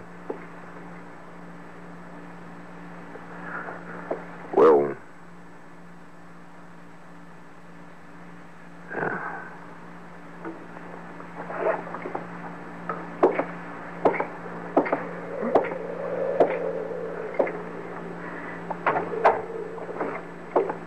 How is he, Mr. Dillon?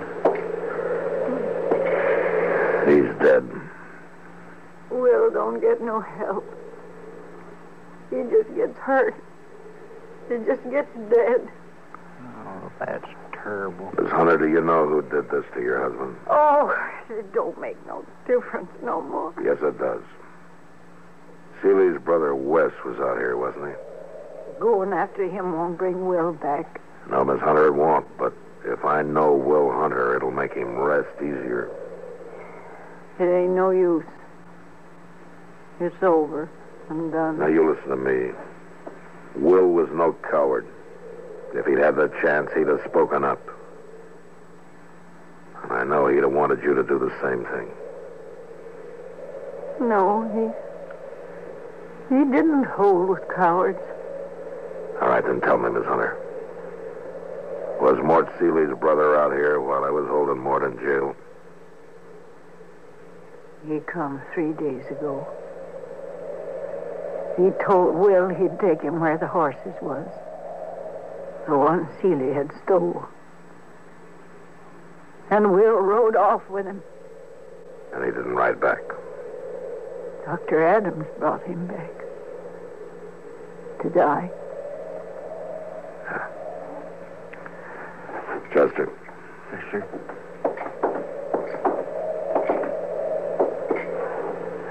I want you to do exactly what I tell you. All right, sir. I want you to go to Dodge. And leave you here? I want you to go to every place you can think of. To Delmonico's, the hotel, the livery stable. A Long Branch? And a Long Branch. And I want you to do a lot of talking. Well, now, Mr. Dillon, I don't understand just what you're getting at. I want you to tell everybody you see that Will Hunter is doing fine. Just fine. But, Mr. Dillon... You just do what I say, Chester. Tell the story all over town. Yeah, but now, if them Seeley brothers hears about this, they'll head right out. That's what I'm counting on. Well, now, I ain't going off and leave you alone again a pat hand like Get that. going, Chester. It just ain't Chester. right. Yes, sir, Mr. Dillon.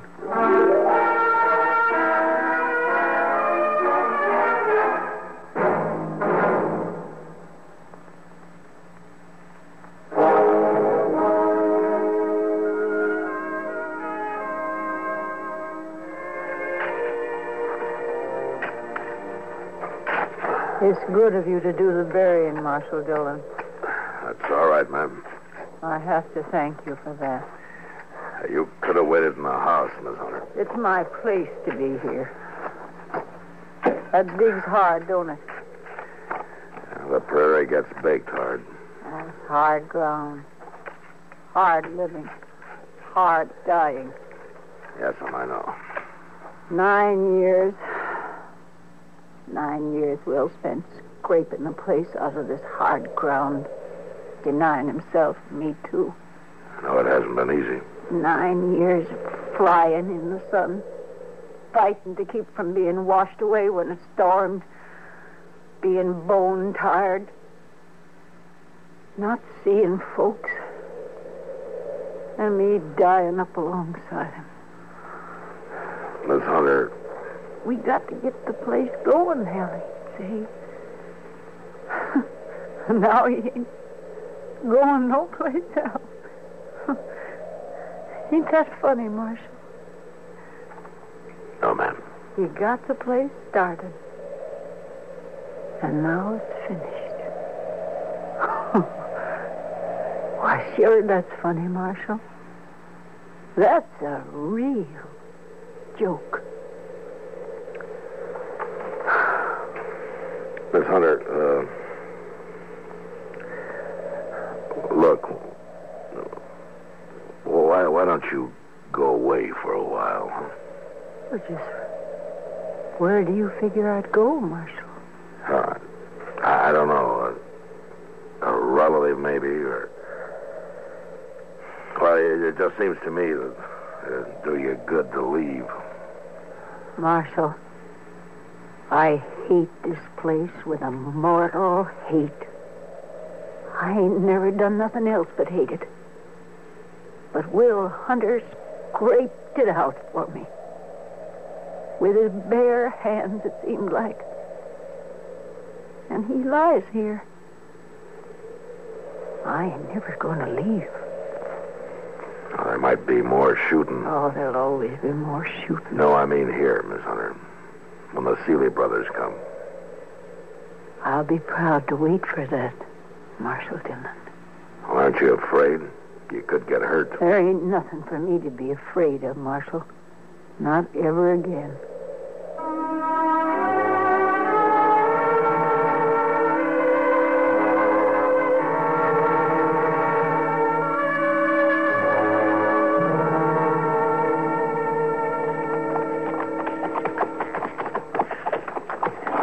I tell you, Mort, I hope I won't be making this ride many more I should have times. known you never could do nothing right the first time.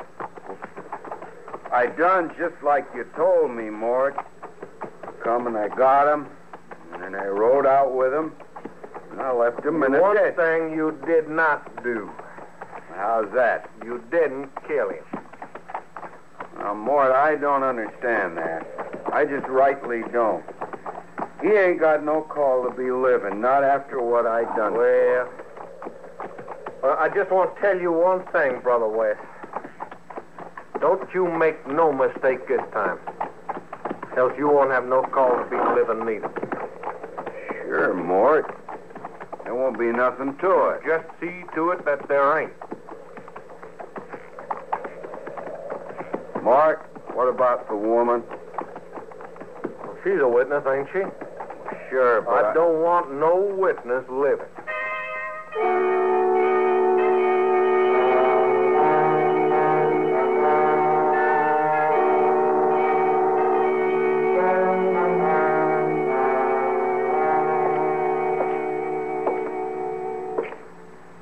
Miss Hunter, Marshal, they're coming.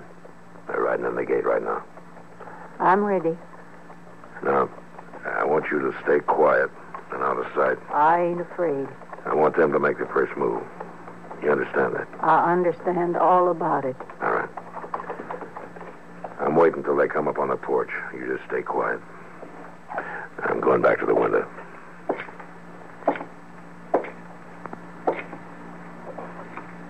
Hunter! Come on out, Hunter. Ain't gonna do you no good laying there and hide. Hunter, me and Wes, we gonna finish it this time. They're leaving their horses.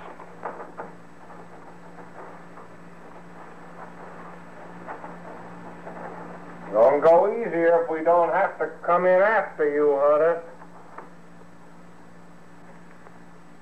It'll go easy on your wife. If we come in there, Hunter, Wes gonna get a chance to beat on you some more. Ain't that right, Wes? No! Right, Morgue. No, you ain't coming in! No, Miss you Hunter. ain't gonna beat on nobody! Hunter! Hunter, come back, they'll kill you!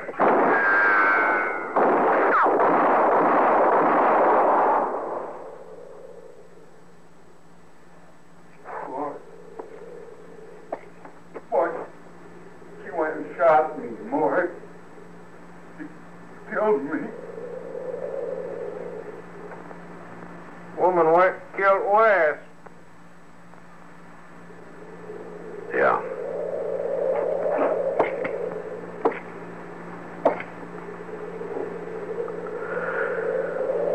You killed her. Crazy woman. Running around with a gun.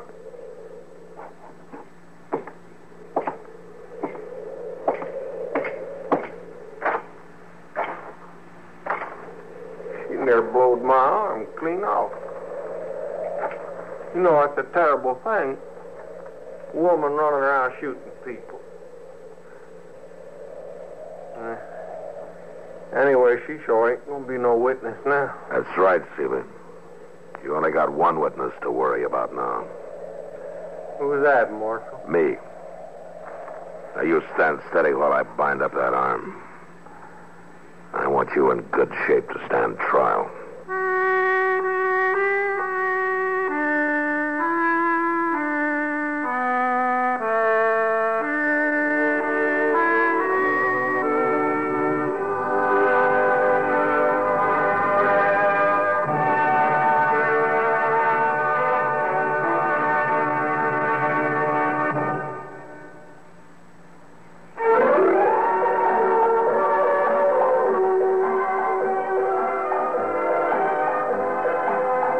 Gunsmoke, produced and directed in Hollywood by Norman McDonald, stars William Conrad as Matt Dillon, U.S. Marshal. The story was specially written for Gunsmoke by Marion Clark, with editorial supervision by John Meston.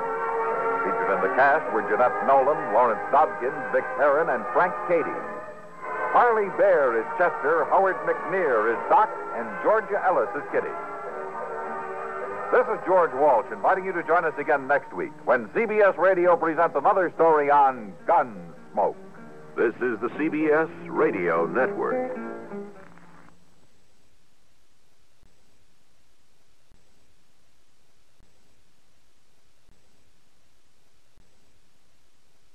I oil that. Kids are born Next guest will give you the laughs. Just don't ask him to lend you money. It's Jack Benny coming up next. Say, Don, is the studio filled yet? I want to go out and talk to the audience. No, Jack, but they're coming in. Anyway, we've got 15 minutes before the broadcast starts. That's right. Mary, isn't it wonderful how people flock to our program? Yeah. Yeah, I hope they applaud a lot. They will if you untie them. Oh, stop. Don, let me know when the house is packed, will you? Mr. Mortimer, the sponsor, is coming to the show, and I want everything to go off all right. Okay, Jack. Have your tickets ready, please. This way for the Benny program. Right this way, soldier. Say, Usher, is this the Grape Nuts program? Yes, indeedy. And this is my first week with it. I used to be with Rinse So White, happy little wash day song. Tickets, please. And now you're with Jack Benny, huh? Yes. Grape Nuts Flakes, crunchy little munchy food. Tickets, please. Hey, Dennis! Dennis, I want to see you. I'm in my dressing room. Just a moment, Mr. Benny. I'm finishing a game of gin rummy. With who? Oh, can't you play it alone? Well, I'll be... Besides, it's not with who, it's with whom. All right, with whom? Whom on the ring? Where the who and the which play with what? Tickets, please. Anyway, Dennis, don't you know you can't play gin rummy alone? It's a game for two. But I'm only using half the deck. I don't care. Now come in here. Okay. Imagine playing gin rummy by himself. Right this way, folks, for the Grape Nuts program. Tickets, please. Once you're in, you can't get out. Tickets, please. Come on, Butterfly. We want to get seats down in front so Mr. Benny can hear me laugh at his jokes. Okay, Uncle Rochester. Say, how come Mr. Benny gave you a day off today? I ain't off. I got to laugh. Come on, Butterfly. Do I have to laugh too, Uncle Rochester? Yes, honey. I'll nudge you with my elbow. Now, remember, if it's a little joke, you just giggle. Mm-hmm. And if it's a big joke, you laugh real loud. You know, a guffaw with a crescendo finish. Mm-hmm. But what do I do if it's a kind of a medium joke? You don't tell them that way, honey. They're either good or bad. But don't worry, I'll give you the elbow. Here are 2 seats, right in the second row. Dennis, I'm sorry I broke up your game, but I wanted to talk to you about your first gag on tonight's program. I want to talk to you about that gag, too. I don't understand it. Do I, Mr. Benny?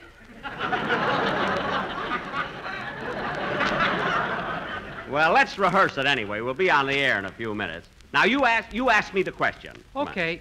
Say, Mr. Benny, did you hear about the lumberjack that was always chasing dames? No, Dennis. What about the lumberjack that was always chasing dames? He was sort of a timber wolf.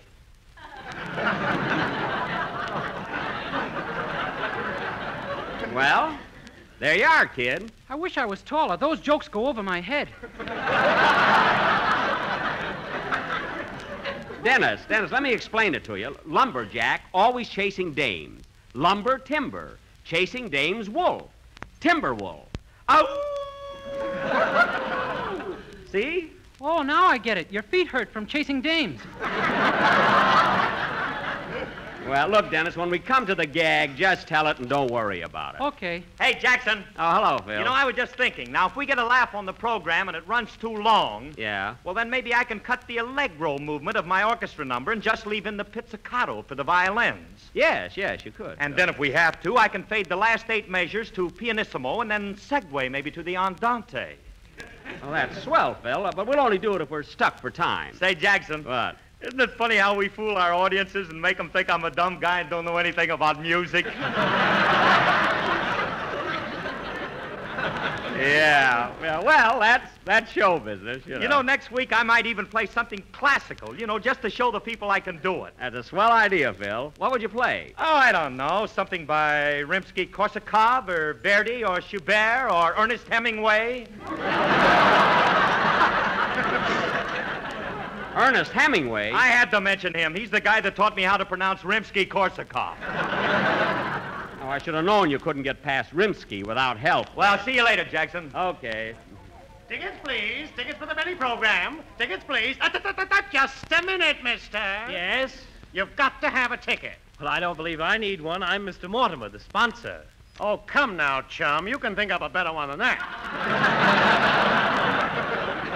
But it isn't necessary. I really am the sponsor. Look, buddy, all I know is I got a uniform with 3 pockets. And if they ain't full of tickets at the end of the show, I lose my job. So don't hold up the line, please. Well, I'll just go to the stage door. I'm sure I won't have any trouble there. Good luck, mister. Tickets, please. Oh, Mary! Yes, Jack? I want to see you a minute. Will you come into my dressing room? Okay, but you'll have to leave the door open. Oh, don't be silly. Well, what do you want, Jack? Mary, our sponsor, Mr. Mortimer's in town. He's coming over to catch the show. Be on your toes, will you? Oh, you and your sponsor. With all the money you make on Christmas cards, what are you worried about? Well, he's one of my best customers. I thought so. Say, Jack, I'm glad you called me in. I'd like to talk to you about that corny gag you want me to do in the first spot. It's awful. What corny gag? The one where you say to me, say, Mary, since tonight is Halloween, what shall we have for dinner? Uh-huh. Then I say, let's take the inside out of a Frankfurter and have a Halloweenie.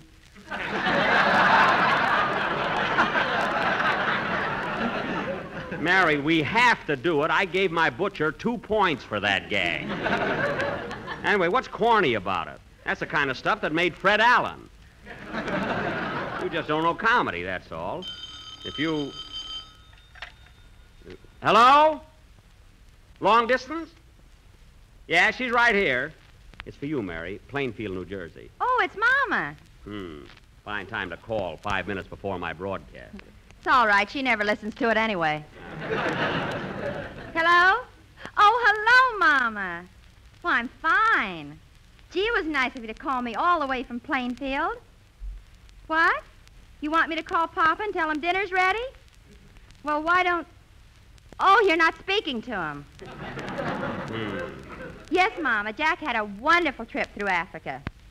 Yes, that's what he's calling himself now, Old Blood and Guts. What? What'd you say? All right, what's so funny? Mama wants to know where you got the blood.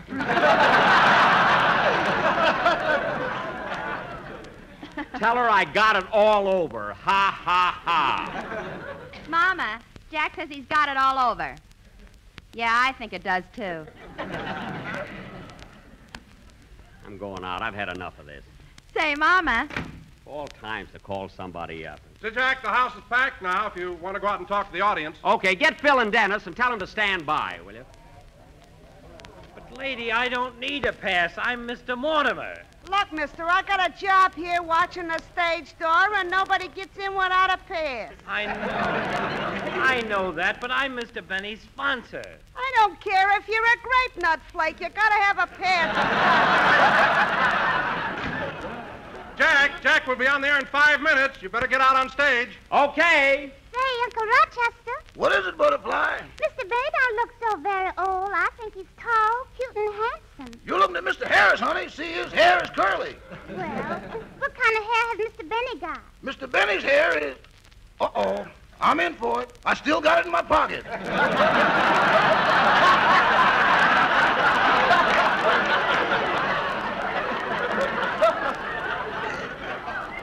Here it comes now.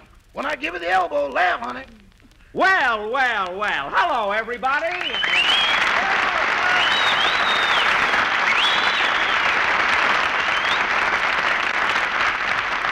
Yes, sir. Well, folks, we start our broadcast in a few minutes, and before we...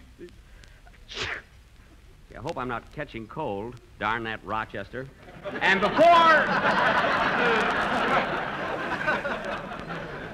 before we do, I want to tell you a gag about Halloween that'll kill you. As soon as we go on the air, we'll be spooking on a ghost-to-ghost hookup. Yes, sir. That's lousy, isn't it, Uncle Rochester?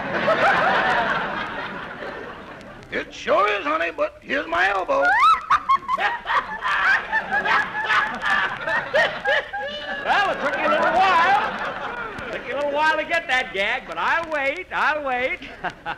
Well, folks, in about 20 seconds we'll be on the air, so just relax. No use all of us being nervous. But I'm Mr. Mortimer, and I'm Jack Benny's sponsor. I don't need a pass. I don't care who you are. As long as I'm the janitor, you can't come through the window. All right. Nobody admires efficiency more than I do. Stand by, Jack. We're all set. All right, Don. Let's go. The Grape Nuts and Grape Nuts Flakes program, starring Jack Benny with Mary Livingston, Phil Harris, Dennis Day, Rochester, and yours truly, Don Wilson.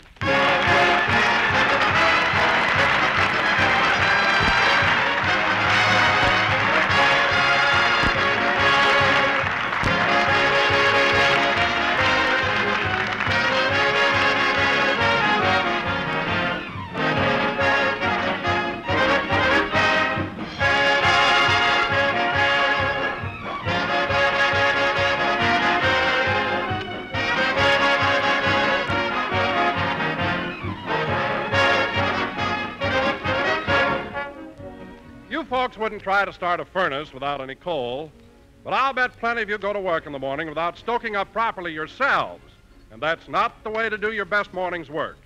Nutrition experts say that we need at least 1/4 of our day's nourishment at breakfast, and they also say that an adequate breakfast should include a cereal with whole grain nourishment.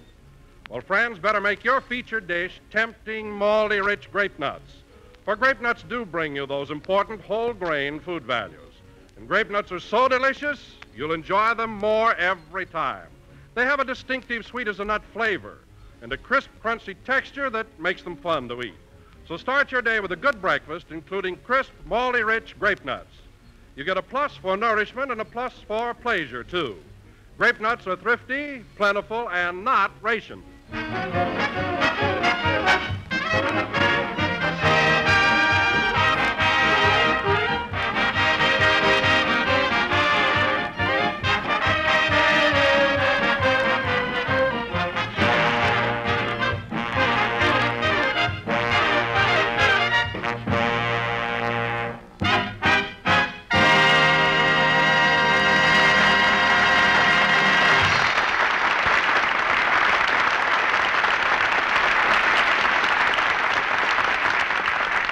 And now, ladies and gentlemen, since tonight is Halloween, we bring you a man who can't wait till it gets dark so he can ring doorbells, tip over ash cans, and write, "I love Jack Benny" all over Bob Hope's house.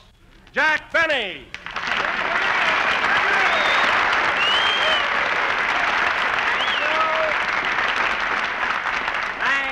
Thank you. Hello again. This is Bob Halloween Hope. Jack Benny talking. Don, I wish you wouldn't get me all mixed up.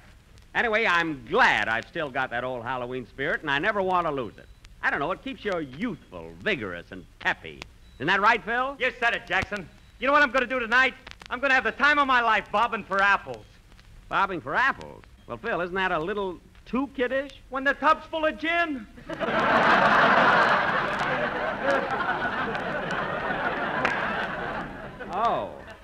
I didn't.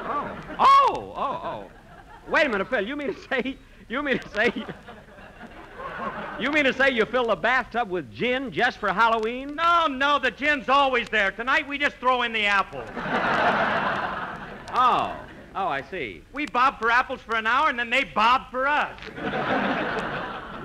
Well, Phil, that wasn't exactly my thought when I brought up the subject of Halloween. You know, I go for nice, clean, wholesome fun. Yeah, like filling a stocking with mud and smacking a guy in the puss with it. Oh, quiet. There's a lot of fun you can have without getting rough. Oh, by the way, Mary, since tonight is Halloween, what shall we have for dinner? Let's take the inside out of a frankfurter and have a Halloweenie.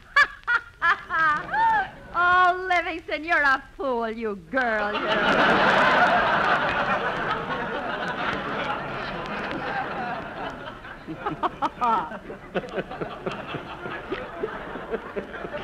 What? Well, I guess I saved that one. It wasn't necessary. That joke was all right. If ever a gag needed a convoy, that was it. Well, look, Mary, if you don't like the stuff I give you, write your own material. Maybe I should. And now, folks... Hey, Mr. Benny. Oh, hello, Dennis. Hello. Well, I'm all ready for Halloween. I got my stocking full of mud. I know, Dennis, but you're not supposed to wear it. What a kid. Oh, by the way, Dennis, is it true that you just got a letter from your cousin who's a lumberjack? Oh, boy, here it comes. You know, Mr. Benny, that reminds me. Did you hear about the lumberjack that was always chasing dames? No, Dennis. What about the lumberjack that was always chasing dames? He was full of timber.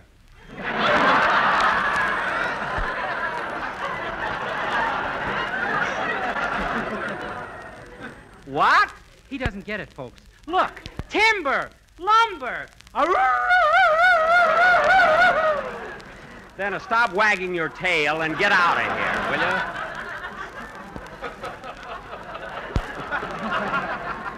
And now, folks, oh, brother.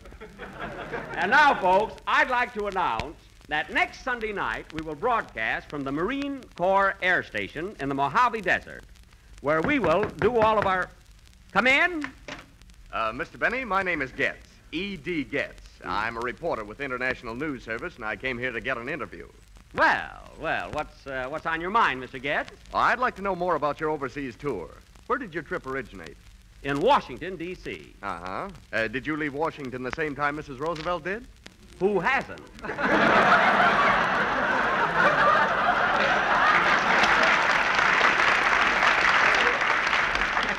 Well, I kind of got one in there myself, didn't I?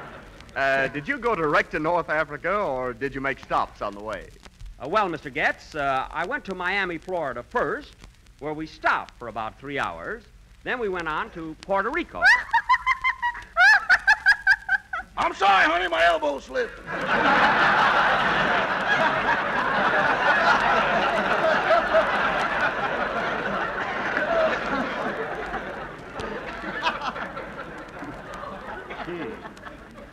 Yes, Mr. Getz.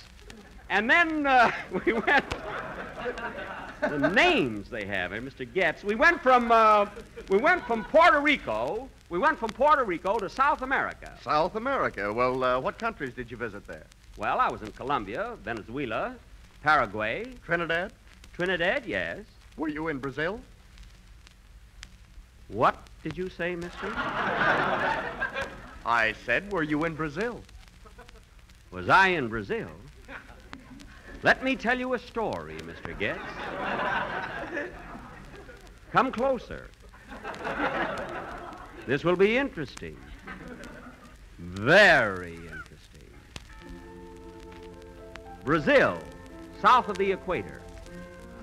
Come with me, Mr. Getz, and I will take you to a picturesque little village. Warm, tropical, serene, where you will meet a friend of mine, a provincial fellow steeped in the tradition of this peaceful village. I think you will like him. His name is Manuel. Si, Senor Getz. You are very fortunate you have met me before siesta time. Now we are alive and busy. Oh, you mean you're peppy? No. Last Sunday I was peppy. Today I am Manuel. Anyway, Senor, soon will be siesta time. I will show you how everybody sleep in the sun. Everybody here lazy.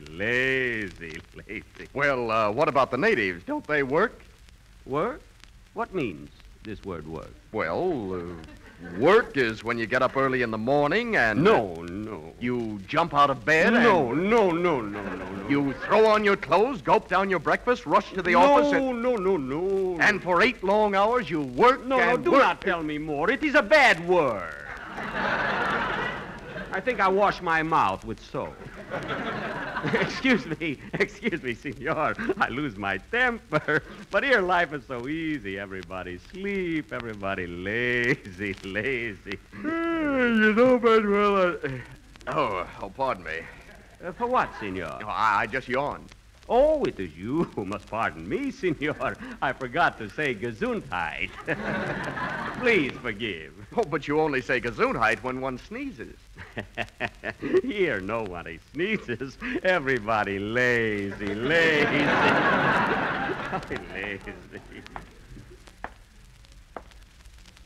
Oh, hello, Pedro. That senor was my best friend, Pedro. Well, why didn't he say hello to you? Oh, he say hello to me yesterday. Today is my turn. Come, senor, I take you to Marketplace. Here come my wife on mule. She is on her way home. I better wake her up and tell her she is here. She lazy. Oh, Maria. Look, I wake up mule, too. Maria, this is my friend, Senor Getz. How do you do, senora? Tu trovaste o afstanada estupida dissimuladamente. Well, what does that mean? I do not know. She writes her own material.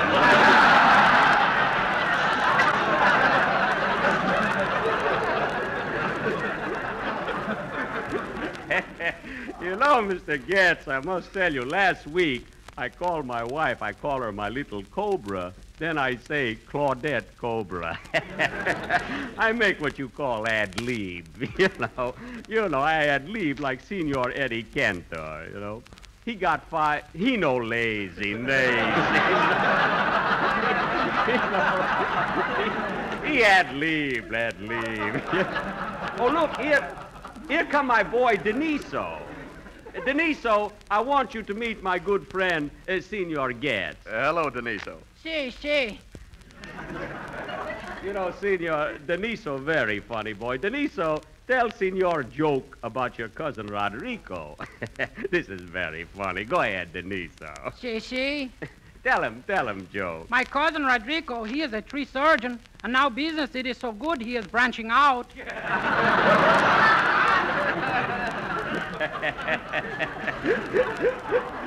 You understand, Senor, he has cousin tree surgeon who is branching out tree, branch, wood. Is that not right, Deniso? See, lumber.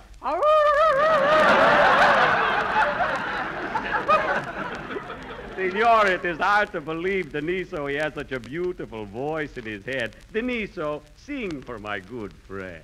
See. Listen, Senor, he's going to sing. Brazil, New Brazil, brasilero, New mulatton zoniero, vu cantarte nos mius versos,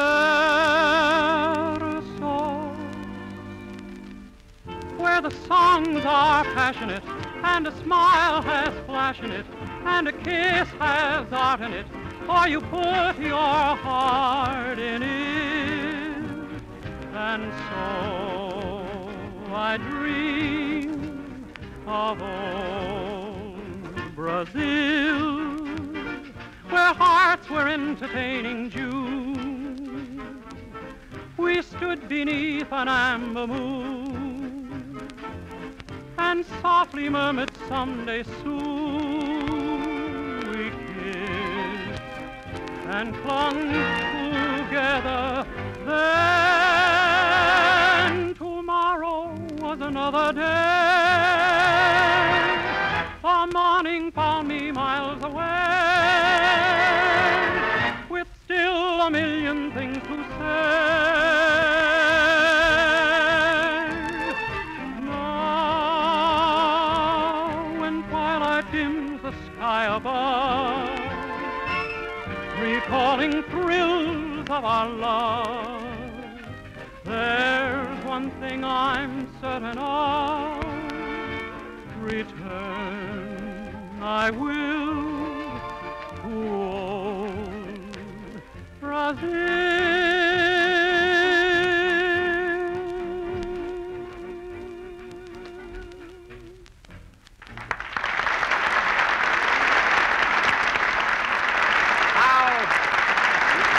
Very good.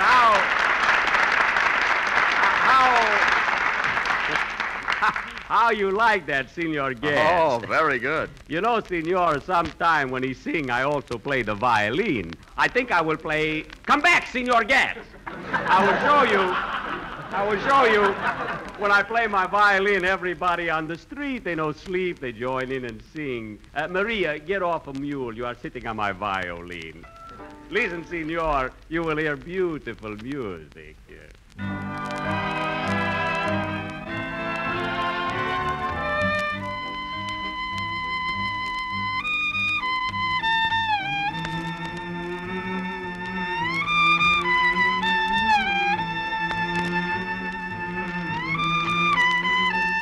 Grape nuts flakes, good to munchy on. Grape nuts flakes, for your munchy on. Grape nuts flakes, try a buncheroo. Grape nuts flakes, nice and crunchy too.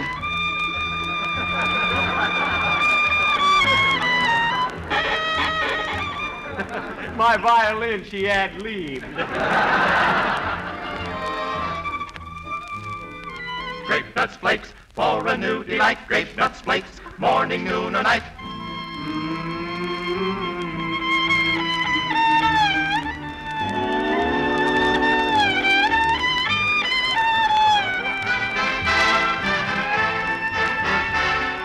Grape nuts flakes, they are so delish. Grape nuts flakes makes a tasty dish. Grape nuts flakes, right in calories. Grape Nuts Flakes pays our salaries. Grape Nuts Flakes, babies cry for it. Grape Nuts Flakes, please apply for it. Grape Nuts Flakes, Jack would die for it. Grape Nuts.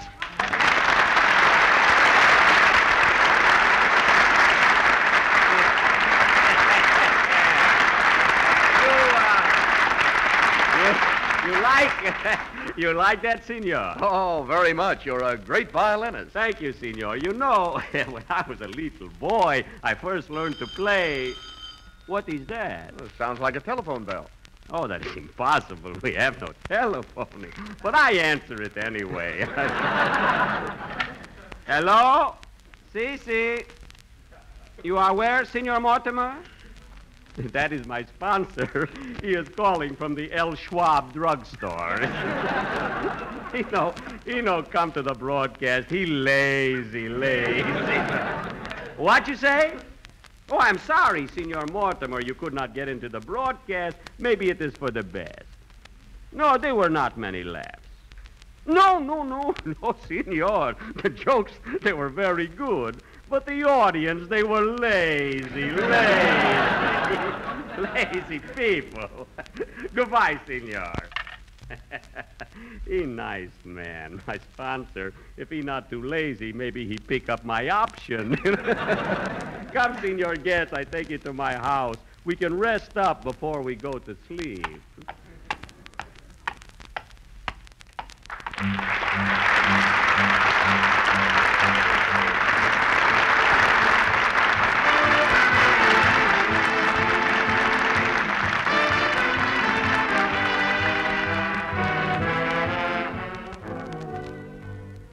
Well, friends, right now our country is up against a serious paper shortage, and there are three things that you can do to help.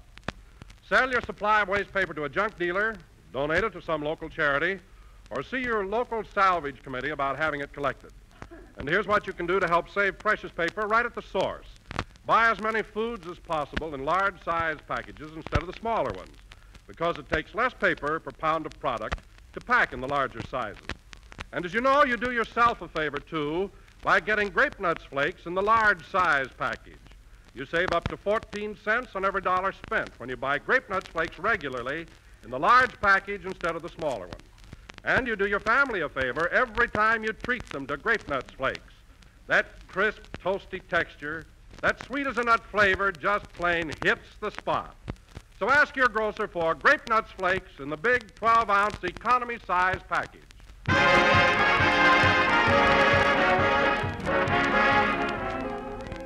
Ladies and gentlemen, tonight the Hollywood Canteen is celebrating its first anniversary. It has been a year in which the entertainment industries have tried to supply our servicemen with food, friendship, and fun. It is the least we can do for those who are doing the most. Say, Mary, you want to go with me? I have to go over and rehearse with Burns and Allen. I'm going to be on their program. You are? Yeah, you see, I know, lazy. No, you're a lot... Never mind. Good night. Good night. For a hot cereal treat you'll really go for, make it Grape Nuts Wheat Meal, hot member of the Grape Nuts family. Grape Nuts Wheat Meal is luscious with roasted wheat flavor, with a distinctive texture that's smooth but full-bodied and substantial. It cooks to perfection in 3 minutes flat. And hot Grape Nuts Wheat Meal is a rich, brown, whole-grain cereal, so it's packed with wonderful nourishment. Try rich, hot Grape Nuts Wheat Meal. This program came to you from Hollywood. This is the National Broadcasting Company. Director Cecil B. DeMille hosts Lux Radio Theater. Up next.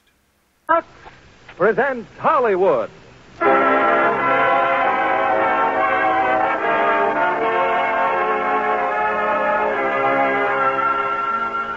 Lever Brothers Company, the makers of Lux toilet soap, bring you the Lux Radio Theater, starring Fred McMurray, Valley, and Frank Sinatra in The Miracle of the Bells.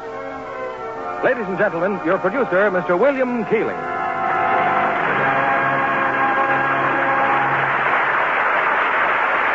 Greetings from Hollywood, ladies and gentlemen.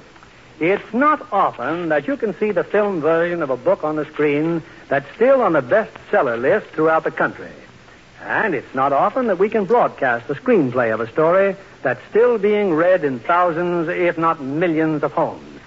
But such is our good fortune tonight with Lasky McEwen's current film production of Russell Janney's book, The Miracle of the Bells. And we bring it to you now with three great stars, Fred MacMurray, Valet, and Frank Sinatra, playing their original screen roles. Many of the scenes in The Miracle of the Bells were filmed on actual location in a typical Pennsylvania mining village. And from such a place, close to the setting of tonight's play, as a matter of fact, comes a letter from a good friend of this theater.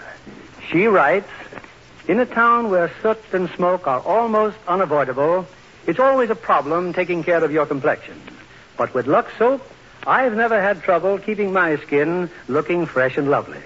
We appreciate Lux soap as much as we enjoy your Monday evening broadcasts, and that's saying a great deal."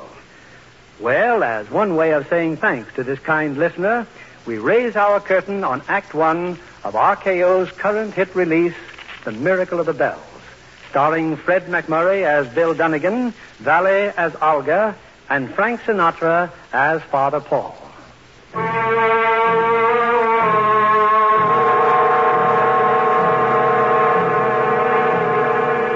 A few moments ago, an eastbound train paused momentarily in a small Pennsylvania town. One passenger got off, while from the baggage car, a coffin was quickly unloaded and placed in an awaiting hearse. You, Mr. Dunnigan? Yes. I'm the undertaker, Mr. Dunnigan. Nick Orloff. Might as well ride with me back to Coal Town. Thank you. You the husband of the deceased? No, I'm just a friend. Quite surprised when I got your telegram. Never had a client from Hollywood before. The name of the deceased, Mr. Dunnigan, Olga Treskovna. That was her professional name. She was an actress. But she come from Coal Town, huh? What was her real name? Olga Trocky. Trocky? Stan Trocky's kid? That's right. 3 years ago, I gave Stan Trocky a first-class $100 funeral.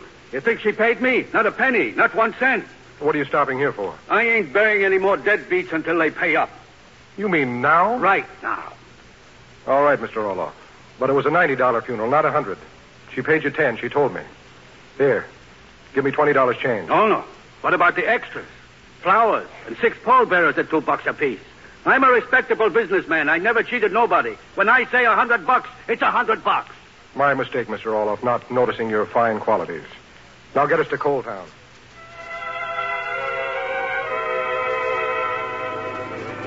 It's all right, Olga.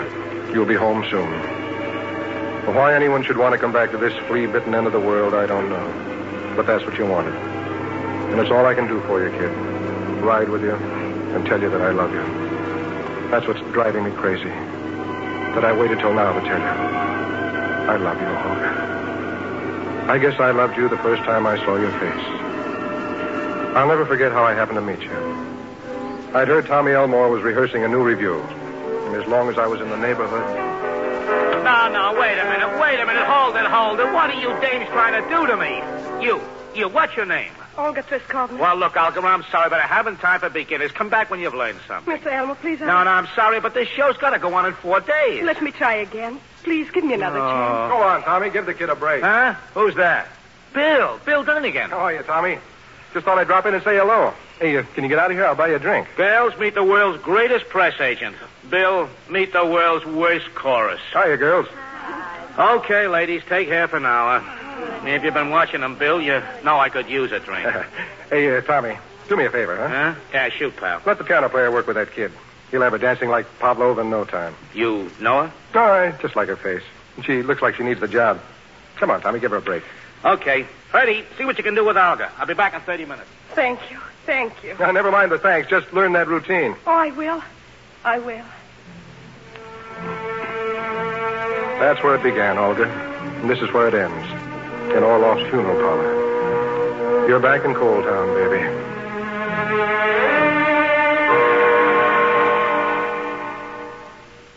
Now, if you'll just sit down, Mr. Dunnigan.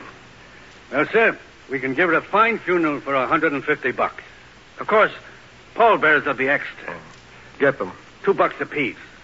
Now, about the church. First thing for me to do is fix it up with Father Spinsky. So just make yourself comfortable, Mr. Dunnigan. Be back as soon as I see you. What a sap I was, baby. walking out of that theater with Tommy Elmore, not seeing you again for a whole year. And then only by accident. That tank town in Iowa, Christmas Eve. And me wondering how to kill time till my train left. I walked down Main Street, and there was your picture in the lobby with the rest of the cast. The show was over, but I took a chance you'd still be in your dressing room. Mr. Donegan. You've got a good memory. Oh, come in, come in. Oh, I wanted so to see you. This is the most exciting thing that could have happened. I wanted to see you to thank you. I've never forgotten how kind you were. Then you finally learned that dance routine, huh? I became so good in the chorus that now I'm a great dramatic actress. Oh? It's not a good play, and I don't have a good part, but I love it, and I'm so grateful to you. But what are you doing in Iowa? I'm advance man for a road show. Well, I see you're ready to leave. You've got a date, huh? I just wanted to drop in and say hello. Oh, I don't have any date, Mr. Donegan. You're not going anywhere? Just to the hotel. I suppose you're with friends. I won't keep you, Mr. Donegan. The name is Bill, and you are going somewhere with me. Are you hungry? Yes. Wonderful. There must be some restaurant in town that's still open. Come on, let's find it. Walking with you in the snow, I felt as though I were drunk and didn't know what it was. I didn't know that I'd feel the same every time I was with you. We finally found a Chinese restaurant. It was deserted. But old Ming Gao seemed to think we were very special customers. You shouldn't have gone to all that trouble, Ming Gao. But how delicious everything was. After all, it is Christmas. And you say you are strangers here. Who met purely by accident. No. No accident. I believe these things are all written. And we just follow the script, huh? Yes, we follow. Maybe you will tell me something, young lady. Your name. Olga Trocky, alias Olga Triskovna. Trocky, huh? Olga, when did you first decide to be an actress? When I was a little girl, I think. In a place called Coaltown, Little Poland. Oh, near Wilkes-Barre. Yes. Coaltown killed my mother. My father, too. My father was very sweet and kind. He played the accordion and sang.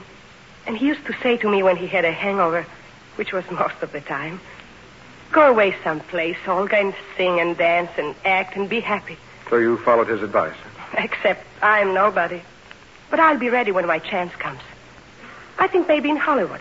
Not so fast, baby. What you need is a couple of years in stock. You've got a lot to learn. I haven't time for all that, Bill. I want to get there quickly.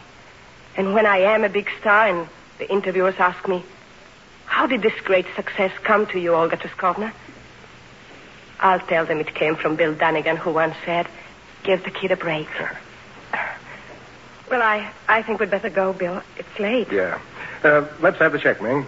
No check. Oh, no check. Come on. We ate the whole restaurant. Please, let this humble meal be my gift to the two guests from far away. Well, thanks, Ming. Merry Christmas. Thank you. Wait. This is for you, Ming Gao. It's nothing, just a little religious medal. St. Michael, the Archangel. Will you take it, please? I am very grateful. St. Michael, huh? What's his specialty? Fighting for God. He is a very gallant saint, Bill. I will carry it and hope for your great success. Good night, Ming Gao.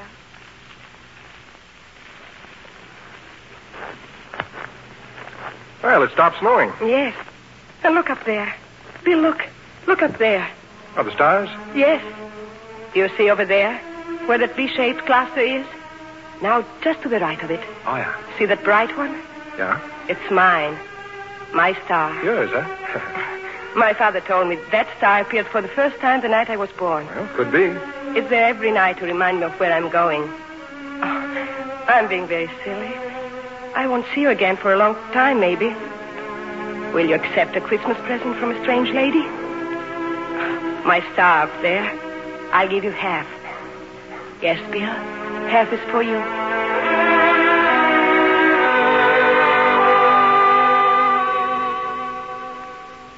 Why didn't I say something to you then? But no, not a word. Not even where can I write you, where'll you be? No. Old Claremouth just walking along with his heart jumping and never a word. And now I'm in Nick Orloff's funeral parlor. And you in a box in the corner of the room. But it can't end like this, baby. It can't end with Donegan the dummy just staring at a box. You see? That didn't take long, did it? Me and Father Spinsky got everything worked out fine. And I got hold of a singer, too. Now, let's see. I figured a blanket of roses for the coffin. And maybe a nice wreath as a sort of personal tribute from you. Oh, yeah. The section of the church. I almost forgot that. Oh, that's bad. You wouldn't want to forget any charges. Huh? And a donation for Father Spinsky's church. Let's figure on a total of $350. $350? Well, that's a lot more than That ain't much for a service at St. Leo's. At St. Leo? Yes, sir. Biggest church in town. But that's the wrong church. I wanted St. Michael's. I just took for granted. That old broken-down barn? Oh, no. You don't want your friend buried from St. Michael's. Look, Mr. Orloff, where is St. Michael's? Go on. Take a look at it. I ain't worried. Down the street to your left, across from the hotel. Just remember, Father Paul ain't got anything to offer. You'll be back.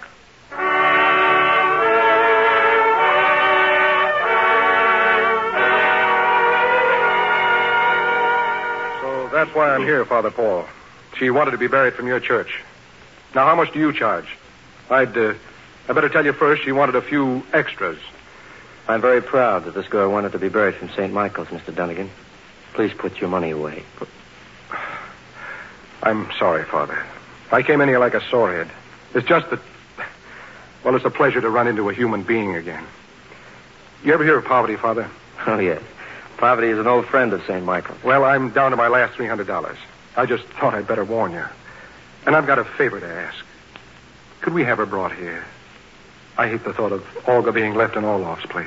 Of course, he belongs here. She'll like that. I mean, she would have liked that. I keep talking about her as if she were still alive, but, well, it's just, I know what you mean. Let me phone Orloff, and then you must tell me about Olga. I can see you must have loved her very much.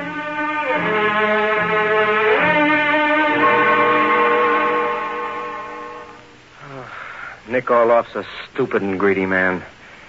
But she'll be here. Thank you, Father. Now, about Olga. Well, I'd met her only twice before I took a job in Hollywood as personal drum beater for the great Marcus Harris. Marcus Harris? Marcus Harris is one of the greatest motion picture producers in America. And at the moment, he was given birth to a $3 million epic called Joan of Arc. The star of the picture was a girl named Anna Klovna. But Miss Klovna proved quite a problem. She was trouble from the minute she walked into the studio. Then one morning in Harris's office... I refuse to perform. I will not put my foot on that set again. I'm leaving, Mr. Harris. Miss Klovna, please. That imbecile. He's the director. He's an idiot. He wants me to be here before I'm awake. He says I must rehearse. I have played Joan in Europe. Shaw's Joan. Schiller's Joan. What have I to learn from him? From any of you? Oh, come on, Anna. Don't act like this. You're a great artist. Well, then I want to be treated like a great artist. Let's go to your dressing room. Let's see if we can't talk this over, huh? So, now you give the order, too. What do you know about art? A pushcart peddler is what you were. And what you still are. No ignorant peasant can give orders to Anna Klovna. Now, wait a minute. We don't talk like that in America. No. All you talk in America is money, money, money. Oh, but I am finished. I quit. You can quit. I'm sorry you don't like me, Miss Klovna. That's all right. I'm sorry you don't like America. But that isn't all right. It's too bad you couldn't see something nice in such a wonderful place. Wonderful. For fools, maybe. For money grabbers. For peddlers. I am an artist. She'll calm down, Marcus. She'll be back. I don't want her back. I like this country. I won't work with anyone who doesn't like it. Well, you can get somebody else to play the part then. There's no one else available who can play Joan of Arc. It's too bad. Klovna has a great talent. Well, let's walk over to the set and give him the bad news. And that's it, ladies and gentlemen. We're forced to give up the picture. I'm sorry this has happened. Maybe we'll have better luck next time. That's it, boys. Wrap it up. Mr. Flanagan. Bill. Holy Ike, am I dreaming? Hello, Bill. Olga, don't tell me you're in pictures. I was. I just lost my job. I was stand-in for Anna Klovna. You're working here, too? Yeah. Look, let's get out of here where we can talk. So a stand-in, huh? Not much of a job for a foolish young lady who dreamed of being a star. You know, it makes me happy just to look at you. Say, where can I meet you tonight? Let me cook dinner for you. I've got a sort of apartment, and I've been dying to have a guest. No guest? No. I'm glad. What's the address? 1461 Curzon Avenue. It's over a garage. 1461. Will it be all right if I get there about 7 o'clock? 7 is fine. Oh, Bill, how good to see you again.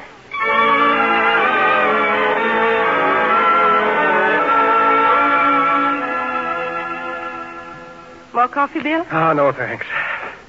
Just tell me the rest of it, baby. Oh, there isn't any rest of it. I kept making the rounds of the studios, and sometimes they said come back, and sometimes they said don't come back. But whatever they said, it always ended the same way. No job for a new young movie star. Bill, you're not listening. Yeah, I'm listening, baby. I'm listening to a lot of things. Olga, can you act? But you know I can act. How do I know? Because I told you. Oh, that's right, so you did.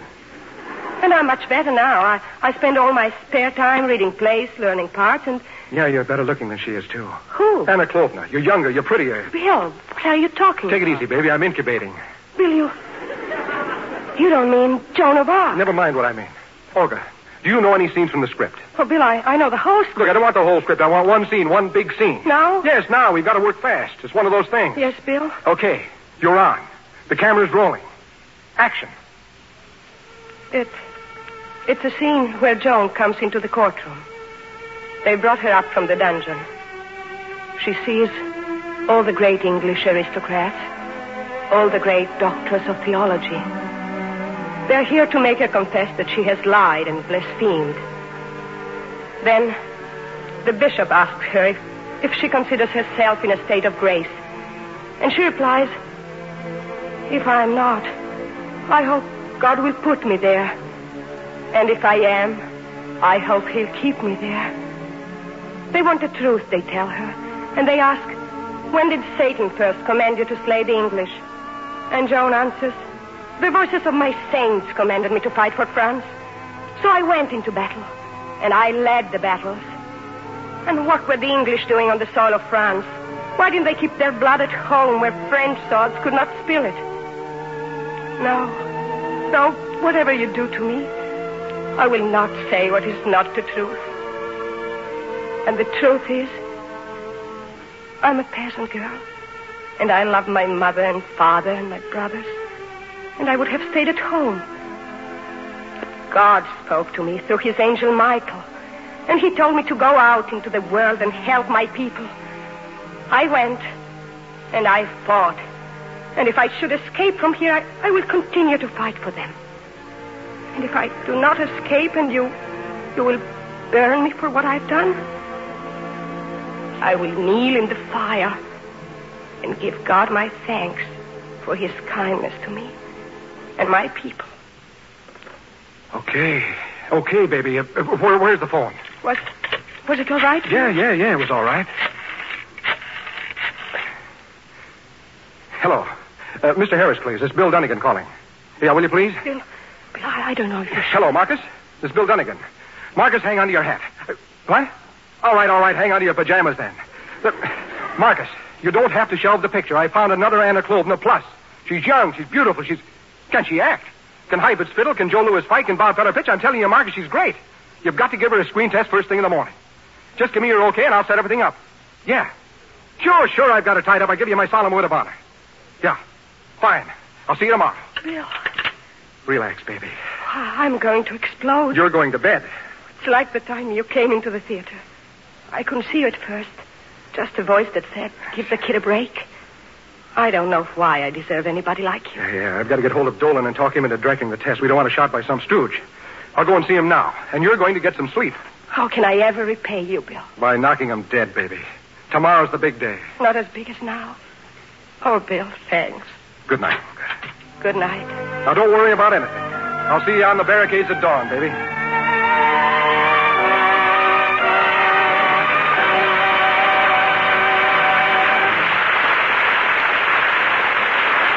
a moment, we'll continue with Act 2 of The Miracle of the Bells. Meanwhile, greetings to Libby Collins, our Hollywood reporter. Fresh from the green grass of Wyoming, Mr. Keeley. You mean, of course, the picture of that name, Libby. Mm-hmm. 20th Century Fox's New Western. And wasn't I surprised to see little Peggy Cummins in the role of a hard-riding outdoor girl. She's so dainty and feminine. Green grass of Wyoming is certainly full of action. Those harness races had me on the edge of my chair. Especially the one with Charles Coburn at the reins. You can always count on Charles to give a rare performance. And I think the studio has a find in young Bob Arthur. Oh, he's most appealing as Peggy Cummins' sweetheart. I understand Peggy made a great hit when the company was on location. Mm-hmm. She was entertained by the governor and interviewed by all the papers. She's very lovely with her blonde hair and fresh, fair skin. How about that, John Kennedy? Yeah, she's one of Hollywood's prettiest. No wonder everyone fell in love with her. Besides, Libby, Lux girls always make a hit. Yes, Peggy Cummins is an ardent Lux girl. She told me that during the war days in England, she used to cherish every sliver of Lux soap. Those Lux soap facials are wonderful for the skin, she said. I didn't want to neglect my complexion care a single day. Screen stars just can't take chances with complexion beauty. And neither should any woman. Lux facials are so easy and quick, and they really work. Tests by skin specialists prove it. In actually 3 out of 4 cases, skin became lovelier in a short time. Lux soap agrees with delicate skin. It's as fine a soap as money can buy. Fastidious women love the Lux soap perfume, too. It's such a delicate fragrance. Another reason why fragrant white Lux toilet soap is Hollywood's own beauty soap. Back now to Mr. William Keeley. 2 of The Miracle of the Bell, starring Fred McMurray as Bill Dunnigan, Valet as Olga, and Frank Sinatra as Father Paul.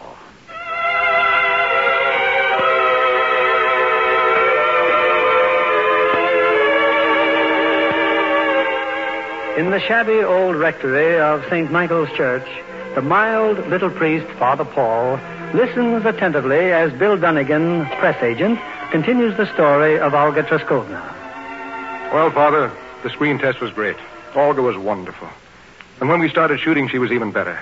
Everyone was raving about her. No gags either, real raves. I tell you, Father, you've never seen a dream come true like this one. It sounds wonderful.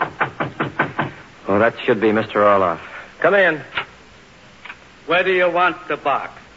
Would you carry it into the church, please? I got it uncrated for you. Yes, you may keep the lumber, Mr. Orloff. That don't pay me. There's an extra charge. $5. Here, $5. Now beat it. You're going to hear from Father Spinsky. Yes, sir. I'm always happy to hear from Father Spinsky. Mr. Dunnigan, it's time for evening devotions. Would you care to come with me? In church? Oh, I don't know, Father. Well, please come and see her there. Well, for a minute. And you haven't finished telling me about her? Tomorrow, maybe. Good. And if you'd like, I'll show you the cemetery. This way, Mr. Dunnigan.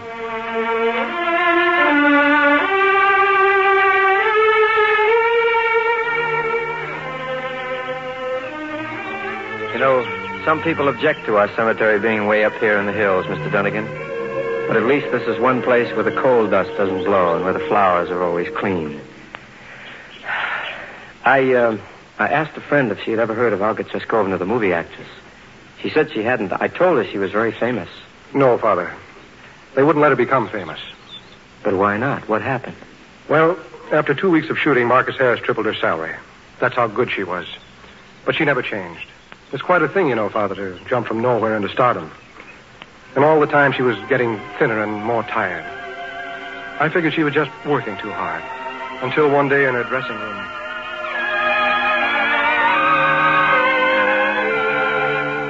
Oh, what a day. I've never worked so hard in all my life. Dolan's a regular slave driver, but I love him for it. Oh, I feel as light as air. Clara, does she have a fever? She's awfully hot, Mr. Dunnigan. Oh, you would be, too, under those lights all day. Let's have a wonderful party, Bill, when the picture's over. Yeah, we'll do that, baby. Poor, serious Bill. He doesn't know how gay life can be. How wonderful. Mr. Dunnigan, that bottle, please, her medicine. Here, dear. Take this. Here. What medicine is that? Just something Dr. Jennings gave me. Dr. Jennings? I've been using my voice so much lately. All those long speeches. But just think, Bill. Only 3 more days and the picture will be finished. Yeah. Well, I've got to go and see Harris. Be careful, baby. You look so tired, you frighten me.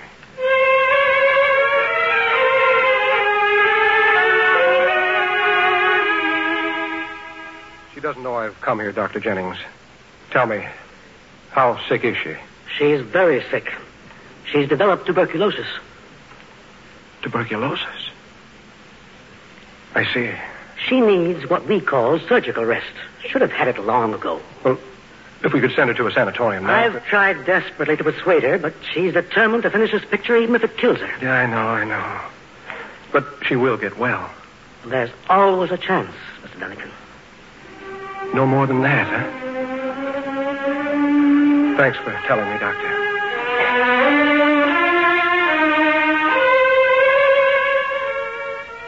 And in spite of her illness, Mr. Dunnigan, she finished the picture? Yes, Father Paul, she finished it. I was in her dressing room just before they shot the final scene.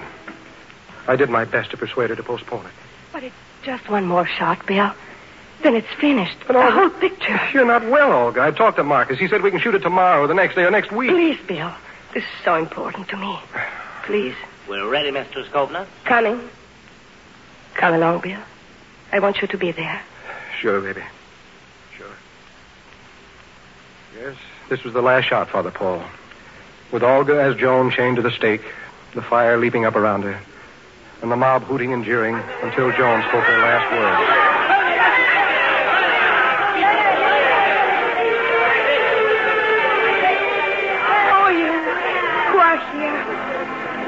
I pardon you for what you do.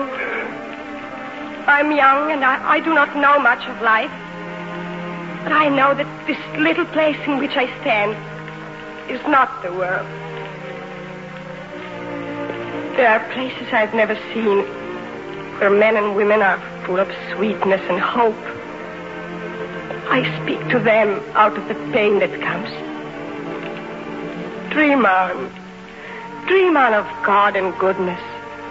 Believe in truth and justice, for the world is yours. I will not die. I will not die. When the fire burns me, my soul will remain to sing the glory of God. I will remain as a light for those in the dark. By Jesus, mercy.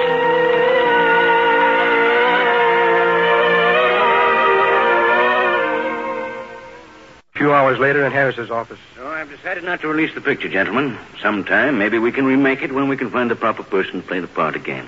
Marcus, you can't do that. I'm not going to release a picture with a dead girl in it, and that's final. But Olga died to make it. She gave up her life to act in it. Where's your heart, Marcus? Do it for her. I'm sorry, Bill, I can't. If Olga had been a girl whom the public had known and loved, I might be willing to take a chance. But this way, no. We gambled and lost. That's all, gentlemen. Bill, I'm sorry. She was a fine girl. I'm going to take her home, Marcus. Back to Pennsylvania. That's what she wanted. I won't be coming back. You'll be back. It's tough, but it'll pass. Everything does. I don't think so. It can't end like this. Not for her.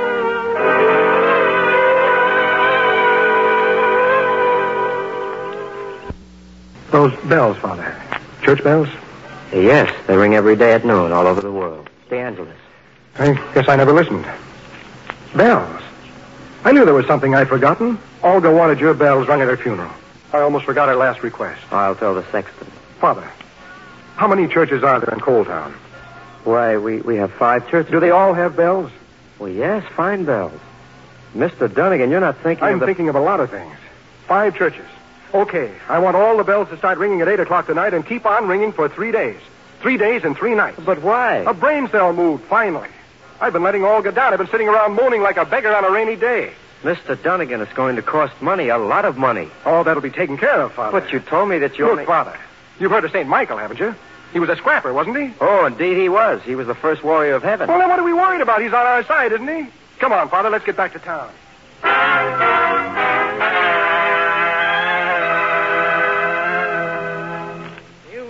You want this telegram to go to Hollywood, huh? Yeah.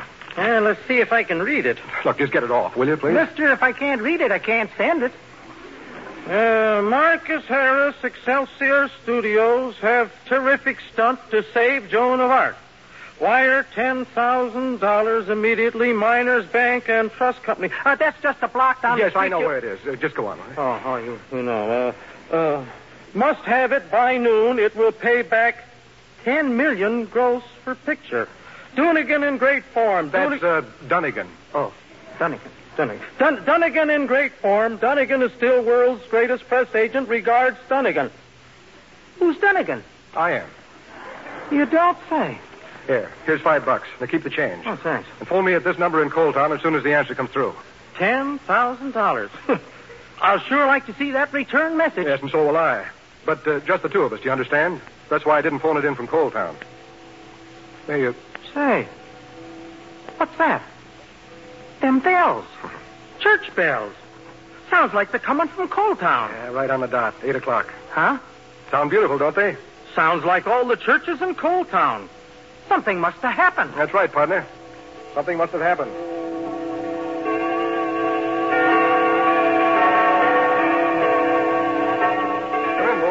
Sorry I was so long getting back to the hotel, but I've been over in Nanticoke. I'm Todd Jones, Associated Press. How are you? Tanner, Nanticoke Journal. And I'm Briggs, Wilkes-Barre's son. Now, would you mind telling us what this is all about? These bells? Yeah, this whole town is standing on its ear, and nobody seems to know why they're ringing. Well, I'm a little surprised, gentlemen. I didn't think anyone outside of Coletown would be interested.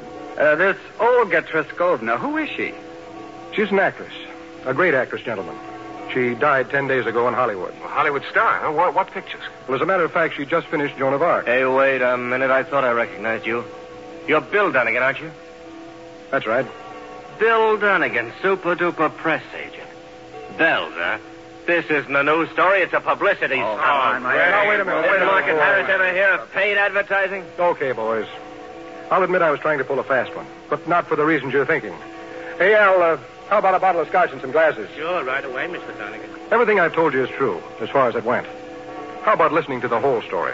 At least until the bottle runs out. The AP doesn't print publicity stories, Dunnigan. What I want to know is who's paying for 3 days and nights of bell ringing? I am, with the aid of 4 bad checks which I have sinfully given the trusting clergy of Coletown, including Father Spinsky of St. Leo's. I've wired Marcus Harris for $10,000. If he sends it, fine. If he doesn't, our next session will be in the Coletown jail. Oh, why wouldn't he send it? A gag like this? Because when Olga died, Harris decided not to release the picture. I'm doing all this on my own. I figured that ringing the bells would be news, that with any luck it'd cause so much talk that Harris would have to release the picture. And what's your interest in the picture, Dunnigan? Mine? I knew Olga. I don't want to see her talent buried. She died for it. You want to hear why she felt it was worth dying for? Go ahead. I can't get a train for an hour. Well, the day she finished the picture, Olga collapsed. The next morning at daybreak, the hospital sent for me.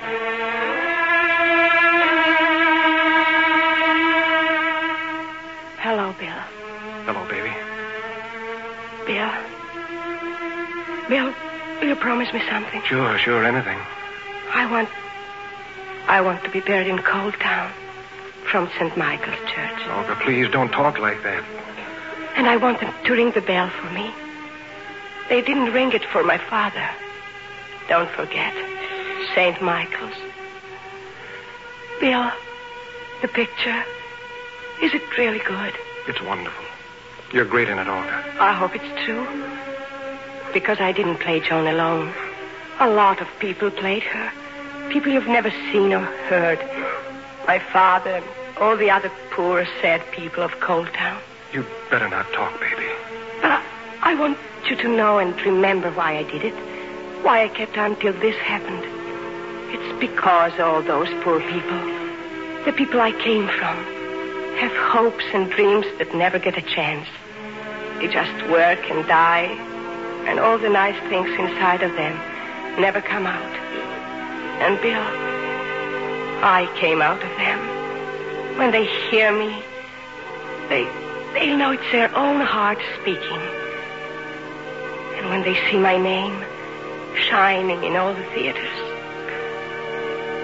it'll be something of their shining. Oh, Bill, I'm so happy. I did my job. Olga.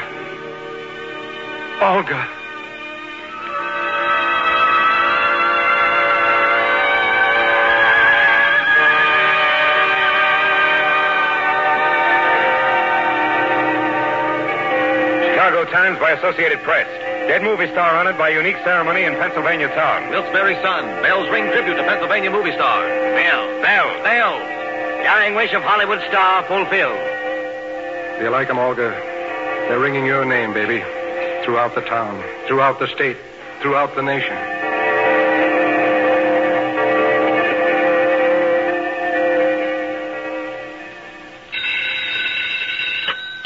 Hello? This is the desk clerk, Mr. Dunnigan. Father Spinsky is here in the lobby, sir. Father Spinsky, huh? Has the telegraph office called me yet? No, sir, not yet. Not yet. Okay, tell him I'll be right down. And I don't think you realize, Mr. Dunnigan, what a stir all this has created. Oh, I think I have an idea, Father Spinsky. Why, they tell me the entire nation has heard about the bells, the newspapers, radio. Anyway, as far as Coal Town is concerned, it seems everyone wants to attend services for Miss Truskovna. That's fine, Father. And it's obvious St. Michael's Church couldn't possibly accommodate them all. Bill. Oh, good morning, Father Paul. Bill, the most unusual thing has happened. I mean, just a little while ago, over 100 people. They came to view the coffin and they stayed for Mass. All of them in my church. Exactly, Father Paul. I was just telling Mr. Dunnigan, your little church will be greatly overtaxed. Why, the sightseers are flooding the town already. Mr. Dunnigan, I'm sure you'll agree it would be far wiser to move Olga Traskovna to St. Leo's Church and let us conduct the service. Perhaps it would be better, Bill. No, Father Paul. Olga's going to be buried from St. Michael's. I had hoped not to be forced into this position, Mr. Dunnigan. I came here to be of service, however. At Mr. Orloff's suggestion, I wired your bank regarding the check you gave me for ringing the bells of St. Leo's. They tell me the check is worthless. Well, if you'll just give me a little time, it'll be covered, Father. I shall phone your bank at noon. If the money is not in your account, our bells will stop ringing. And I shall inform my fellow pastors of your swindle. Good day, Mr. Dunnigan. Till noon, he said. 3 hours. You know, Bill, St. Leo's is a very fine church. And Father Spinsky is really a very good man. You mean run out in St. Michael's? No, Father. Father, how much is the fare to Nanticoke? Why, it's 10 cents. Well, a dollar ought to cover it then, huh? But I don't understand. Look, Father, don't make it too difficult, will you? I'm putting the bite on you for $1. Oh, of course. Here. Thanks. Oh, will that be enough? Well, not quite. I need about 4,000 more, but I may be able to pick it up in Nanticoke. I'll see you later.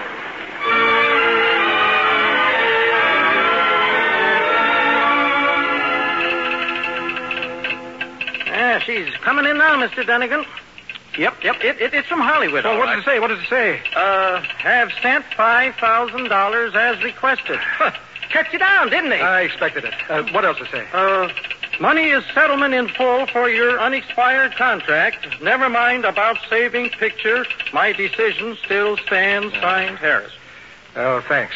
Oh, if there should be any other wires, you can phone me at the Coal Town Hotel. Yes, sir. Going there now, are you? Yeah, right from the bank. I've got a little session coming up with some newspaper reporters. Yeah, that's okay. So Harris came through with the money, huh? Yeah, but he's still not sold on releasing the picture. I need something big, boys. I've got to get him boiling over. If we could only get some new angle to hand your papers. Well, the bells are still ringing. Yeah, but that's no longer news breaks. We've got to cook up some fresh headlines. Boys, you can all calm down. The party's over. What's the matter, Tanner? I've just seen Watson. Who's Watson? President of the coal mines, that's all. Biggest man in town and the maddest. The miners aren't working. They're all steamed up over the bells. Well, Watson can't stop the bells, can he? No, I think he can, Bill. Well, there must be somebody more important than Watson. Well, the governor, maybe. And there's always the president. The governor, that's it. Any of you boys know him? Well, I don't know the governor, Dunnigan, but I know his secretary. It's my wife's cousin. Grab a phone, then put a call in for him. If the governor should issue a proclamation, even Watson would have to shut up.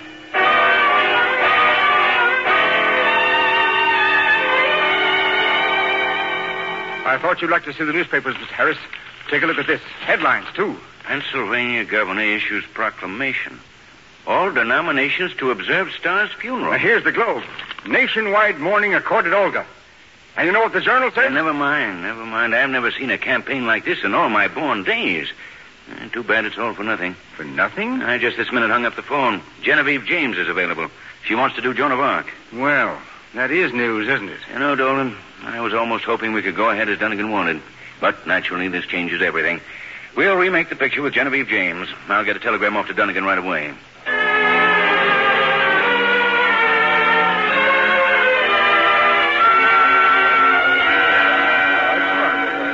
And what's that telegram, Bill? From Hollywood, isn't it? Yeah, it's from Hollywood. Marcus Harris? No, it's another studio. They want to hire me. They think I'm pretty good. Yeah. Well, I'm going to get some sleep. Coming up? No, I think I'll go for a walk. Good night, boys.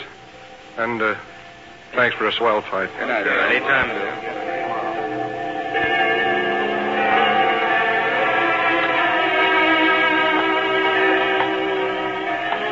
baby. The bells are still ringing. And your star up there is still shining.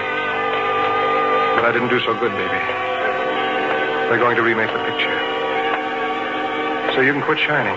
It's no dice. I've let you down. Way down.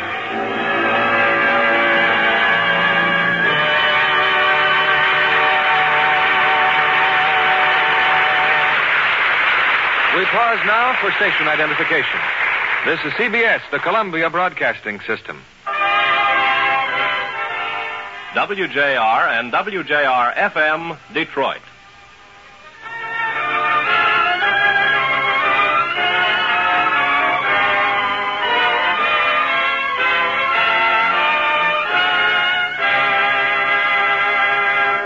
In a moment, we'll bring you Act 3 of The Miracle of the Bells. Our guest tonight, Paramount starlet Jean Ruth, is just 20 years old and already an accomplished actress and dancer.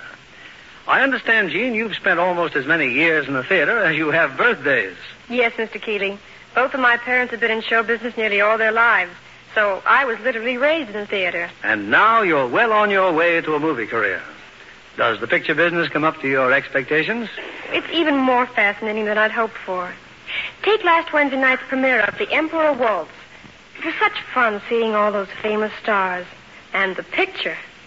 I got a special thrill out of that because I saw so much of the actual filming. And besides, Bing Crosby has one of his most romantic roles in The Emperor Waltz. Wasn't he terrific? I loved those scenes where he sang to Joan Fontaine. Well, evidently Joan loved them, too. Because every time Bing sang to her, she literally wilted into his arms. I saw you, Mr. Kennedy, at the premiere. You were applauding like mad. Oh, I had a wonderful time, all right. You remember that scene where Bing and Joan are in the canoe? Oh, that was beautiful. And in Technicolor, Joan looked simply dazzling. That brilliant sunlight was a test for any star's complexion. But, of course, since Joan is a Lux girl... We needn't say another word. Right. Except this, Mr. Kennedy. Joan Fontaine told me that Lux toilet soap is her daily complexion care. She recommends Lux soap facials for any girl who wants her skin to be lovelier. And I certainly agree with her. Well, you're in good company. 9 out of 10 famous stars know that those beauty facials really work. My mother told me that. She made me realize years ago how important it is for an actress to have really nice skin. That's why I'm devoted to my Lux soap care. I'm sure camera close-ups will never bother you, Miss Jean Ruth. Thank you, and the best of luck. And here's a smart tip for women everywhere. Daily beauty facials with fragrant white Lux toilet soap make skin lovelier. Try this fine white soap. You'll enjoy its rich, creamy lather, its delicate flower-like perfume. Here's your producer, Mr. Keeley. Our curtain rises on the third act of The Miracle of the Bells, starring Fred McMurray as Bill Dunnigan, Valet as Olga, and Frank Sinatra as Father Paul.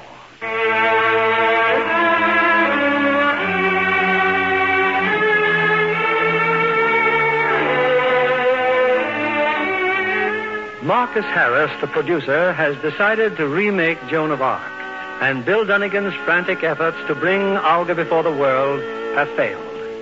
But in Coal Town, the bells still ring out, and in the humble little church of St. Michael, the funeral service is about to begin. Never before has the church been so crowded, and outside, great throngs struggle to get in. Then, suddenly, within the church, a strange sound is heard, a rumble almost like a distant earthquake. Transfixed, the people stare before them. For the holy statues around the altar are moving. The statue of St. Michael, the statue of Mary are turning until now they face the coffin of Olga Treskovna. They're moving. The statues, look at them, they're moving. The statues are turning. They're turning toward her. They're looking at her coffin. It's a miracle. A miracle. They're looking at her coffin. They're looking at her. Excuse me.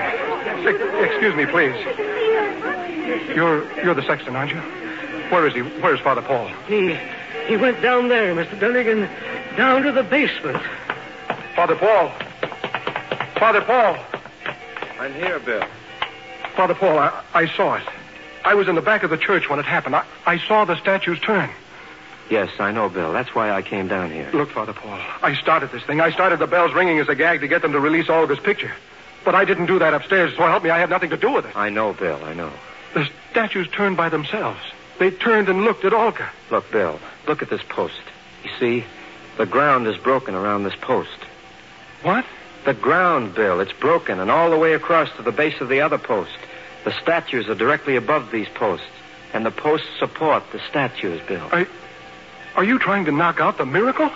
There wasn't any miracle. You see, there are a lot of old mine shafts under here, and the earth isn't too solid. The movement of the two posts made the statues turn, Bill. That's it, huh? Yes. I rushed down here because I was worried about the flooring of the church. All those people up there, why, our floor isn't used to such crowds. What are you going to do, Father Paul? Why, I'm going to tell them the truth. You know the truth? Yes, Bill. Father, wait. I must tell them, Bill. It's my duty. It's your duty to take the light out of their faces, is it, Father? I saw them when it happened. I saw those poor, bitter faces shining as if someone had turned a light on inside them. And I heard them praying and giving thanks. And now you're going up and tell them it was nothing but a couple of basement pillars and a piece of broken ground. Bill, you don't seem to understand. Look, Father, I'm not thinking of putting over a movie now. Whoever turned those statues wasn't trying to sell a picture for Marcus Harris. I tell you, Father, God was trying to say, life's all right. It's not as bad as it seems. And I'm up here watching and trying to help. And even if he didn't say it, Father, can't you see it's in their hearts now? It'll go out all over the world. And if God doesn't speak like that out of heaven, he'll be speaking out of people's hearts. And what's the difference where he speaks from? Your job isn't to hide his word, is it? No, Bill, it isn't to hide his word. The saints came to Joan of Arc because she wanted to help someone. The people of France. Olga wanted to help someone just as much. The people of Coal Town. Give her the chance, Father Paul. Come with me, Bill. We'll go up now.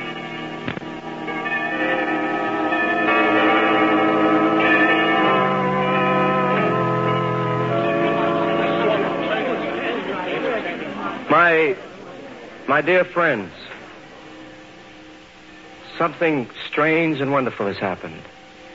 The faces of the Blessed Virgin and St. Michael have turned to look on one who lies among us in a coffin. I will not speak of what has made the statues turn. Others will tell you the answer to that later. I speak to you of no other miracle than the miracle of the Olga Chakis of the world, of those who live and dream only to bring heaven into our lives, even if it is no more than a smile of fellowship or a moment of beauty. Olga died for this, for the beauty and the tired and lonely hearts of her people. Let us pray for her. In nomine Patri et Filii et Spiritus Sancti, intro iber altare.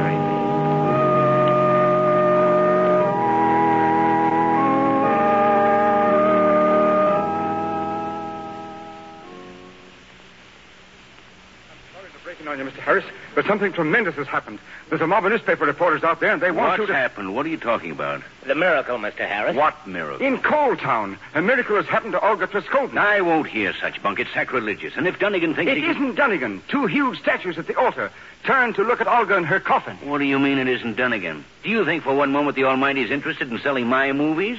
And you believe it?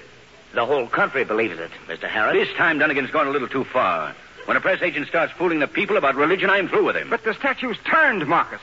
Hundreds of people saw them turn. Then he paid somebody to have them turn. Don't you believe in miracles, Marcus? You just made a picture about one. Joan of Arc. Yes, I believe in miracles. I was brought up to believe in God and in miracles. But I won't stand for press agent miracles. Reporters, huh? Fine. I'll tell them Bill Dunnigan's the biggest faker in America. I've turned on your radio, Mr. Harris. Can you listen in for just a moment? They're talking about it on the radio. Turn it up, Eddie. All right, Marcus. Listen. Here will be that of the distinguished correspondent Lawrence Hunter here in Coal Town to report on this amazing happening. The whole country is asking, did a miracle happen in Coal Town? But here nobody asked that question. Every man, woman, and child believes that the grace of God has touched them. To them, a miracle has happened. Something so wondrous that it has torn the bitterness and the doubts from the hearts of the people and brought them back to God. Whether this is a miracle or not is up to the church authorities to decide. But I do know this. when Olga Treskovna was brought home, a wonderful thing happened. And everyone here is convinced that somehow divine providence is blessing Coal Town and the people in it.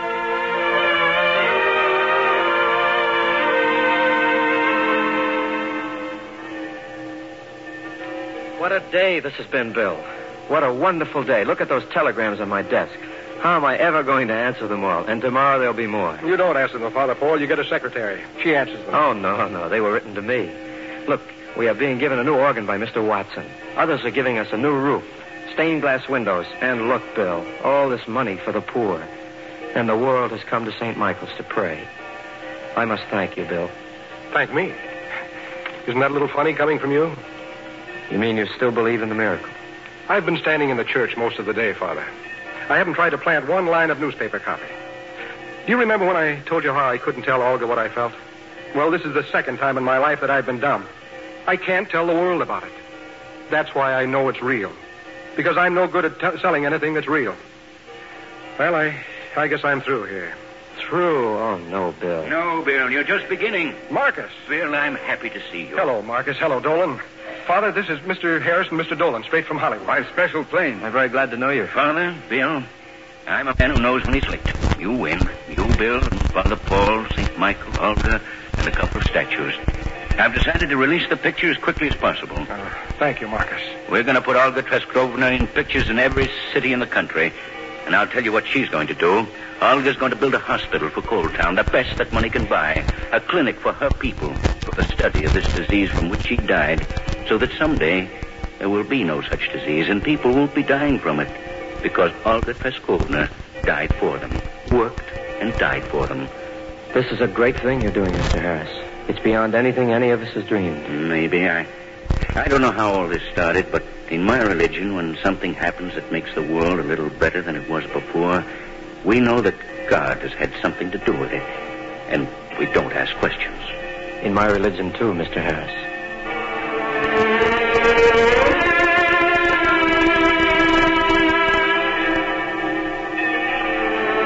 And, Bill, when they hear me, they'll know it's their own heart speaking. And when they see my name shining in all the theaters, it'll be something of their shining. I'm so happy, Bill. I did my job.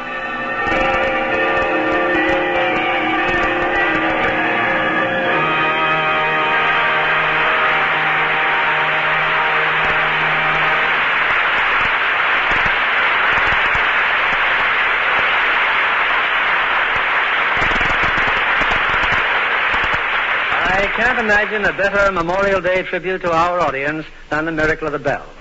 And our thanks go now to the stars who made tonight's play such an unforgettable event.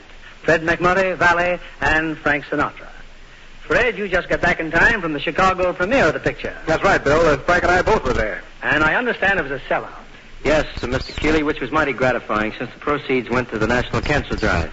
And where were you, Valley, during all this? Working at the studio, but I wish I could have been there. Well, at least we had you for the radio premiere. And it's a great pleasure having you back so soon again on Lux. Well, it's a pleasure for me, Mr. Keeley. I love radio. And I'd say radio loves you, and so do I. Doris, Lita, you've been in this country such a short time. How did you learn to speak English so well? Oh, I have a good voice coach. And I go to movies a lot. Go to movies, huh? I wish I could have studied English that way. Say, if you don't watch out, Alita, you're going to have a lot of English students playing hooky. Well, I'm sure, Valley, many actresses could learn a lot by seeing your excellent performance in the role of Mrs. Paradine in David O. Selznick's production, The Paradine Case. Yeah, that was really a thrilling picture you made with Gregory Peck, Lita. Yes, and I like those typical Alfred Hitchcock touches. You all ought to be proud of it, you all. I'm not surprised, Valley, at the success of your American pictures after your many, many screen hits in Italy. But tell me, do the screen stars of Italy depend on Lux soap as they do in this country? Well, every actress knows how important a good soap is to her complexion, Mr. Keeley. Mr. Keeley, what's Lux presenting next week? Next Monday night, we bring our audience a spine-thrilling story of the West with Columbia Pictures' current hit, Relentless. And our stars are Robert Young in his original exciting screen role and the lovely Claire Trevor for romantic interest. A mighty exciting picture, Bill. Yes, and as its title implies, an action-packed story of the chase in which an innocent man relentlessly pursues the murderer of whose crime he's accused.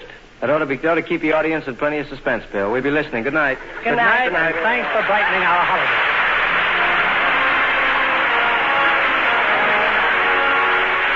Lever Brothers Company, the makers of Lux Toilet Soap, join me in inviting you to be with us again next Monday evening when the Lux Radio Theater presents Robert Young and Claire Trevor in Relentless. This is William Keighley saying good night to you from Hollywood.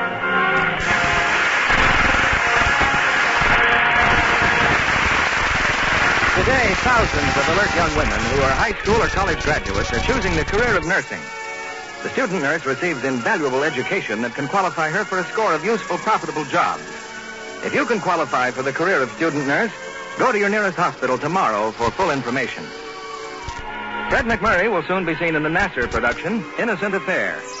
Frank Sinatra appeared by arrangement with Metro-Goldwyn-Mayer, producers of Irving Berlin's Technicolor musical, Easter Parade, starring Judy Garland and Fred Astaire. Heard in our cast tonight were William Johnstone as Marcus Harris, Herbert Butterfield as Orloff, and Veronica Pataki as Slobsna. Our music was directed by Louis Silvers. And this is your announcer, John Milton Kennedy, reminding you to join us again next Monday night to hear Relentless with Robert Young and Claire Trevor. Stay tuned for My Friend Irma, which follows immediately over most of these stations. This is CBS, the Columbia Broadcasting System. Mr. Turtle, how many licks does... Broadway is my beat up next. You know, someday I hope to make it on Broadway myself. Ow!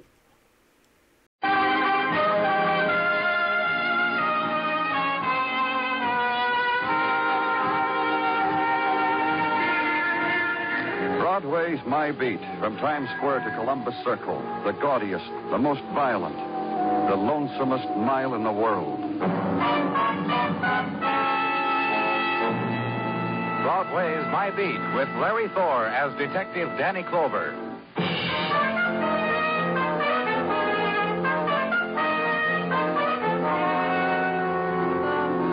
When November settles down over Broadway, everybody's got a lot to cheer about. It's the time of the hot dog. It's the season of the rackety racks and the split T formation. And the coaches, left hand on the pigskin, who swear their boys aren't being brutal out there in the field, just eager. It's the month of the old grad, the co-ed, the bottle, the blanket, and what is known as the nippy tang. It's a time to be alive.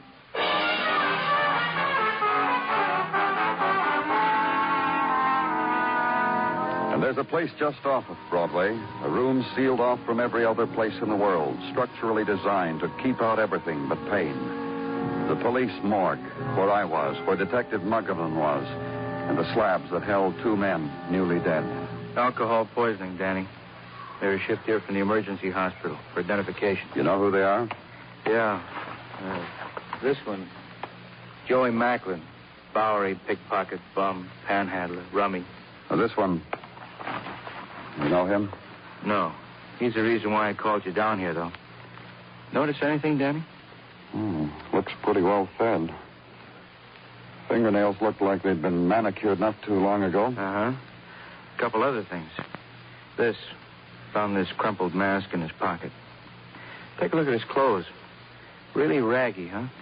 Underneath, he's wearing silk underwear. You taking prints? Last night, soon as they came in.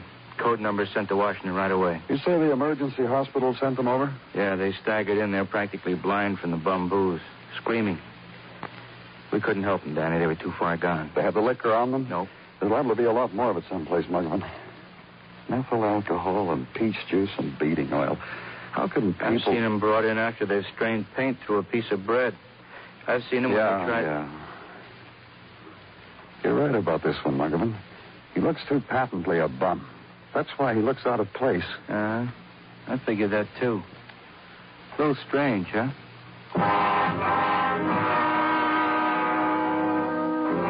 And then it closes in on you, this place of the derelict dead.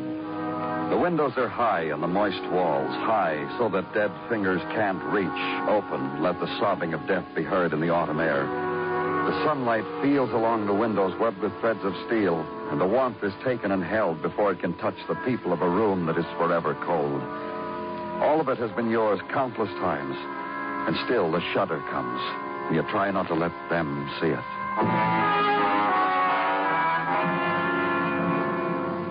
Then you take Detective Muggerman's comment that it's strange. Take it with you into a long corridor up a flight of stairs. Drop it on a sergeant's desk for an immediate checking. Fill the time of waiting in the official ways provided for such intervals. And a door opens. It's being brought back to you cheerily by Sergeant Tartaglia. Danny, I want you should do something for me. The please is implied. What, Gino? I want you should stick your nose out the window. Why? To partake with me of the nippy tang that is there for everyone's nose. I've had mine, Gino. Then you will agree with me that it is both nippy and tangy. That it makes the vitality surge anew. Is it surge enough for you to hand me whatever you're holding in back of you? Which hand, Danny? Gino. A fellow wants to play a little game, takes a second, brings a little happiness. What have you got, Gino? In this envelope is contained a telegraph report from the FBI and meant the request Detective Muggerman made of them concerning the fingerprints of the deceased vagrant who is now in our morgue. Give it to me. Identified.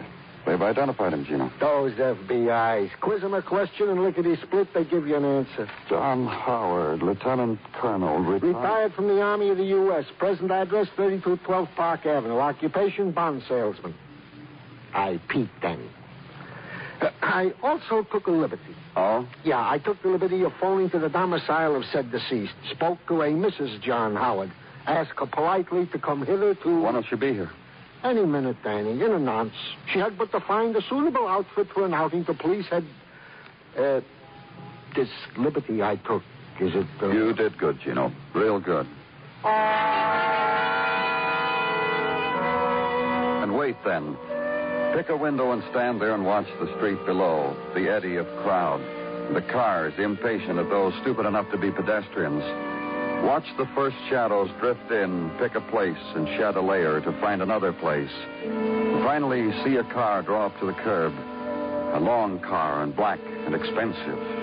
And a woman get out of it, stand on the pavement and look at a doorway marked Police Headquarters, hesitate, and then walk toward it.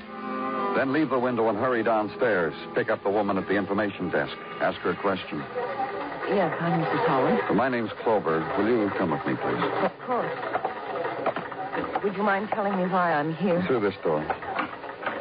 Not at all. In cases like this, we're not really sure, so... Sure about what? A man died last night. There's a possibility you might be able to identify him. A man died? Yes, from methyl alcohol poisoning. John? My husband? It was John? In here, Miss Howard. You haven't answered me. Is it John? I'm afraid that's what you'll have to tell us. Oh, no. Mrs. Howard. Oh, I want to see.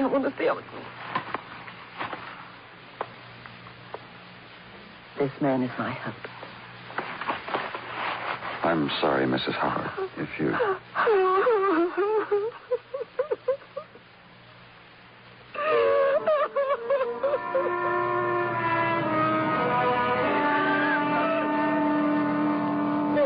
And again, the attendance on grief, the futile offering of the tried and true solaces that have never worked.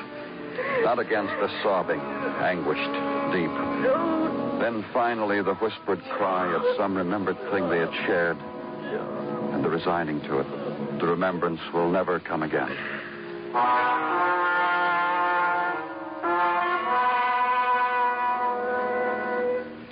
And the woman is quiet now. You detail a man to drive her home. Restrain the questions that must be asked for another time when the sudden anguish has become old, familiar, a thing to be lived with. Strip a picture of John Howard from a file to take with you to a man who is an expert on the whys of derelicts. A man you look for, find in a 3rd Avenue bar, embarrassed. You embarrassed me before my friends, Danny. Truly.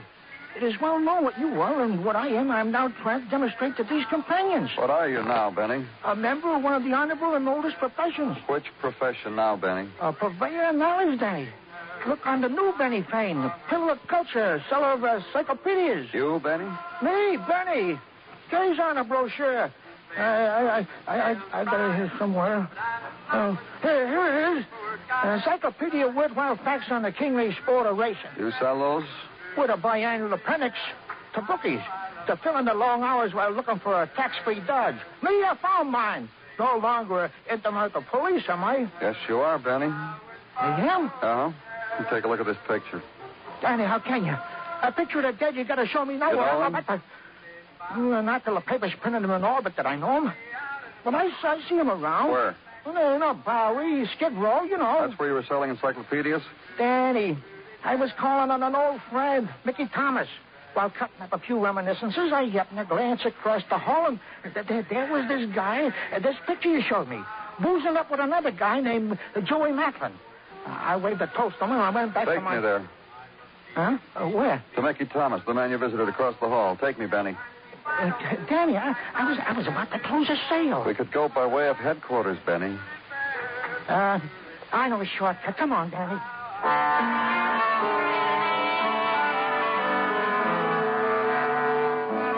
The walk, then, south into the Bowery and east, past Lexington and past the row houses where there's always room for one more tenant, and the street where garbage cans are used for first and third base. The man with you points out an interesting fact. I was going there, Danny, right in that house. Then hit 3rd Avenue. You wouldn't believe how us kids used to lay across the street over there.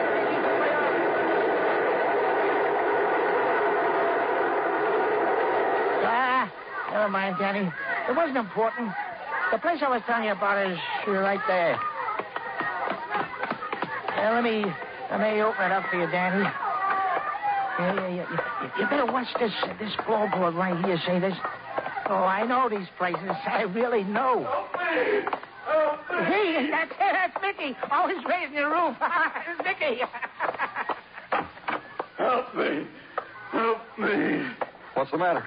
What happened to you? I drank it, that liquor. Now I can't see. I'm blind. I'm blind. Help me. Help me.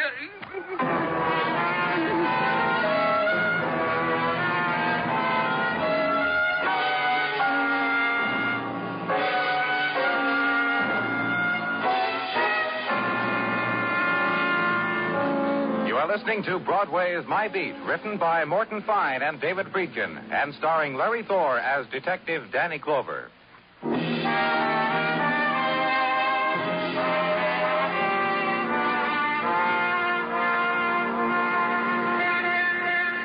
Broadway approaches the new November day softly, politely. You've got to do that, kid. Treat the morning nice. Maybe that way you'll still be on your feet when day is done. So set the loudspeakers to music guaranteed to absorb shock. Climb the spectaculars. Remove and replace the Mazdas that died in the night. Polish the neon. Wash the night dust off the mannequin's face. Tighten the bolt. Tilt her body more forward, her head nearer to the shop window, so that her lips are closer to the promise of a good morning kiss.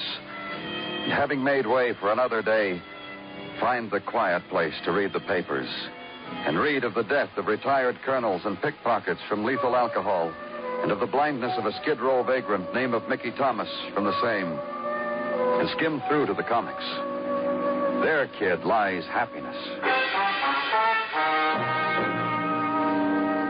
But where I was, the new day fell on the sightless eyes of Mickey Thomas, on the fleeting figure that worked against his pain, finally whispered, "You'd better come back, Lieutenant, later, and leave to another place to ask questions about the dead."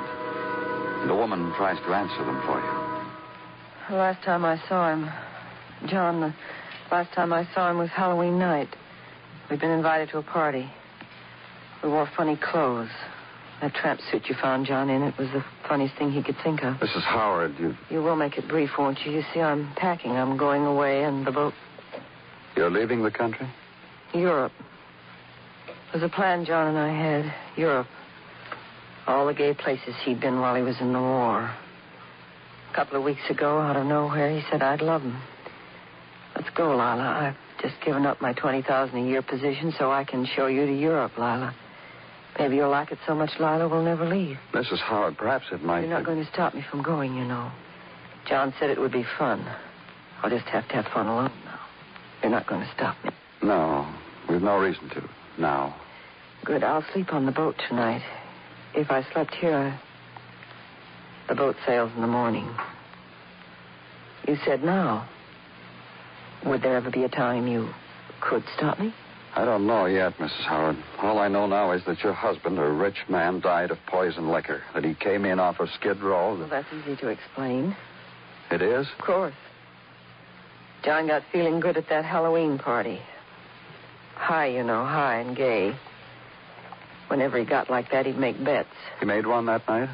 Crazy one. The kind he liked. That he could go to Skid Row dressed as he was and live there for a week and never call on any of us for anything. When he thought of it, he grabbed Frank and said, Frank who? Frank Clifton. Frankie was John's adjutant during the war. He grabbed Frankie and made the bet. And you never saw your husband after that until... Till you showed him to me in the morgue. Frankie and I went looking for him one night because I was worried. We didn't find him. I came home. Frankie kept looking. He didn't find him. You have Mr. Clifton's address? It's in the phone book, Sutton Place. For a minute there, Mr. Clover, you actually considered not letting me go on this trip. Tell me why. Mrs. Howard, Something about John's death is the word troubles? John's death troubles you? Well, in the way I told you, Mrs. Howard, that a wealthy man, an intelligent man would find his dying in poison booze? John was a man of whims. Let's only say of him that he indulged his last one, shall we? I'll check, Mrs. Howard. I'll check on what you've told me. Do that, Mr. Clover. Let me know before nightfall. In any event, call me to wish me bon voyage. I'm going to have fun like John said I should.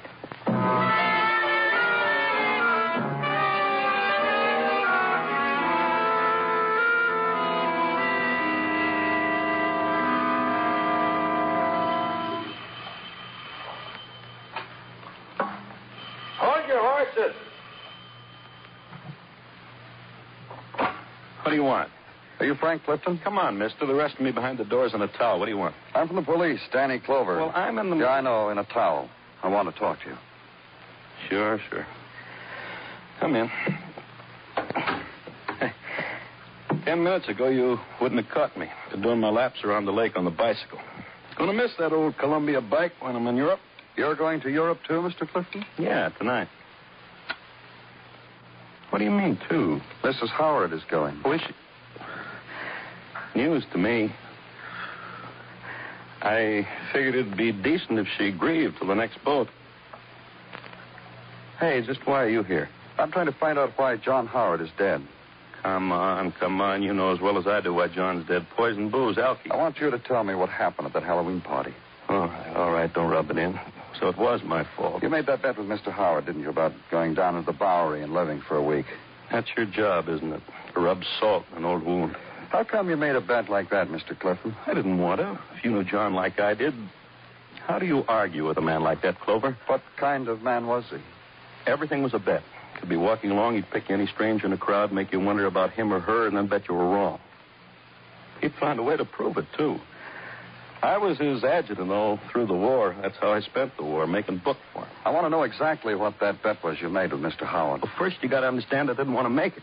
All right, I understand. He bet me on account of he was dressed like a tramp. He could go down to the Bowery and live like one for a week. He could do it longer, he said, except he had to catch that boat. Eat anything a tramp does, drink anything, you know, the works, for $100. Mrs. Howard said she got worried a few days ago. She hadn't heard from him. That she went down to the Bowery looking for him. With me. We looked, couldn't find hide or hair. Got late, I sent her home and kept looking. Nothing. Couldn't find him. Then Mr. Howard was a pretty good friend of yours, huh? My CO, from Amsterdam to Essen to Cologne to Mannheim to Berlin. And that's why you're going to Europe, huh? To take another look? Those places, and let us not forget Paris. My old man got over there in the First War. I didn't. He still holds it over me.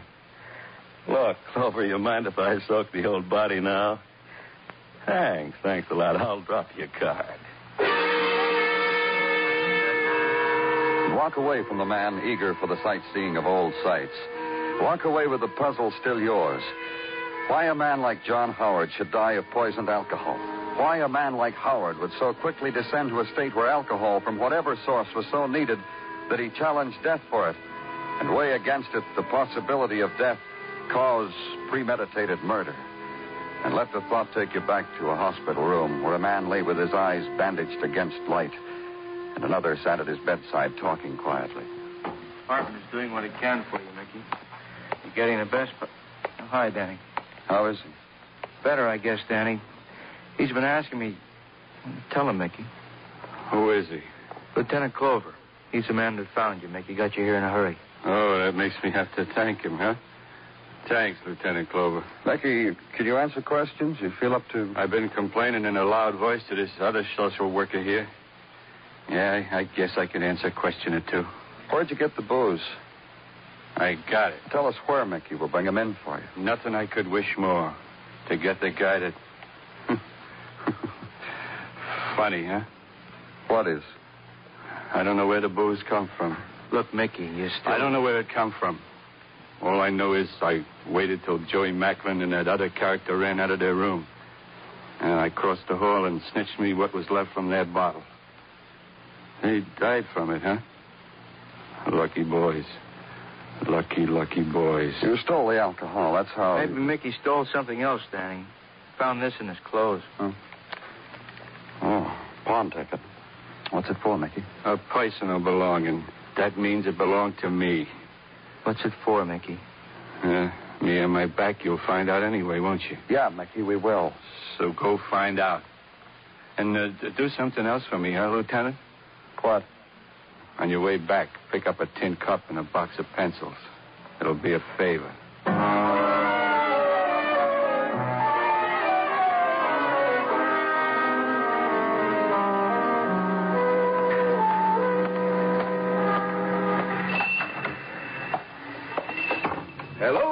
Hello, sir. What can Mr. Fring do for you? Police.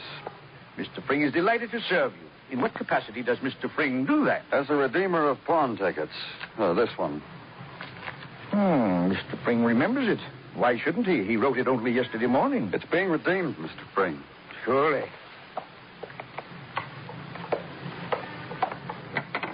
A cigarette case.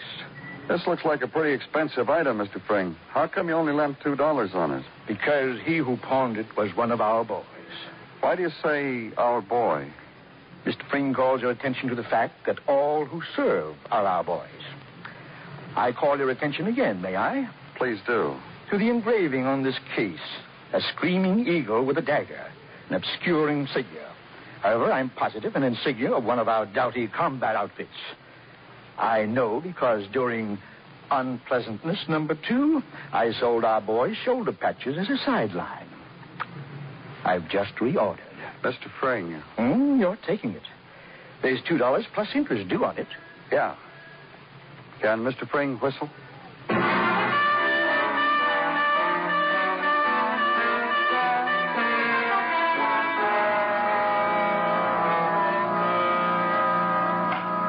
I got it, Danny. Good. What did you find out? Well, for one thing about that insignia. It was assigned to an Army intelligence team. Oh? Well, where'd the team operate? Mostly in Germany. Around Cologne and Essen and Berlin. Yeah. Yeah, Mannheim, too. Yeah, go on, Maggie. Well, the rest of it's John Howard's record. Civilian and Army. Civilian, not a whole lot. A good businessman resigned his position a few weeks ago. The reason he gave his employer was pretty vague. Yeah, I know about that. What about the Army? Howard was the head of an Army intelligence team to recover loot near Essen, in Germany. You know, confiscated treasure and stuff. They found some, too. Belonged to one of those rich German families, worth a mint. Only the original owner screamed that some stuff was missing. Poor him. And what else? Well, Howard, he was a lieutenant colonel then. Had a couple more men on his team. A sergeant who died in Europe from pneumonia before he got home. And a major named Frank Clifton. You don't need much more, do you, Danny? Nothing. Thanks for a motive.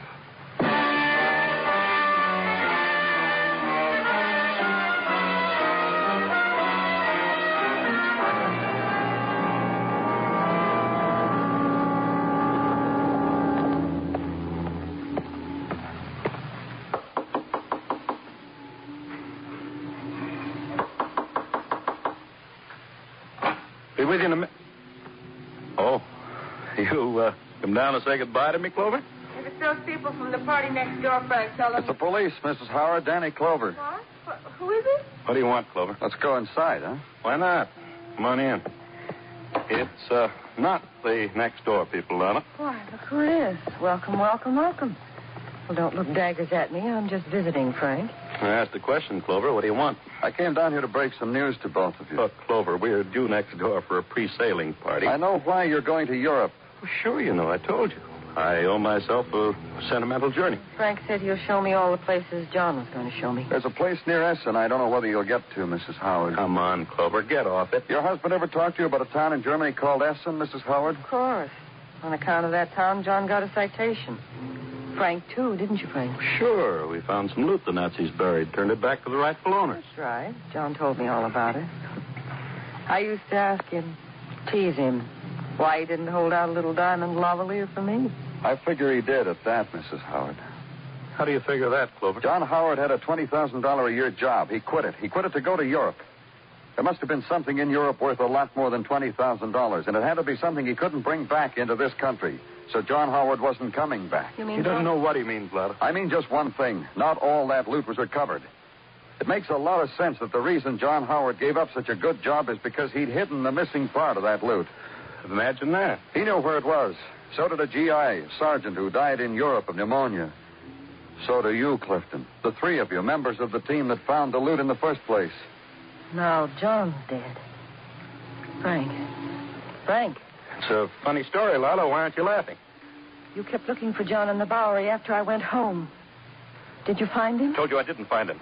That means I didn't find him. You found him. You're calling me a liar, Clover. That's no way to get to a party. You want a cigarette, Clifton? Here, take one. Put that case away. Why? What's the matter with it? What kind of a man are you? You barge in? Can't you understand the situation, Clover? The champagne, the shipboard party. Don't you see? It's for her, for Lila. Try to make her smile again. What's the matter with the cigarette case, Clifton? Don't you understand? It's his case. It's John's. How do you think it makes Lila feel to see something that belongs to Frank? And how do you think it makes me feel? Remembering the times, remembering his offering me a smoke from it. Frank, it's not his case. John never smoked. He never did. Never.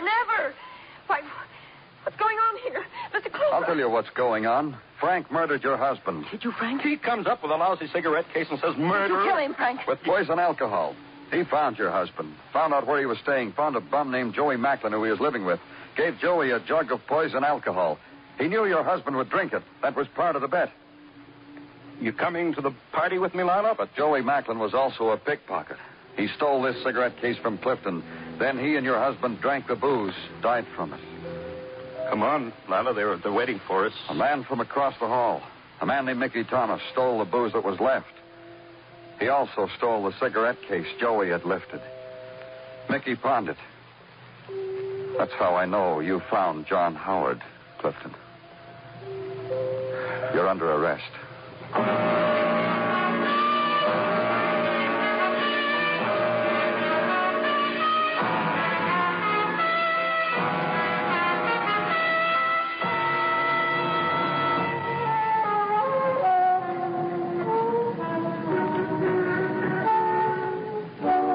Broadway, there's always a vision that stands in a doorway at the end of night. You run after it, but a hand at your sleeve tugs you back. A grinning face whispers there's something better inside. But you keep running till the same voice whispers the odds you'll never make it. And you never do. It's Broadway, the gaudiest, the most violent, the lonesomest mile in the world.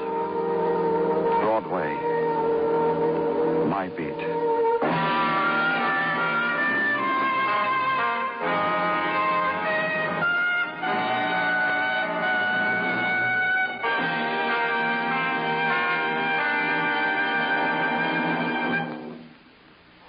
Broadway is My Beat stars Larry Thor as Detective Danny Clover, with Charles Calvert as Tartaglia and Jack Crucian as Muggavan. The program was produced and directed by Elliott Lewis, with musical score composed and conducted by Alexander Courage. In tonight's story, Irene Tedrow was heard as Lila Howard, Lou Merrill as Frank Clifton, Leo Cleary as Benny Fain, and Steve Roberts as Mickey Thomas.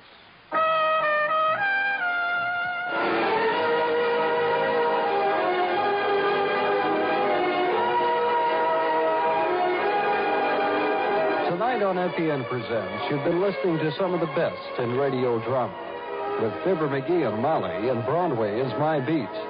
Join us again Monday evening at the same time, 9:05. when FEN presents Dragnet and Escape.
All right, it is now time for the Trivia Minute, and here we go.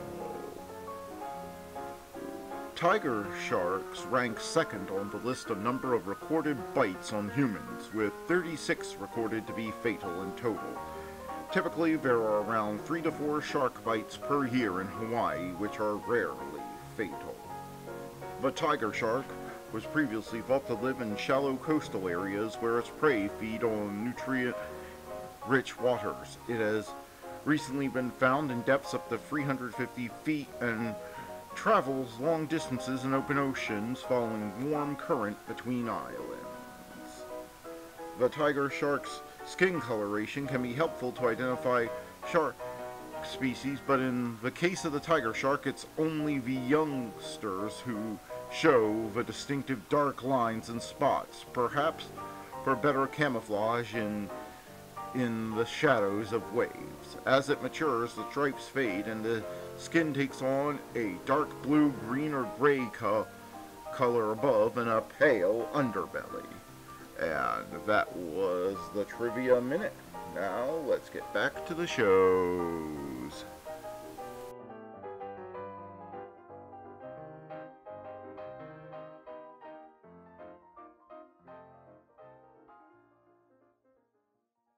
Two of my personal favorites, George Burns and Gracie Allen, are up next in our lineup. Another cup of Maxwell House coffee, George? Sure. Pour me a cup, Gracie. You know, Maxwell House is always good to the last drop. That drop's good, too. Yes, it's Maxwell House Coffee Time, starring George Burns and Gracie Allen.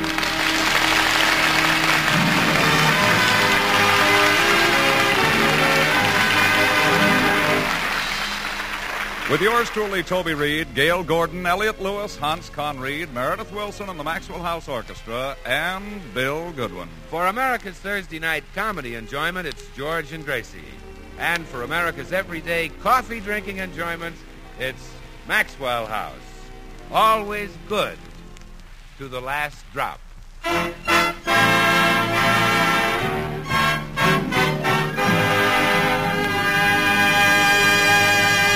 Well, tonight, Gracie is flying down to New Orleans, where she will be the guest of honor at the Fête du Chapeau, a festival of hats where the country's leading millinery designers will exhibit their loveliest creations, all in the interest of charity.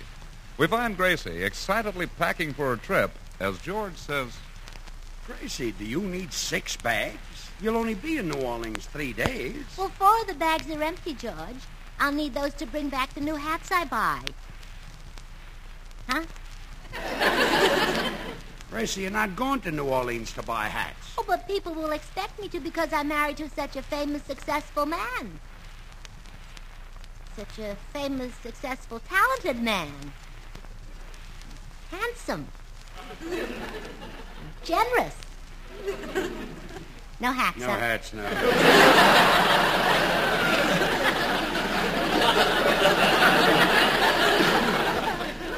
Tracy, you got a whole closet full that you barely worn. Oh, those old relics I bought last week. I should think you'd be ashamed to walk down the street with me, the way people talk about my old hats. People talk? Yeah, just yesterday I was walking along with you and I heard several people say, look at that beat-up old relic Gracie Allen's stuck with.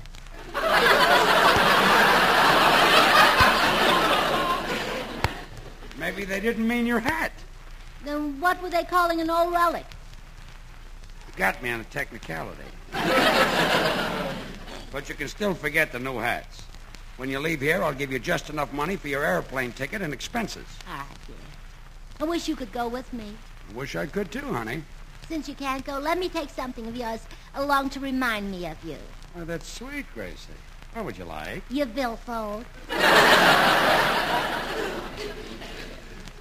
thought you were going to get sentimental. Oh, I was, darling. And to prove it, you can keep the billfold. Just let me take the pictures that are in it. Huh? You mean it? Just the pictures? Yeah, those little green pictures of Washington and Lincoln. Finish packing your bag. Come in. Hello, Gracie. Hello, George. Oh, hello, Dr. Miller. Hi, Doctor. Gracie, my wife tells me that you're flying to New Orleans tonight to be guest of honor at the Fête de Chapeau. Oh, that's right, Doctor. The Fête de Chapeau. I wonder what that means. Well, translated literally, it means Feast of Hats. I'm going to eat them? No, Gracie. Your menu in New Orleans will undoubtedly feature fish, the favorite item of diet there.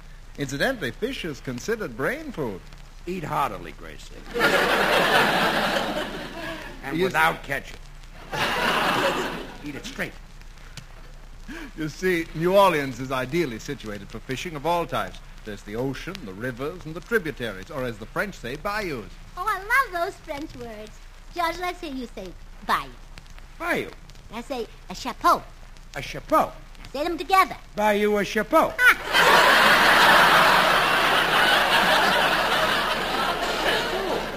Put my foot in it, didn't I? Thank you, dear, I will. Oh, no, you won't. Back to that again. We've been having quite a fight, Doctor, because Gracie wants to buy hats while she's there. Oh, you know, George, if my training as a psychiatrist has done nothing else, it's taught me how to reason with that wife of mine. Really? Yeah, she wanted Gracie to bring a new hat back for her. Well, how did you handle it, Doc? Well, first I pointed out the psychological disadvantages of a new hat.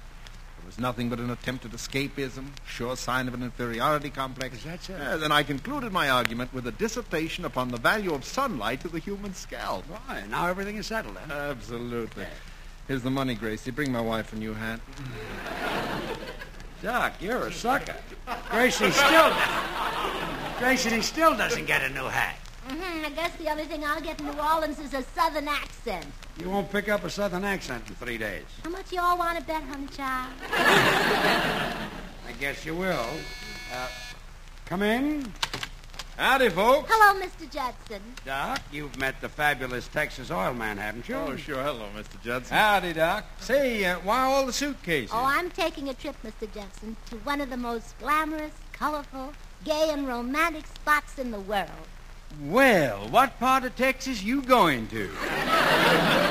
I'm going to New Orleans. I don't recollect it. Must be one of the smaller Texas towns. Mr. Judson, haven't you got maps where you come from? Of course we got maps. They show the North Pole on the north, the South Pole on the south. What's in between? Texas? New Orleans is in another state, Mr. Judson, but we do go through Texas. In fact, the plane lands in Fort Worth for a few minutes. You mean the plane lands in Texas and then leaves? Yes. Well, now I know why they got 4 motors. They need all that power to drag them unwilling people away. Well, while I'm there, I'll breathe in all the air I can. Now, if you gentlemen will pardon me, I have to pack my cosmetic bag. Say, fellas, let's get up a little poker game for tonight. Why, that's a right pleasurable idea. Count me in. And I'll call Bill Goodwin. Yeah. Say, but don't invite that Meredith Wilson again. He don't know nothing about poker. That's right. It's unfair to put Meredith in the middle of a bunch of expert card players. Not only that, he always wins our money. Yes. Hey, speaking of money, Mr. Judson, our game is strictly penny ante, so forget you're wealthy. Wealthy? I only got $31 million. I thought it was $30 million. Yeah, well, now, I just got a letter from my wife. She's in a state of bliss. She is? Yeah, Texas. Well, now, this letter said we had little hard luck down home. My wife was walking across the backyard, one of her long French heels sunk in a soft spot, and up come another darned oil well. You refer to that as hard luck? It busted the heel off in her Sunday shoe. I got a brother in Akron who'll be glad to fix it for $30,000. He'll use real leather. Say, fellas, while you're both here, will you help me carry Gracie's bags out to the car? Oh, of course. Woo! Ooh, them is sure pretty bags. Thank you. Picked them out myself. Well, here's my cosmetic case, George. That's everything. Say, little lady, where did your husband get them bags? From Worry, but they don't show with his glasses on. From Worry, but...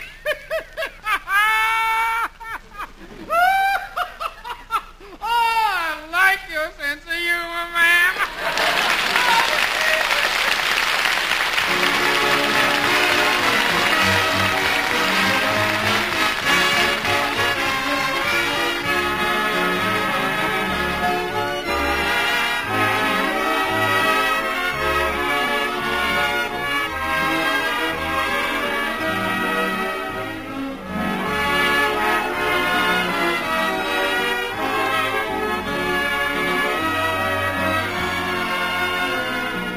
Ah, yes, Wabash Moon. And you're right on the beam, Meredith. What with that bright full moon hanging in the sky these nights. You know, Toby, the music files are crammed with grand songs inspired by that big silvery old orb. Indeed they are. But this particular song is also a warm tribute to the Wabash River and the friendly state of Indiana. Yes, the Hoosier State is a great part of our country, typical of the entire Midwest. With its fertile rolling farmlands, tree-shaded riverbanks, and a tradition of generous hospitality that makes this region famous as a friendly, genial part of our American scene.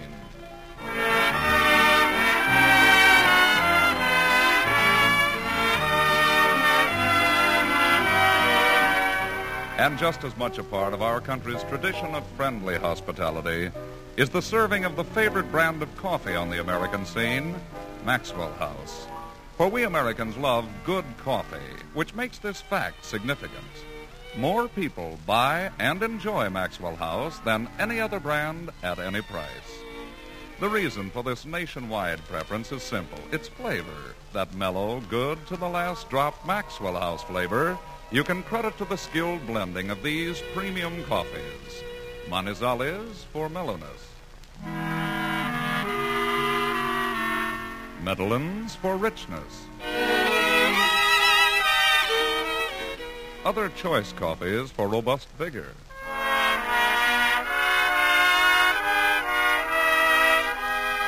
And Bucaramangas for fine, full body.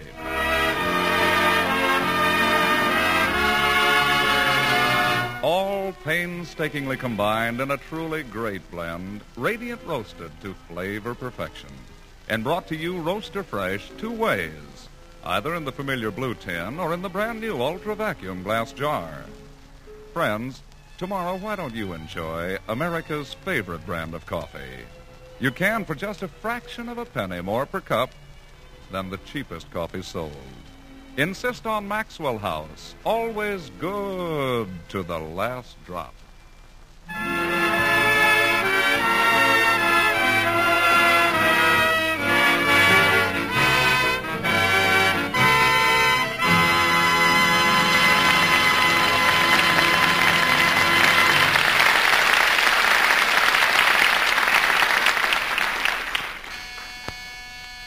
Come in. Hello, all. Hello, Meredith. Oh, hi, Mary. Say, I noticed Dr. Miller and Mr. Judson carrying out a lot of suitcases. I'll wager someone's going on a trip. No. They're taking the suitcases out for a walk. They're not housebroken. Oh, Meredith, he's only teasing you. I'm going down to New Orleans for a few days. New Orleans? Oh, splendid. And while I'm gone, I hope you'll keep George company and see that he has a good time. I'll deem it a veritable pleasure. Well said. George, tomorrow night, how would you like to attend a meeting in my club? The Pasadena chapter of the Society for the Advancement of Flute Playing and Bird Stuffing. No, thanks. I couldn't stand the excitement. Well, will you two boys excuse me? I have some last-minute things to see to. Certainly, Gracie. Really, George, I'm sure you'd find my club quite interesting. We have one talented member who can play the flute while stuffing a turtle dove. Well, it's tempting, you know. Continue talking. Well, to achieve this remarkable feat, he fills his mouth with sawdust, sticks his flute down the turtle dove's throat, and blows humoresque and sawdust at the same time. Look, Meredith, don't worry about me having a good time. I've got plans. That reminds me. I got to make a phone call.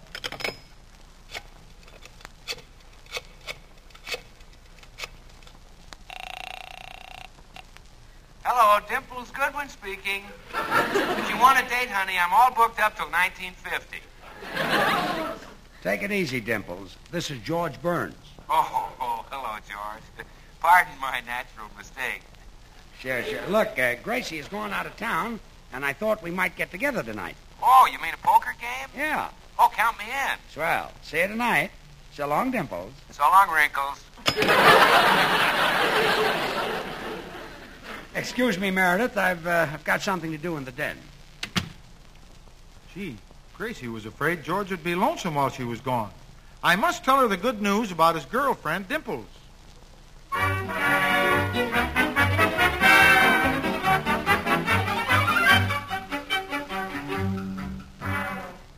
He called a girl named Dimples? Oh, Meredith, this is terrible. It is? Well, I thought you'd be delighted that he had arranged to banish dull care. Oh, not with another woman, Meredith. Oh, but I might have known. All men are exactly alike. Well, some are taller than others. I mean, men are no good. You show me a bad husband, and what'll he be every time? A man. By Jove, now that you mention it, you're absolutely right. Well, that's life. What's life? That. Oh, that's life. Yeah. Remember what Shakespeare said? Yeah. And remember what Benjamin Franklin said. What did Franklin say? I don't know. What did Shakespeare say? I don't know. But whatever they said was right because they were very smart men. Yes. It's too bad they're dead. Well, that's life. What's life? That. Gee, I love these deep discussions. Me too. But it's so seldom I find someone who's my mental equal.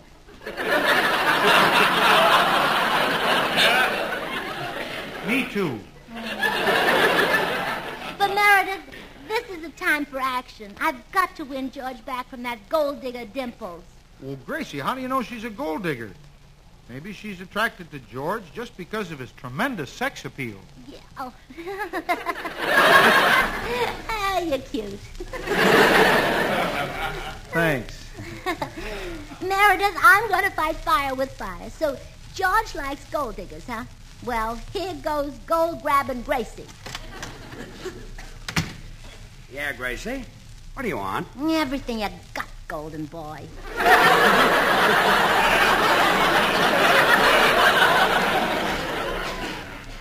Golden boy? You're my 24-carat daddy, and I'm going to melt you down. I don't understand you. You don't have to dig me, Daddy. I'm going to dig you. Open your mouth. I want to see your inlays. What for? I'm panning for gold, and your pan is loaded with it. Gracie, I know I can take you because I'm gold-grabbing Gracie, the Yukon kid. Yukon? Darn right I can. Oh, stop playing. I haven't got any gold. I'll take anything you got. Give me your insurance money. You can't get my insurance. I'm not dead. And give me a kiss. That I'll give you. You know something? I can get your insurance.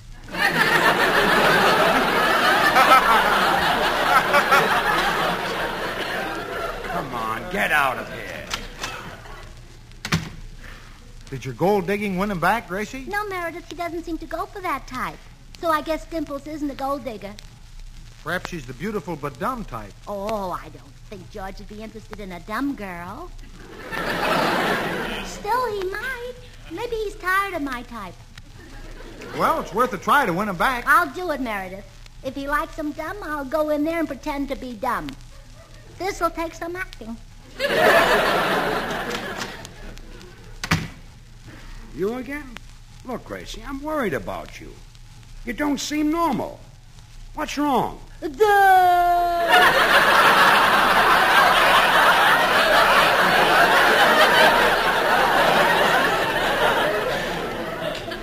Oh, thank goodness you're normal again. I'm not normal. I'm acting. I thought you'd love me if I was dumb.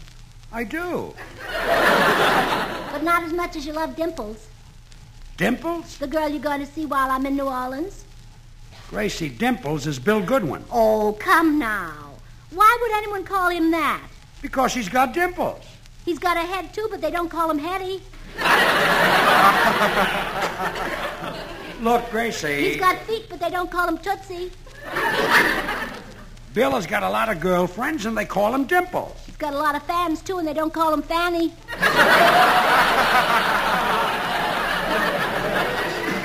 Well, what's the use? I'll call him up and have him explain. Well, that's the way it goes. Man meets a beautiful, seductive girl with a lovely face and a gorgeous figure, and what does he do? He leaves her for somebody named Dimples.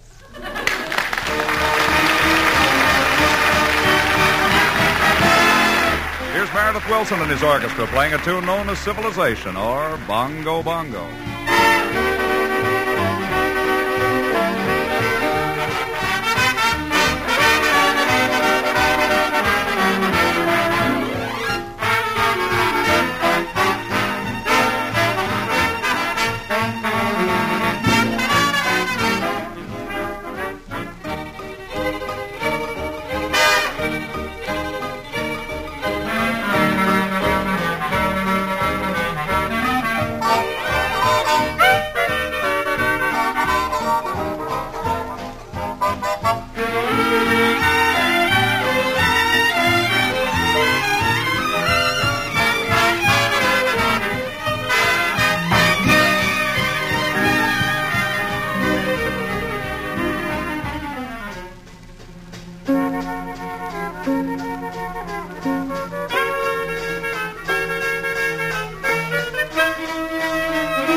Tracy, Bill Goodwin is on his way over. He'll tell you he's the Dimples I talked to on the phone. Oh, a likely story. Well, I won't be here. I'll be in New Orleans. Meredith is waiting to take me to the airport. Gracie, will you wait? On one side, you Townsend Plan Timberwolf. And stop growling at me. That was the door buzzer. Oh. Thank goodness. Come in. Hi, Burnses. Hey, George, why the hurry-up call? Bill, Gracie doesn't know who Dimples is. Oh, yes, I do. Dimples is an irresistible blonde heartbreaker with the most terrific figure in Hollywood. And you said she didn't know who Dimples is.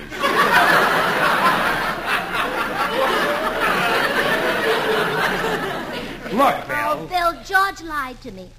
He's living a double life. Gracie, George is barely living a single life. Look, comic, I just can't believe that George would tell a lie. He was named after George Washington. Shortly after, I'd say. Look, comedian. You don't understand, Bill. George is fickle. Fickle? Yes, I thought he had only one true love, but while I'm gone, he's planning to... Oh, I can't say it, Bill. Well, you don't have to, Gracie. Only one thing could break you up like this. George is planning to taste coffee that isn't Maxwell House. Bill. Don't touch me, you cad. Don't you know that Maxwell House is the very best in coffee drinking pleasure? Yet it costs but a fraction of a penny more per cup than the cheapest coffee you can buy? Bill, I would never drink anything else but Maxwell House. Oh, that's right, Bill. I meant that George is carrying on with another girl. Oh, well, thank goodness it wasn't another coffee. George knows that with more than 1,000 brands to choose from, more people buy and enjoy Maxwell House than any other brand of coffee in the world. Yes, I know that, Bill.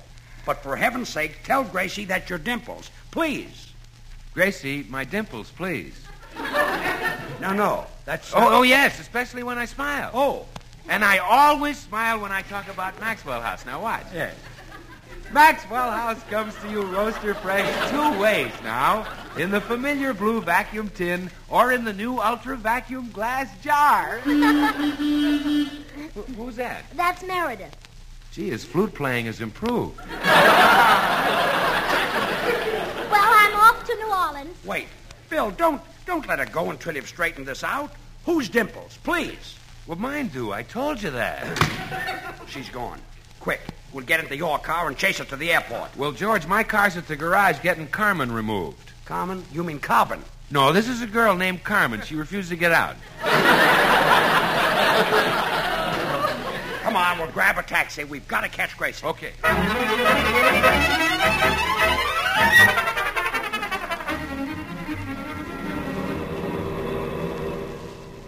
Step on it, driver. Yeah. We've got to get to the airport before my wife takes off for New Orleans. Don't worry, Mr. Burns. I'll get you there. Good. How did you know my name was Mr... Oh, no. No, it's you again. The guy with the terrible temper. No longer, Mr. Burns. I did get upset by the other jobs I had, but driving a taxi has settled me like a dose of bicarb. I hope so. I'm so happy with this job. Well, good. Now, just get us to the airport. Driving a taxi is very instructive, too. For example, the other night I picked up your friend, Mr. Goodwin. Oh, say, that's right. I remember you now. What was instructive about picking me up? I have a mirror up here, and you had a girl back there. Oh, I see. I'm so happy with this job.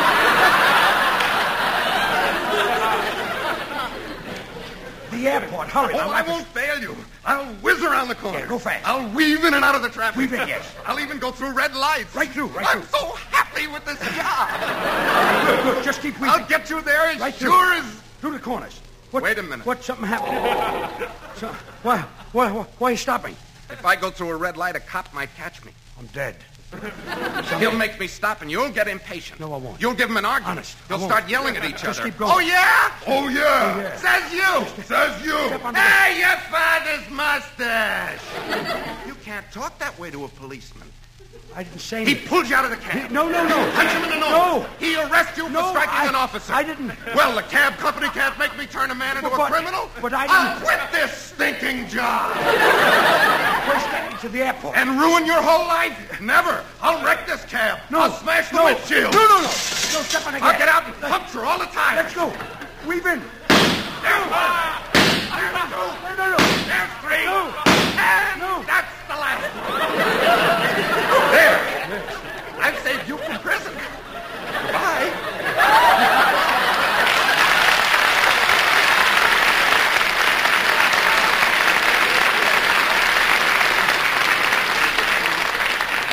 Well, if this isn't a pretty mess. What are you kicking about, George? He made you a celebrity. Huh? Now you're the walking man. Let's go.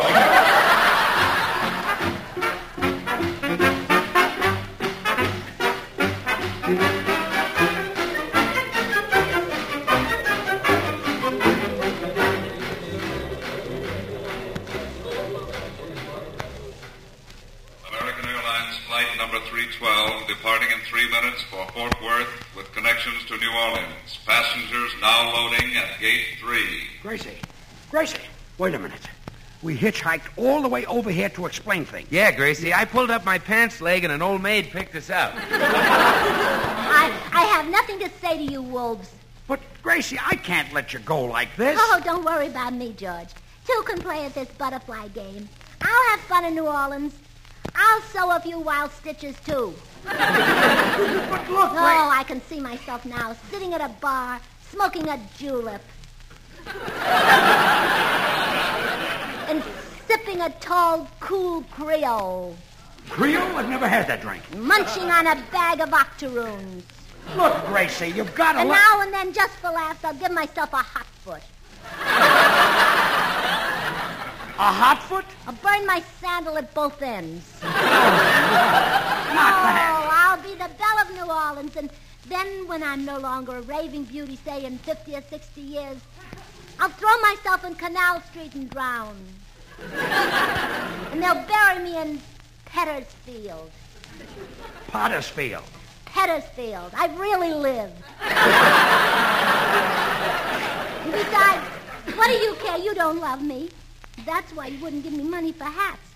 You want to spend it all on your girlfriend, Dimples. There is no girl named Dimples. To prove it to you, you can have all my money. Here's $65. Every bill that's in my wallet. Got any change? Yes, here. You can have it all. 54 cents. I still hear a jingle in your pocket. That's my keys. Well, hand them over. I'll huck them. Gladly. Now will you believe that Bill Goodwin is Dimples? Well, sure. I believed it the first time you told me. Why all the fuss? What did you do it for? $65.54. Oh, to get the hat.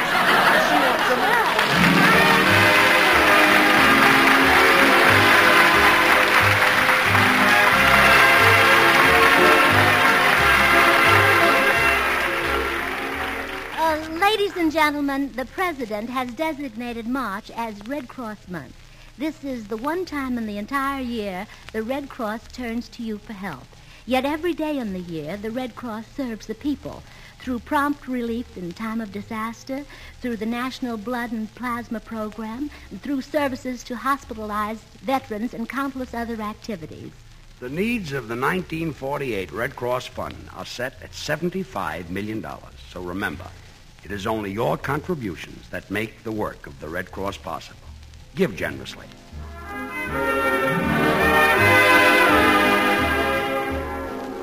Gracie, be sure to get back from New Orleans in time for our next Thursday show. Our guest is going to be Eddie Cantor. Eddie Cantor? Eddie Cantor? Oh, Ida's husband.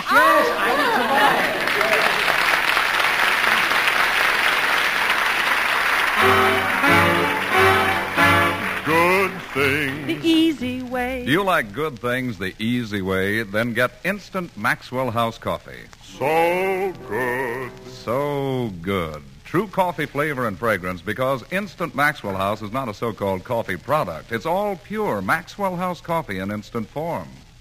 And so easy. So easy. Instant Maxwell House means great coffee instantly in your cup. No fuss, no muss, no bother. Today, try Instant Maxwell House. Instantly good to the last drop.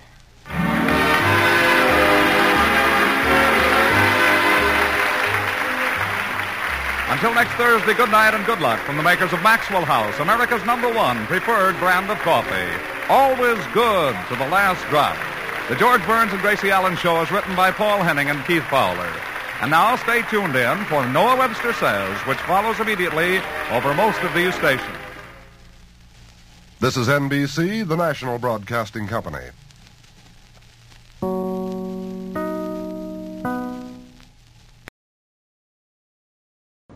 Ronald McDonald. Hunt the biggest of all game with the Green Hornet and Cato coming up next.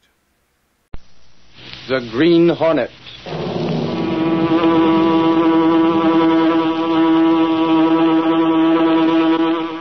He hunts the biggest of all game, public enemies that even the G-men cannot reach. The Green Hornet.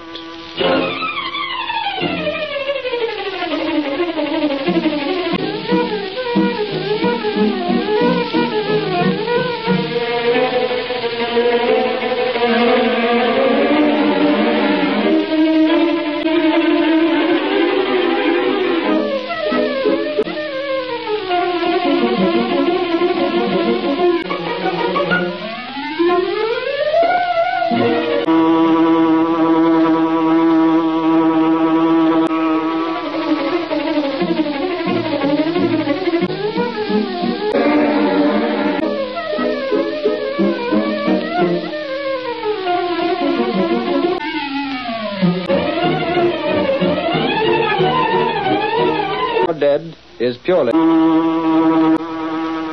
life was he.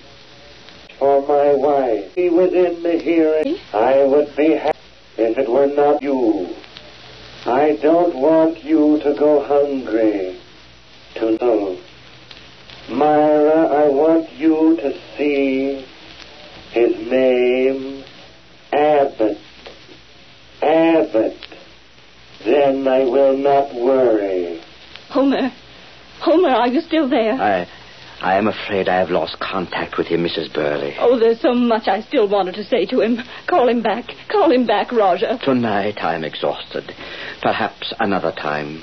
He gave you one message, though. Abbott. I'll see him. A man named Abbott.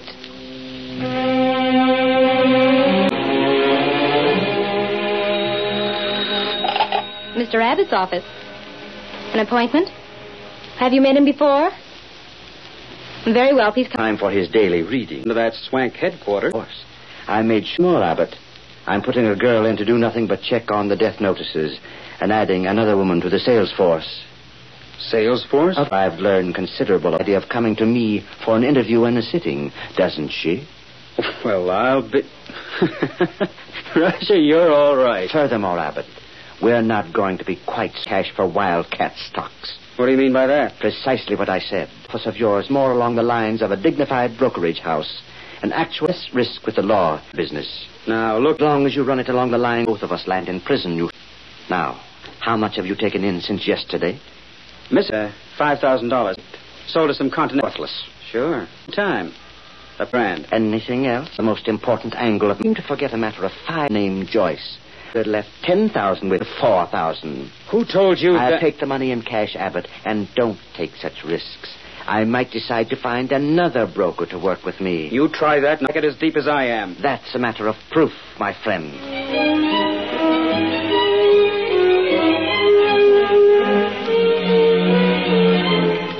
Here's a funny one for you. This is no Lulu. Get a load of this negative. I'll be careful, it's still wet from the rinsing bath. I shot a picture of this Roger at the Hotel Continental affair this afternoon. Yeah? Well, what about it, Clicker? Well, the doggone negative's a positive, see? That Palooka has such a dark complexion that he shows white on the negative. Now, ain't that something? Well, who is the bird, anyway, Clicker? Oh, Roger something or other. Took a couple of shots of him. What's he do, looking... Oh, he does all the tricks. Crystal reading, spirit tapping, table tilting. I was talking to a couple of dames over at that meeting, and they claim he brought back the spirit of their dead husbands. Ridiculous. Well, I'm just telling you what they told one of those spirits. Good afternoon, Miss Case. Oh, hello, Miss Benny. Hello, Mr. Reed. I didn't know whether you'd be in or not today, Mr. Reed. I was just showing Miss Case this negative, Mr. Reed. It's that new sensation in the spiritualistic world. Who's that? The Roger. Oh, a couple of the girls were talking about... It's a sensation. He's got every... A good press agent. He's up in town. Sent enough stuff in the office here to fill half a dozen of Gunnigan's wastebasket. No what? Racketeers. And press agent Roger didn't get by him. See print. Well, you suppose this Roger really has something on the ball? He's got just enough... But you know, Mr. Reed, there are no ghosts. I'm surprised that the law doesn't step on a man like that. I don't know why the law should. Well, in the first place, he's obtaining money under false pretenses. Yes, but Mr. Reed, he really does give people some comfort. Don't you think so? Do that, Mr. Reed. If it gives a woman comfort to think she's hearing from her departed husband... Beyond that. What do you mean by that? I've heard of men like as a means of robbery. Oh. However, we have a newspaper to run. Look, why not let me sign up for one of his weekly meetings and take along a hidden camera and some flash bulbs? Picture of him. Picture of a ghost. Miss Benny. Huh? Such an unethical proceeding. Well, that's what I was afraid of. I'll be in my office, Miss Case, if anyone calls. Very well. And, by the way, if someone should happen to already have a good picture of a ghost taken at a seance, yes, we might use it for a Sunday magazine picture. Look here, Casey. Don't you worry about someone just happening to have that sort of a picture. I'll be around with one inside the next couple of days. Hiya, Clicker. Hey, Click, how's a girl photographer these days? Hi, gang. What's up? Come on over here with operation, and you're the guy to give it to me. Right here will do. Sit down on the edge of the desk or someplace. I got to make a call. Look through that drawer, will you? Candid camera shooting, huh? And how? Here's the number. Hey, did it ever occur to you that you could clean out this drawer sometimes and make things easier for yourself? Careful you don't break any of those filters. Hey, Scott, how do you know what's in here? There's the Leica down at the bottom. Pull out that photo flash attachment, too. Where are you going? We're going to a spiritualistic seance, Lowry, and get a picture of a ghost. Hey, have you gone screwy? Maybe so. This what you want? That's it. Close the drawer now. I'm going to try to horn in on one. Don't you? Wherever there's trouble, there's a picture, Lowry. And I'd go a long way for a good picture. How much money you got? Money? What's that? No fooling. Borrow a couple of bucks, will you? I got to get a couple of flash bulbs and... Say, Lowry, have you got us meetings? Oh, here. Is this the Rogers studio? Well, I'd like to know if it's possible for me... One of the cells.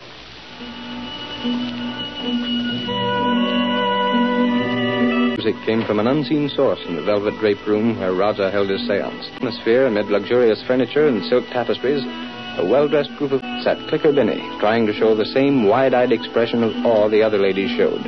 With her was Ed Lowry. Clicker. This place smells bad. Shut up, Mug. That's incense. Yeah, well, I wish we were out of here. Scared? Oh, my eye. Now get things straight. You keep that reflector with the flash ghost, and when I click the shutter, the bulb will go off. And we'll go out on our ears. That's okay by me as long as we get the picture. With his head swathed to the floor. His deep-set, heavy-lidded eyes surveyed the people. Then he took his place at the head of a table and motioned wordlessly for the others to gather close to him. As they did so, the lights became dimmer. And then the room... In an adjoining room, a man and woman stood with many yards of cheesecloth draped about them. To commune with the spirits that lie beyond the grave, I must ask that all of you remain absolutely silent and concentrate on the hope of seeing one who was dearly beloved by you in life. You concentrate in a state of mind, a line beyond which no person once crossing has ever... It may be possible that the voice of someone who means much to one of you heard come and let itself be seen. If it is recognized... This time, Greg. That's so loud. Where's the megaphone? I've got to get the old sepulchral spirit moving now. Get the megaphone up and Rogers press the signal button. Is near the borderline, calling to me. I must caution you not to recognize him. Me. I hear a voice. I hear a voice. Who calls me? I feel a presence in this room. Someone from the hereafter is calling for attention. Come, give me your name. My name was John. John. John, will you let us see you? Someone is calling for me. I will let myself be seen. Come, John. A friend of yours is here. I would like to have a word with him. Someone took a picture. What in blazes? Who did that? John, where are you? This way. Turn on the lights. What is the meaning of this disturbance? This is profane. This is unheard of. This is the way out. We got it. We got it.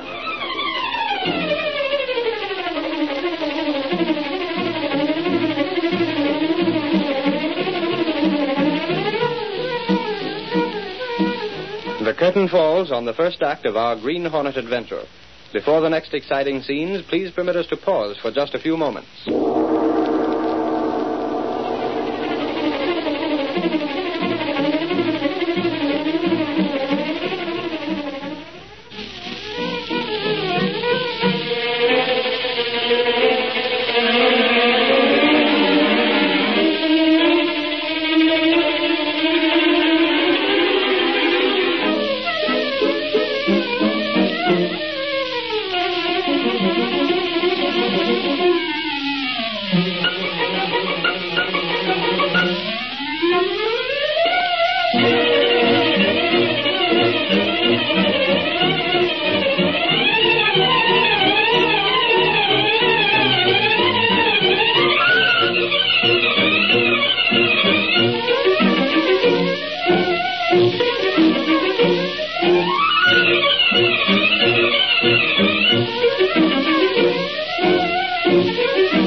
Now to continue our story.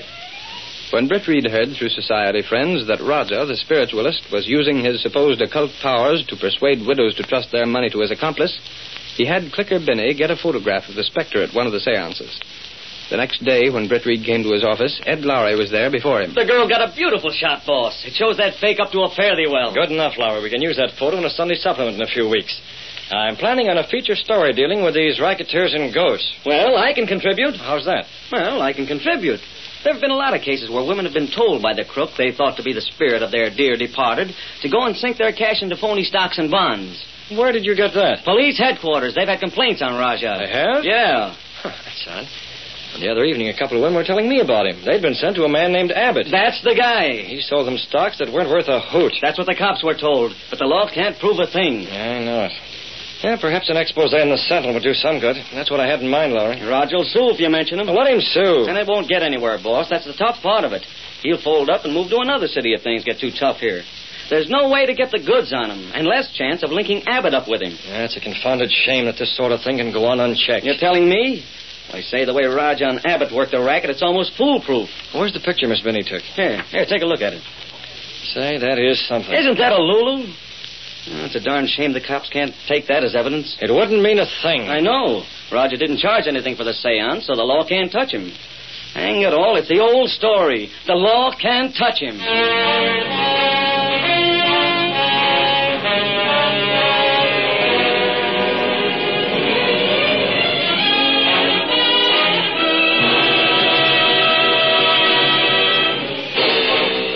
The law couldn't get at Roger and his racket. But Britt had deeper plans when he arranged for the picture to be made. We find him in his apartment with Cato, his faithful servant and the only living man to know him as the Green Hornet.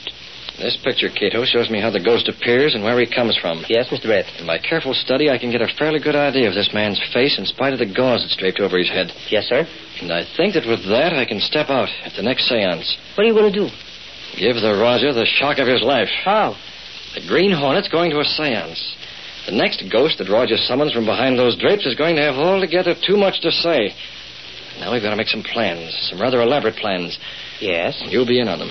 He uses a phonograph, Cato, that's probably played from the same back room that the ghosts wait their turn in. What about that? Now, let me see. Abbott, that's the name of the bird that handles the financial end. Yes, sir. I'm going to give him an invitation to the next seance. I wonder what he'll have to say.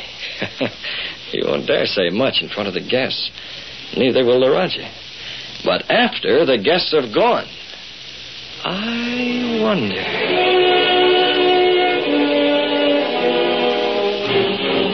Several evenings later, an exceptionally fashionable group of people were in attendance at the seance.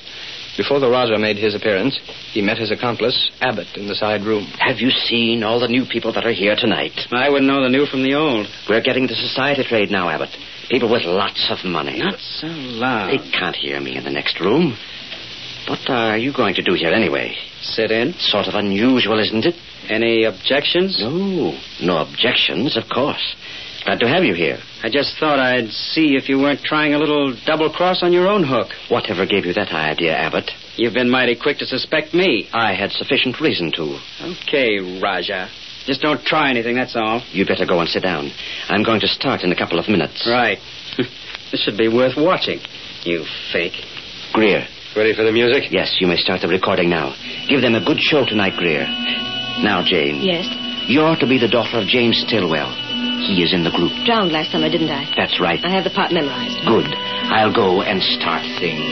I'm going to ask that guy for a raise and pay one of these days. I'm worried about that picture someone took the other night. Haven't heard anything from it. What's there to worry about? I don't know, Greer, but just the same. Keep still. I can't hear it. Who? That mask. Keep your voices down or you'll regret it. What's the matter with... Steady, you crook. You're going to take a little nap. You went out nicely, young lady. Yeah, that's it. Just lay right down here. All right, Cato. You can come in now. They made no noise. Yeah, that was the big gamble. But I guess they've grown so accustomed to keeping quiet back here that they did it subconsciously. How's that? You want it? Very well. Hurry and get it set on that machine. Yes, sir. Now, where can I... let me see. Oh, there's a good place to hide. Please. Have the car ready right outside the window? Yes, sir. What time is it now? 10 o'clock. We've got to handle things just right. Stop the machine. If it is recognized by any one of you, please speak softly and address it by name. Concentrate, my friends. Concentrate. Now for it. We must all concentrate. There seems to be a disturbing influence among us. Is there someone called Lucia? That's me. Concentrate, my dear. Concentrate. Do you speak from the hereafter? I speak to someone called Lucia. Vincent. Vincent, is that you? You wish to ask me something? Something is wrong. Yes. Yes, tell me, dear. Are you happy? Yes, Lucia. I am happy. Before you left, I never knew. Was there any pain? Did you suffer, dear? There was no pain. We miss you so much. Lucia, there is one thing you must do. Yes. Yes, tell me. It concerns money. Yes.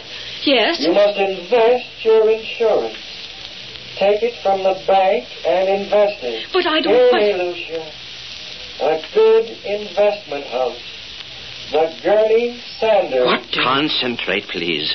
Do not disturb the spell. I remember the name. Vincent, tell me. Tell me a little more. Vincent, I can't see you now. Tell me a little more. Vincent! Concentrate. Concentrate, my friends. Do not break the spell. Someone whose name is Elizabeth. That's my name. Elizabeth, your brother sends you word through me. Yes. Yes, my brother. Where is he? He couldn't come. He sends you word. Do not trust any but the firm of Gurney Sanders with your investment. Do you understand? Yes, I understand. My brother was always afraid I'd... I can do no more. I can do no more tonight. There is a disturbing influence here. The seance has ended. I am not well. Please, the lights. Another time. But please, now, go. I want to talk to Vincent again. Another time. Another time, please. My brother. Can I get more word from my brother? Another time, I tell you. Go, get out, leave me. I am not well. The Raja turned up the lights, and the amazed people were hurriedly sent from the luxurious room. All but Abbott, who remained behind until the others had gone. And then... You dirty double-crossing crook. It's a good thing I came here tonight. Abbott, believe me, there was something wrong. I don't know what happened to Greer. I can tell you what happened to Greer. You decided to play along with that Gurney Sanders firm, huh? I got the tip-off on that, Raja. That's why I came here tonight. You're crazy, I tell you. Oh, no, I'm not.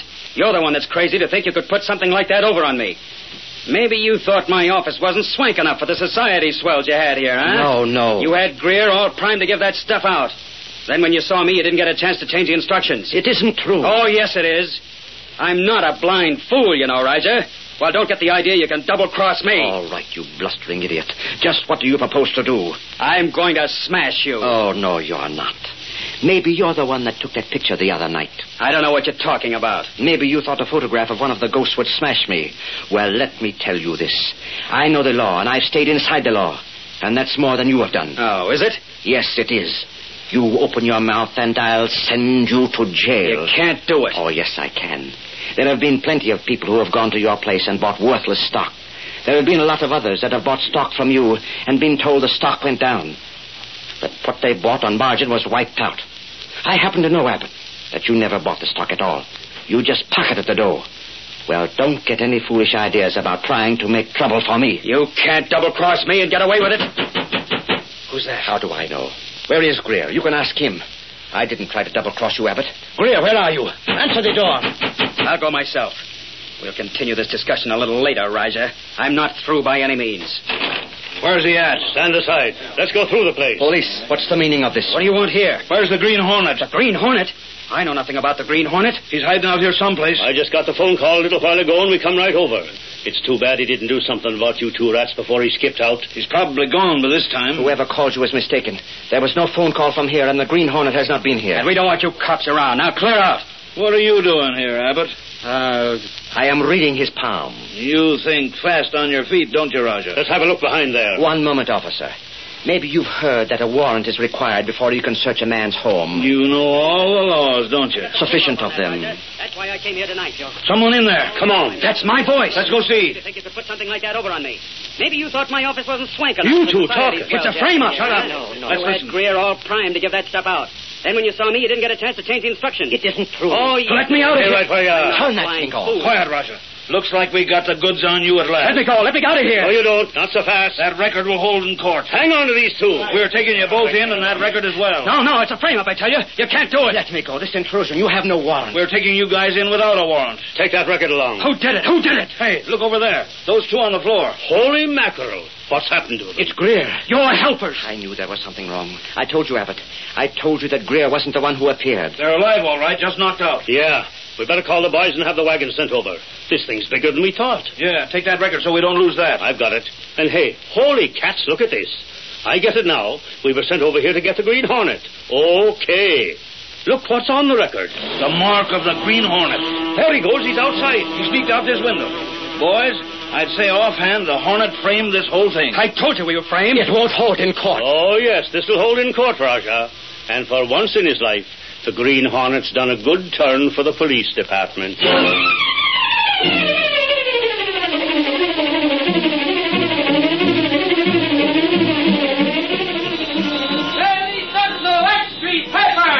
Read all about the Raja. Green Hornet, that spiritualist. Green Hornet to the north. That's the Red Street paper.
The story you have just heard is a copyrighted feature of the Green Hornet Incorporated.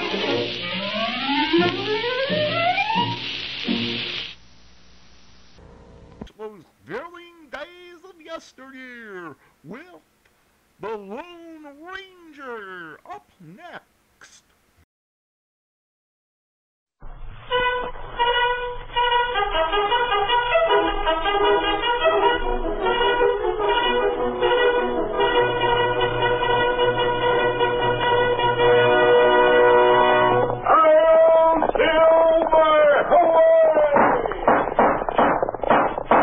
Fiery horse with the speed of light, a cloud of dust, and a hearty hi-yo silver, the Lone Ranger.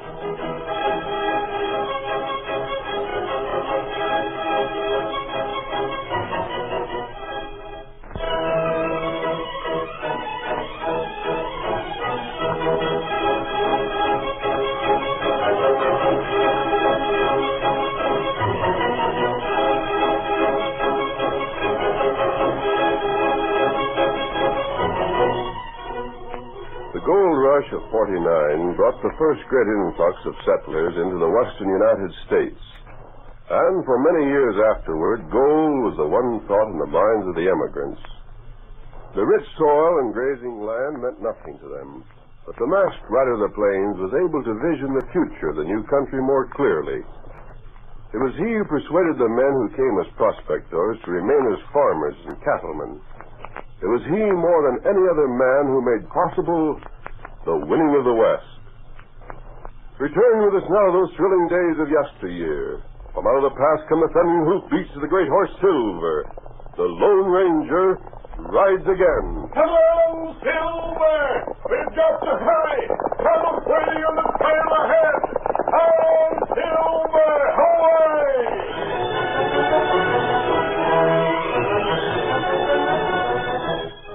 High on a hilltop, the Lone Ranger and Tonto had reined in their great stallions. Below them stretched the valley, a wide green plain, cut by a river that sparkled under the summer sun. Look, Kemosabe, you could search from one end of the west to the other and never find better soil than you'll find right there. One day all those miles will be divided into farms. There, fellow, already. Those cabins below us? Tonto, the people in those cabins are perfect examples of the men and women who seek wealth everywhere except where it exists, right at their feet. What you mean? Inquired about them back at Mayville. They're farmers and their families from the east and the Middle West. Oh. But it wasn't the opportunity to get cheap land that brought them here. They came only for gold. That's bad. They took out homesteads there in the valley because it gave them easy access to water. They filed on the homesteads themselves because they didn't want others to come along later and claim that site. But it's not the valley they're interested in. It's those hills to the west. They've been prospecting those hills for months, even the women. Or at least those who haven't children too young to be left alone. They locate gold, it'll be a miracle. A mere willingness to search for it isn't enough. You need experience and the proper equipment. They might stumble over a dozen rich veins and never recognize them.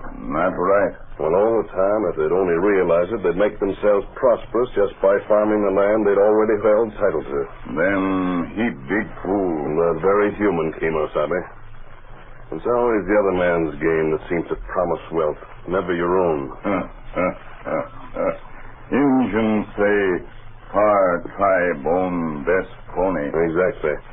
Well, Hunter, we'd better be riding on. But we're coming back this way in a few weeks. Why do that? Sooner or later, they're going to awaken to the fact that gold isn't as plentiful and as easily found as they were led to believe. When that happens, they'll face a choice.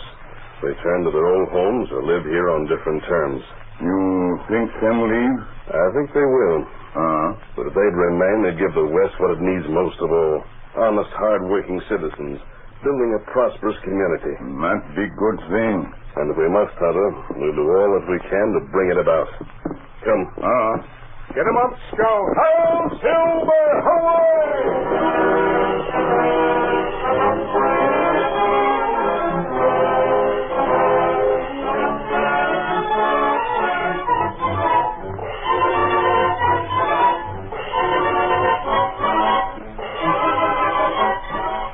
Weeks passed, and as the Lone Ranger had prophesied, the men and the women in the valley failed in their search for gold. It was a discouraged group that gathered in Zeke Carter's cabin one night. Besides Zeke himself, there were his wife Martha and a younger couple, Cal and Laura Munson, their nearest neighbors. Two others were present, men who did not belong to the little community. The elder was known as Spade Wiley, and his companion simply as Jake.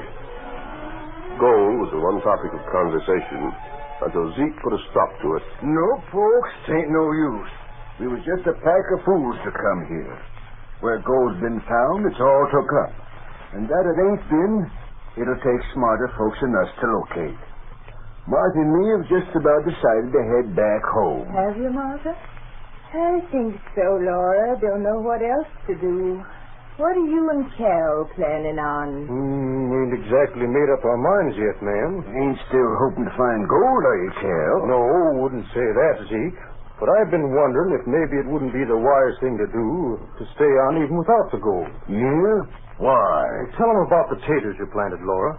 Taters? Oh, I didn't plant many. Just enough to do us. Cal and my family don't think it's a meal unless there's taters on the table, you know. So I thought I'd just see how they do. What happened? Oh, my. When I dug them up, I could scarcely believe my eyes. Twice as big as they ever grew back home. And taste? Well, you never had anything half so good in all your born days. It's a lie. What do you think of that, Zeke? What do I think? Well, I'll ask you just one thing. What good's raising taters or anything else when there's no place to sell them? Yeah. Didn't think of that. Then you'd better. Farmers no good unless you've got a market. What do you say, Spade? You never farmed a record, but I guess you'd agree with me there. Right you are, Zeke.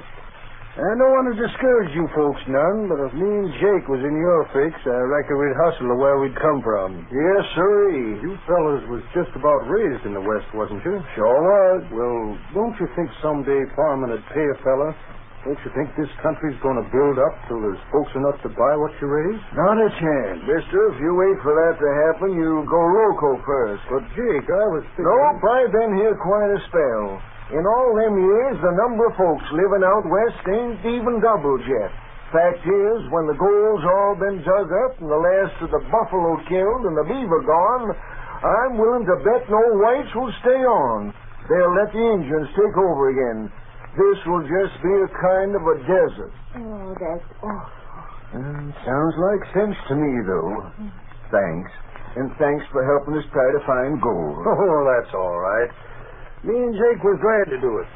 Always like to help out folks that don't know the ropes. We're just sorry we couldn't help you make a killing. Just the same, it was mighty decent of you fellas. And us strangers to you. Oh, shucks, ma'am. Forget it. Well, Zeke, you really think you'll pull stakes, huh? Guess so. How about the other folks? Oh, I reckon we'll all do the same. I ain't heard nobody but Cal here mention they wanted to stay on. I just thought... Oh, sure, Cal, sure, I know. You just didn't think things all the way out. You'd soon have been sorry if you'd stayed. Well, Laura, then that means you'll go when we do. Well... Yeah, reckon so. Well, that'll be fine. Of course, Sammy can get the schooling back east that he can't get here. Laura, you'll find you'll be better off in every way. I say we ought to get ready to travel as soon as we can. I'll talk to the others. That'll be a sorry day for us, folks. Jake and me have enjoyed knowing you. It'll be lonesome when you're gone. I reckon we'll head over Texas way. Well, Spade, let's be getting back to camp, huh? Yeah, we are... Pa!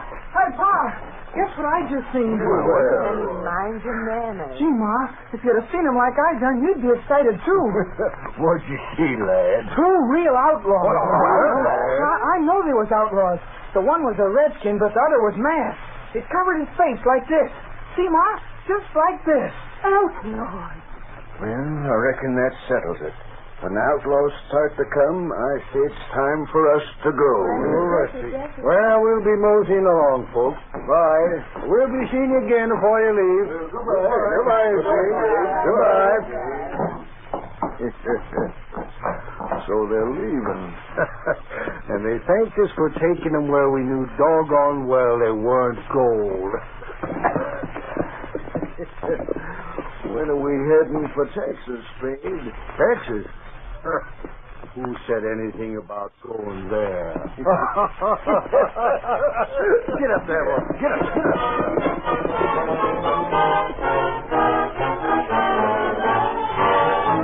It was the next day that the Lone Ranger rode into the secret camp he shared with Tonto. Oh, there, Silver. No more. Oh. Well, it was lucky we did return. Trouble? Not trouble in the ordinary way, Chetter, but those homesteaders are doing what I predicted they would. They're making ready to return to the east. How you know? I met a trapper who left the hills for Mayville. He stopped overnight with them. He told me the whole thing. Oh. I can understand the disappointment at not finding gold. I can understand why they might wish to return to their old homes. But there's one thing I can't understand. What that? Why two fellows called Spade, Wiley, and Jake are so interested in their departure. Me no savvy. From what that trapper gathered, it seems that Spade and Jake have been spending quite a bit of time with those homesteaders. Oh. They've gone with the men to the hills and have acted as guides without pay. Oh. It could be, of course, they were simply being generous enough to help those people. Maybe. But they represented themselves as men experienced in prospecting. That trapper says he saw a sign that showed they'd taken those homesteaders into a section where any prospector would know gold couldn't be found. That keeps saying. He didn't mention it to the homesteaders themselves because he could see they thought a great deal of Spade and Jake. They decided it was none of his business. Well, maybe it wasn't. But we're going to make it ours. What we do? First, we'll call him Zeke Cutter. He's as near to being the leader of those homesteaders as anyone. Right now? Not now, but the minute it gets dark.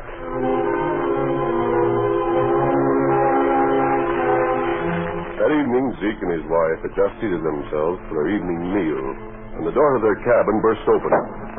What the... Hey, Biden. Now, remain outside and watch the horses. How's it doing? The outlaws standing so. You get out. Sit down. But I'm not going You're to... likely to be tempted to reach for that rifle. What do you want?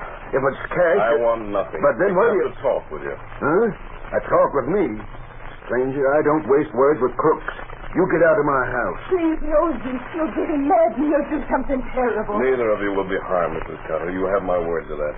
Zeke, you might as well make up your mind to talk willingly, because I'm not leaving until you do. What do you want out of me? One good reason why you and your neighbor should pack up and return to the east. Huh? You're right in the center of as fine a country as you'll ever see. When you homesteaded here, you took title to soil that had never been plowed.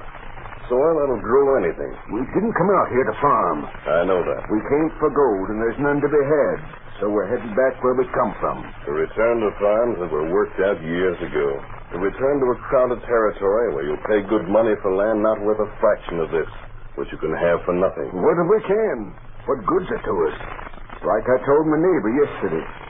You can't farm and make money without no market. And what do you want money for? But that's a fool question to ask. Is it? You can raise all the food you need. There's plenty of wood for fuel. As for clothing, if you can't make yourself, you can get by bartering. Any storekeeper would be glad to trade his wares for the things you could raise. Even so, it won't always be like that. One day there'll be 100 men and women in this district for everyone who's here now. You will have a market. You will have as good a market as a man could want. Bosh. I've been told different Dutch fellows that know a heap more about it than you do, I bet you. Yes? And they say folks are leaving, not coming. It's getting worse, not better. Who told you that? Oh, you wouldn't know them. I ask you a question. Answer me. Well, if you have to know, two fellows that was raised in the West. Spade Wiley and his partner, Jake. Oh, sure. Know them? No, but I've heard of them. Well, if you have, you ought to know they ain't fools. Not by a long ways they ain't. And between them and you, I kind of think I'd rather take their words. I see. And you're still determined to leave? I don't know you're a game stranger, but whatever it is, it won't work. We're going back east. You say you are. What's that? But I doubt that you will. Let's go, Tonto. What's in Spade? He and the others are going. Oh. And there's just one way we can stop them. How that? By learning why Jake and Spade want them to leave.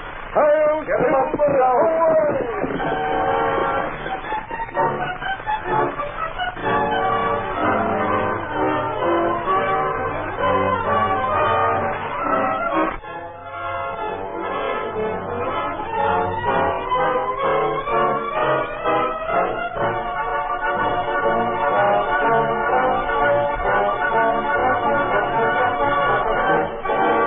Now to continue our story. After leaving Zeke Carter's cabin, the Lone Ranger and Tonto did not return to camp. They traveled west for 2 miles, and then suddenly the masked man pointed ahead. A campfire, Kimosabe. Hold up. Hold it. That's Jake and Spade. That's their camp. I think we'll do a little investigating. What you mean? There's an arroyo heading in a general direction somewhere off to the left here. Me no place. So tonight in that arroyo, we'll have cover enough to approach them without being seen. Maybe if we can hear them talk when they believe no one's around, we'll find out what we have to know. That's good idea. And let's head for that arroyo. Easy, Chetter. We can't risk being heard.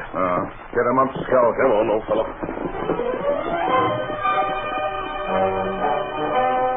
The Lone Ranger and Tonto silently approached Jake and Spade's campfire. They listened to their conversation for the better part of an hour, then strolled back to their horses and returned to camp. During the next few days, the homesteaders devoted all their time to making ready for the journey east. Goods were packed, wagons repaired, and supplies gathered and loaded. Finally, all was in readiness, and early one bright morning, the homesteaders gathered for the start. Zeke, standing beside his wagon, caught sight of Jake and Spade and hailed the two men. There they are, Marty. Hi, Spade. Jake. Hi there, Zeke. Come here. Well, see you got your bedroll strapped to your saddle. Oh, boy. You fellas pulling out right away. Just as soon as we've seen you folks off, see? Howdy, ma'am. Good morning. Happy to get started, are you, ma'am? Oh, my, yes. I'll be so glad when we're on the way. Just getting ready has been terrible wearing. I reckon it has, ma'am. Well, Zeke, comes kind of hard saying goodbye. You heading east and us leaving right away for Texas, I don't suppose we'll ever meet up again. No, don't reckon we will. But if you're ever near Zanesville, you'll just have to let us know. That's your home? Well, that's where we used to live. I reckon that's where we'll end up. Don't want to rush you, Zeke, but I think your friends are ready and waiting on you. Huh? Well, so they are. All set, folks? Well, we're going right now. When I start up, you folks pull in behind and follow. Here, Ma. Here, I'll help you up. Hand me the whip, honey. Yes, here. Thanks.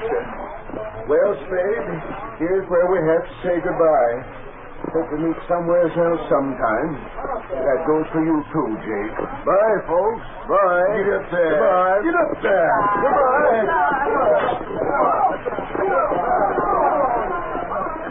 Well, stayed rid of them at last. Yeah. Now what? Wait till they're out of sight. Then get rid of that bedroll and ride for the boys. Uh-huh. Tell them it's safe to show themselves. And homesteaders have left. And we're taking over. Right.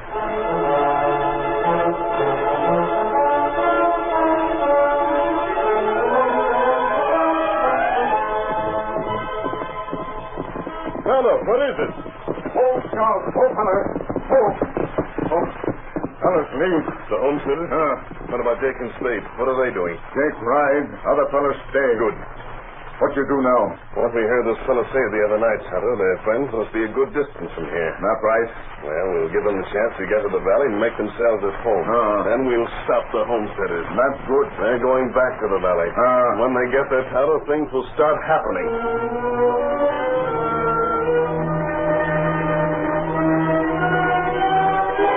All that day, the homesteaders headed eastward, making camp just before nightfall. They resumed their journey early the next morning with Zeke Cotter's wagon still in the lead. Get up there, you critter. Get up. Get along with you.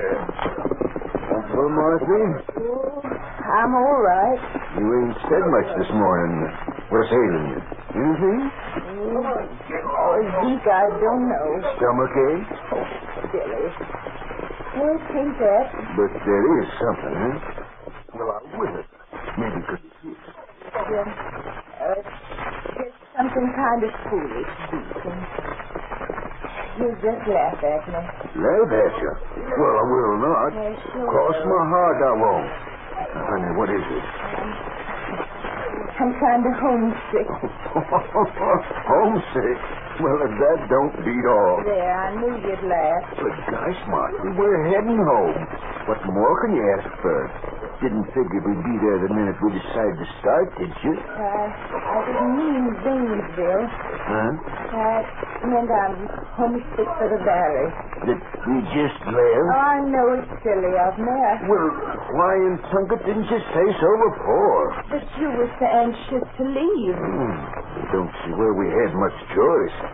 But I thought from the way you talked that you couldn't stand it there any longer. It was kind of pretty. Wasn't it? With the creek and all them trees running up to the hills and the flowers and the good way the air smelled. In the prime hunting, no neighbors crowding you too close and...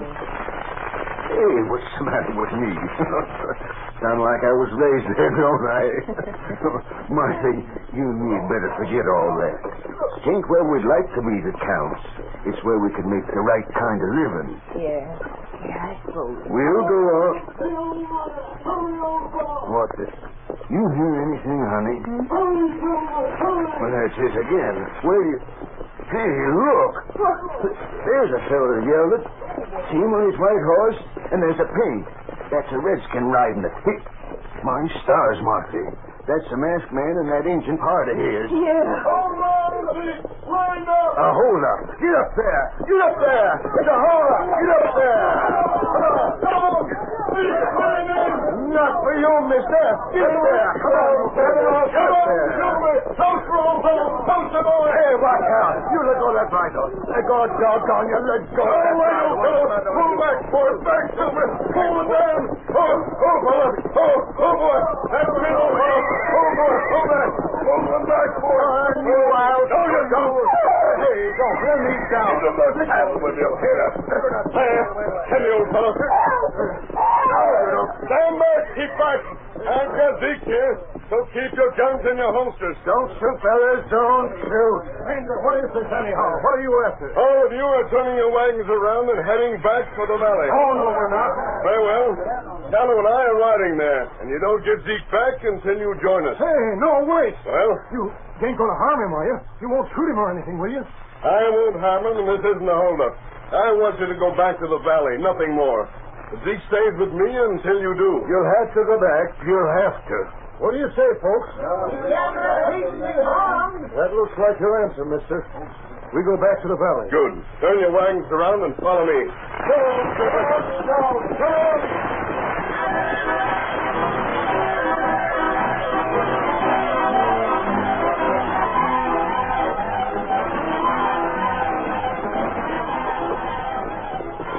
All right, we almost there. Pretty close, son.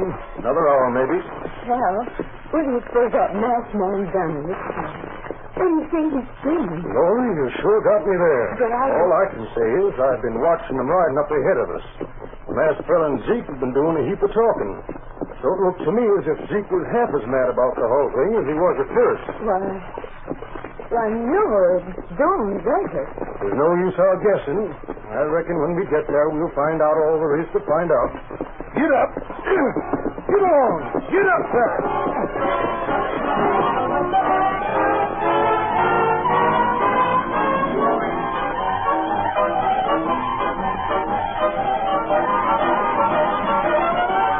In the meantime, Jake had ridden to the hills.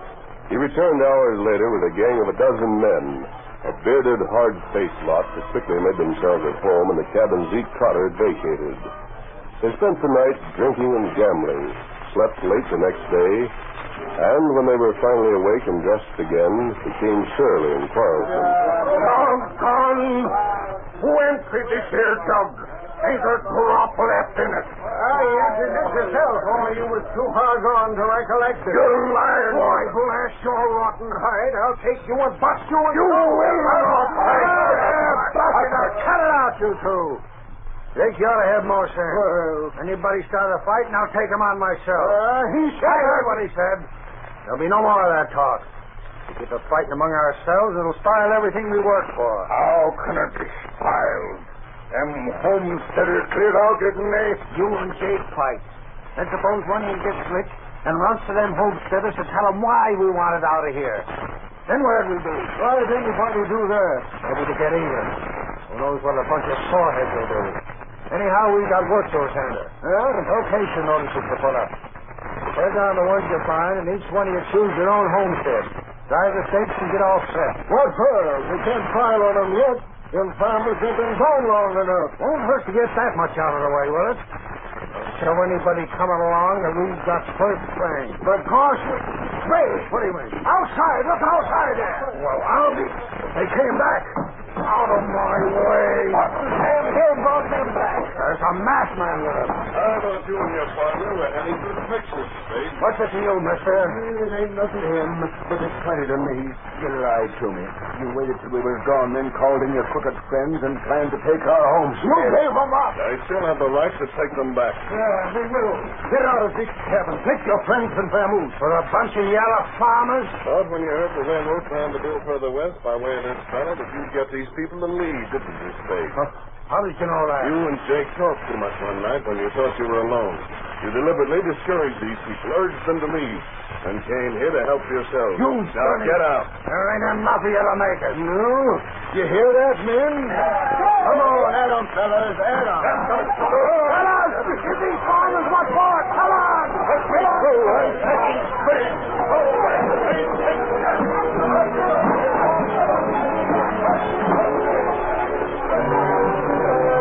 As for the Lone Ranger, Tonto, and Zeke, the farmers closed in on Spade's gang. Chairs were smashed, bottles thrown, no quarter was asked, no quarter was given. Spade, fighting desperately against the masked man, was the first of the outlaws to cry for mercy. Let me go, masked man. I give up. I'll kill her. Let me go. Hello, no. On your way, all of you. Go on, get going. Travel. If there's no one of you skunks around here after the next minute, we'll start again where we left off. Well, Zeke, you've taught those fellows a lesson they'll remember. I don't think they'll make any more trouble for you. Gosh, stranger, how you walk them fellas. It was fighting two at a time. Yeah, I seen him. Hey, look at them folks. Whip up your horses. They can't get away from here fast enough. I should have known earlier, Zeke, that the railroad would be coming through this valley. This is the only logical route it can follow. We can sell it the land it needs for good cash and still have plenty left for ourselves. Right. Listen to me, folks. I want to say that now we've got the best visa of all for calling this valley our home. The railroad, huh? Nope. ain't a railroad, and it ain't 'cause this part of the country's gonna build up. Then what is it? Folks will fought for this land. And I'm here to say it takes fighting for something to really make it yours.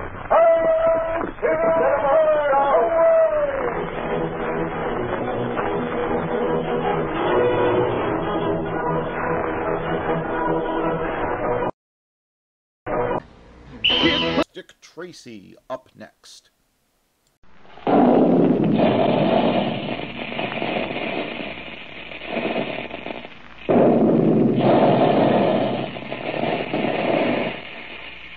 Calling all adventure fans, calling all Dick Tracy fans. Stand by. Dick Tracy is on the air.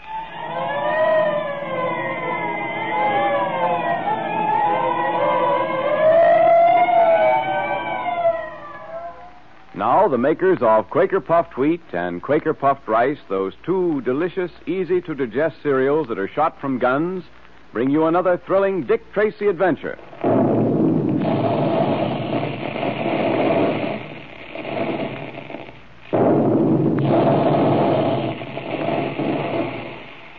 Hear that? Well, that's what we mean when we say shot from guns. Nourishing grains of wheat and rice are actually loaded into special guns in the Quaker plant. And then the guns are fired, and each grain is exploded to 8 times its normal size. That's why puffed wheat and puffed rice look and taste so different from ordinary cereals. But that's not all. If you could look inside a grain of wheat before and after it's shot from the gun, you'd see how each tiny, hard-to-digest food cell is shattered, so that all the goodness is unlocked. Then it's specially easy to digest, so that you get the trigger-fast food energy much more quickly and easily. And you need lots of that same kind of food energy to be as mentally and physically alert as Dick Tracy is. So join the thousands of happy boys and girls and grown-ups who enjoy a big dish of crisp, delicious puffed wheat or puffed rice every morning. Mother's glad, and so is Dad, to have you remind her of something that tastes so specially good. So look in the pantry, and if there isn't one of those famous red and blue packages there, ask Mother to get you some at the grocer's. The Black Pearl of Osiris, its theft is Dick Tracy's latest case, was found concealed in a bullet which had been fired into the leg of the great detective. Tracy now carries that pearl in his secret compartment ring, which was given to him by Humi Batik, a member of the Osiris cult. Yesterday, Remo, a member of the society trying to get the Black Pearl, lay hidden in the back seat of Tracy's car while he drove to Tess Trueheart's apartment. Will Remo succeed in his plan to overpower Dick Tracy? The great detective is just stopping outside the apartment house where Tess Trueheart lives. So, gotta pull up the emergency brake. This is a pretty bad hill. The car should roll and... No, you don't. You're quick, Tracy, but There. I surrender. You have me. Give me that coat. Silken coat, huh? Who are you working for? I have nothing to say. Perhaps you haven't now, but you will later. Can you drive a car? Yes. Then get up here and drive this one to headquarters. Remember, I've got a gun on you, so no tricks. So he wouldn't talk, eh, Dick? No, Pat. I couldn't get a thing out of him. No sense trying any further, either. When a fellow like that makes up his mind not to talk, you can't get a thing out of him. What I don't understand yet, Dick, is how did you manage to catch him? I could see him coming, Pat. I reached down to pull the emergency brake, and as I leaned back, Remo came up behind me with a silken noose. I saw him in the glass mirror on the dashboard. That was lucky. Lucky? I think it was lucky. Humi Batik would say it was the ring that did it. Yeah, most likely. Well, Pat, I'm afraid it's going to take more than luck to win out against the men who are trying to get their hands on this ring and the black pearl that it contains. Well, after tonight's experience, I can believe that all right. They were willing to kill you to get hold of it. This black pearl must be worth a small fortune. Hey, pardon me, Pat. Yes? There's a man to see you, sir. Who is he? What's he want? He says he comes from Humi Batik. Ah, send him in. This must be the fellow we've been waiting for, Pat. The agent from Humi Batik who's to take the black pearl back to Egypt. Oh, come in, please. Thank you, Mr. Tracy. You know who I am? You're a member of the cult of Osiris, is that so? The cult of the scarab? Yes, that is true. Batik tells me you have the black pearl. It is that I have come for. May I have it, please? I can't give you the black pearl just yet. Why is that? You have it in that ring on your finger, have you not? Batik told you to keep it in that ring. When I'm protecting something, I do it in my own way, thank you. But you were given that ring for that purpose? Perhaps I believed it'd be safer elsewhere. The Black Pearl, it is here in your office. I can have it for you in a little while. If you'd care to come back, let's say tonight about 6 o'clock, I can have it for you then. You should have kept the pearl in the secret ring of Osiris. There is danger otherwise. If you will return tonight at 6 o'clock, I'll be glad to turn the Black Pearl over to you at that time. Very well, Effendi. I shall return at 6 o'clock. And now, until that time, farewell. Dick, you didn't tell me you'd put the Black Pearl somewhere else. I thought you were carrying it in the ring. Yes, and I am, Pat. The Black Pearl is in this ring on my finger now. I didn't say it wasn't there. I merely let him think so. Well, why didn't you give it to him? He said Batik had sent him. He was lying. Batik didn't send him. Lying? How do you know that, Dick? Because he failed to complete the password. You may remember I used the phrase, the cult of the scarab. He was supposed to answer, no, the cult of Osiris the Great. He didn't, Pat. And so I knew he was a fraud. Then why'd you let him get away? Why didn't you hold him? Oh, we're not letting him get away. We're following him right now. I just wanted to give him time to get out of the office. Come on, Pat.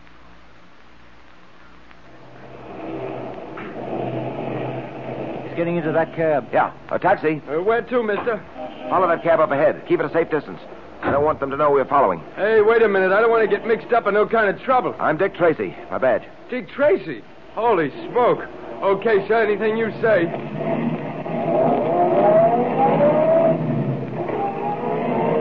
Not too close, driver. Stay as far behind as you can. Yes, sir, Mr. Tracy.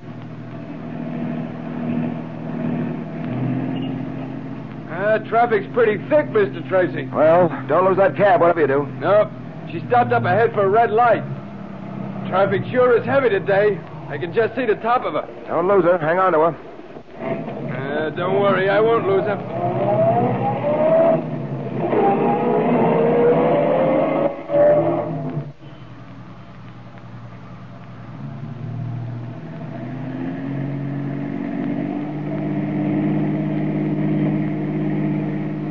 Hey, that cab's pulling up to the curb.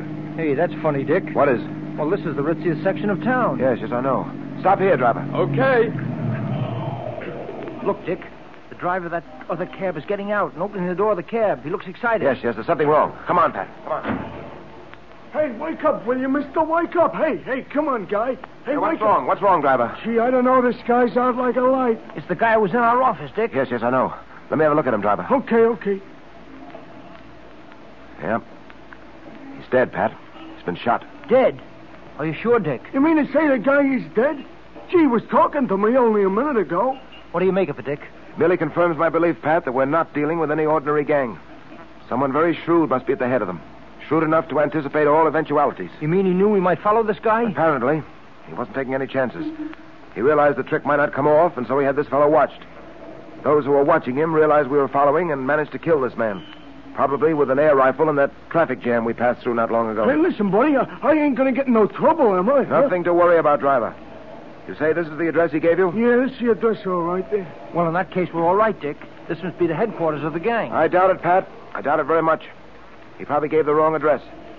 We'll have a try at it anyway. I'll have every house in this block investigated by the special squad. But I doubt if anything will come of it. I doubt it very much.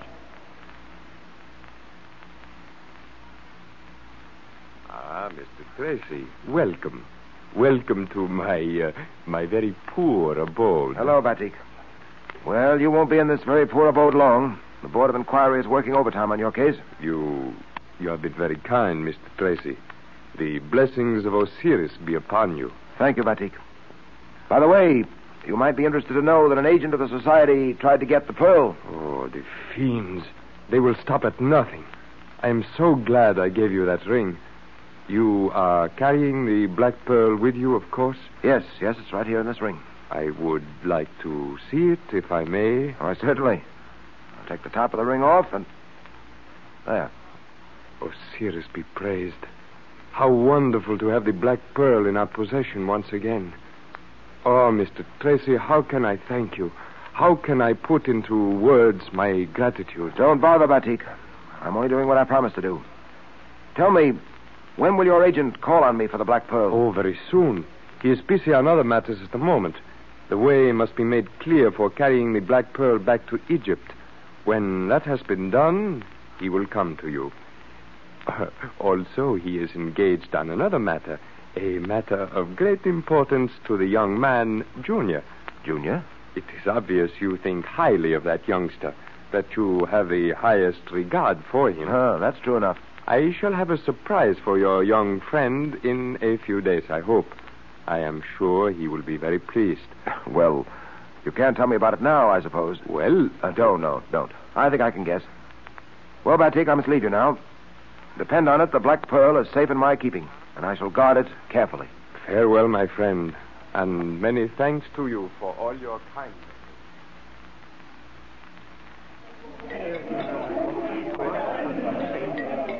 Gee, this is a swell place to eat, Dick. Are we going to have lobster tonight? Not for you, Junior. Huh? Lobster's just a trifle too hard on a young system like yours. Oh, listen, I'm not a kid anymore, Dick. Well, if you can't have lobster, Junior, Dick and I won't have it either, eh, Dick? Right. We'll have a couple of chops instead. By the way, Junior, Humi Batik told me he'd have a surprise for you in a few days. A surprise for me, Dick? Gee, I wonder what it can be. Well, I dare say you'll find out soon enough. He's a swell guy. I hope nothing happens to him, Dick. So do I. I'm going to make it my business to be in court when the trial comes up. I'm sure you'll be able to help him, won't you, Dick? Nothing came for our search this afternoon, as you know, Dick. We went through every house in that block. Rather suspected you wouldn't find anything. I was sure that fellow had given the wrong address.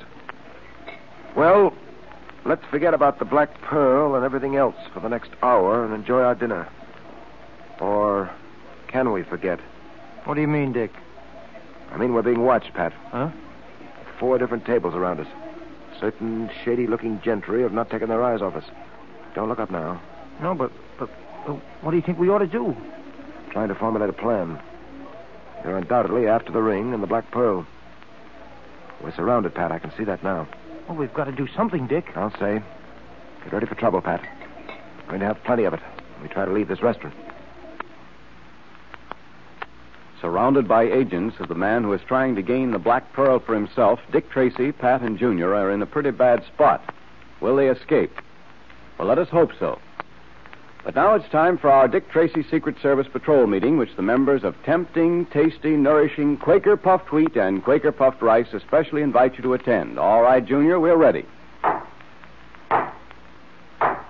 The meeting will now come to order. Say, Junior, has Dick Tracy told you what his big surprise is? No, Mr. Quaker Man. I've tried to guess, but Dick says no to everything I can think of. Same here, but I know it's something really swell from the way he talks about it. It's for all the patrol members, too. Boy, I can hardly wait. Well, you won't have to wait long, Junior. And we ought to be sure that every wide-awake boy and girl joins the patrol before Dick springs his big surprise on Friday. That's right. And you patrol members ought to make sure that all your friends join, too, so they don't miss all our fun. Good idea. And be sure to tell them how to join the Dick Tracy Secret Service Patrol. You remember, you send 2 Quaker Puffed Wheat or Quaker Puffed Rice box tops, or one of each with your name and address, to Dick Tracy, Box L, Chicago. Isn't that easy? Then Dick Tracy sends you the secret code book, the patrol pledge, and member's badge, all free. So if you aren't a member now, send your 2 Quaker Puffed Wheat or Quaker Puffed Rice box tops to Dick Tracy, Box L, Chicago, right away.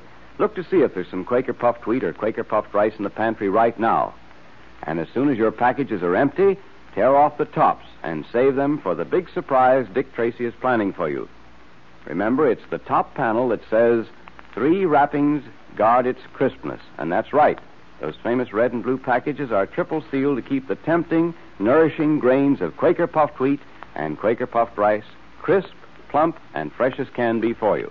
And if you don't see any Quaker Puffed Wheat or Quaker Puffed Rice in the pantry now, remind Mother to get some for you at the grocer's.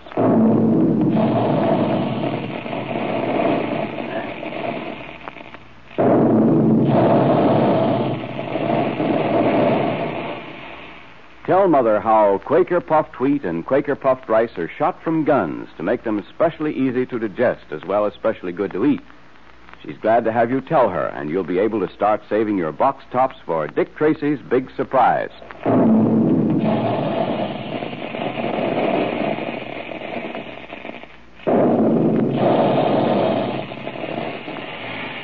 all adventure fans, calling all Dick Tracy fans. Stand by for another exciting Dick Tracy adventure tomorrow at this same time. That is all.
Thank you.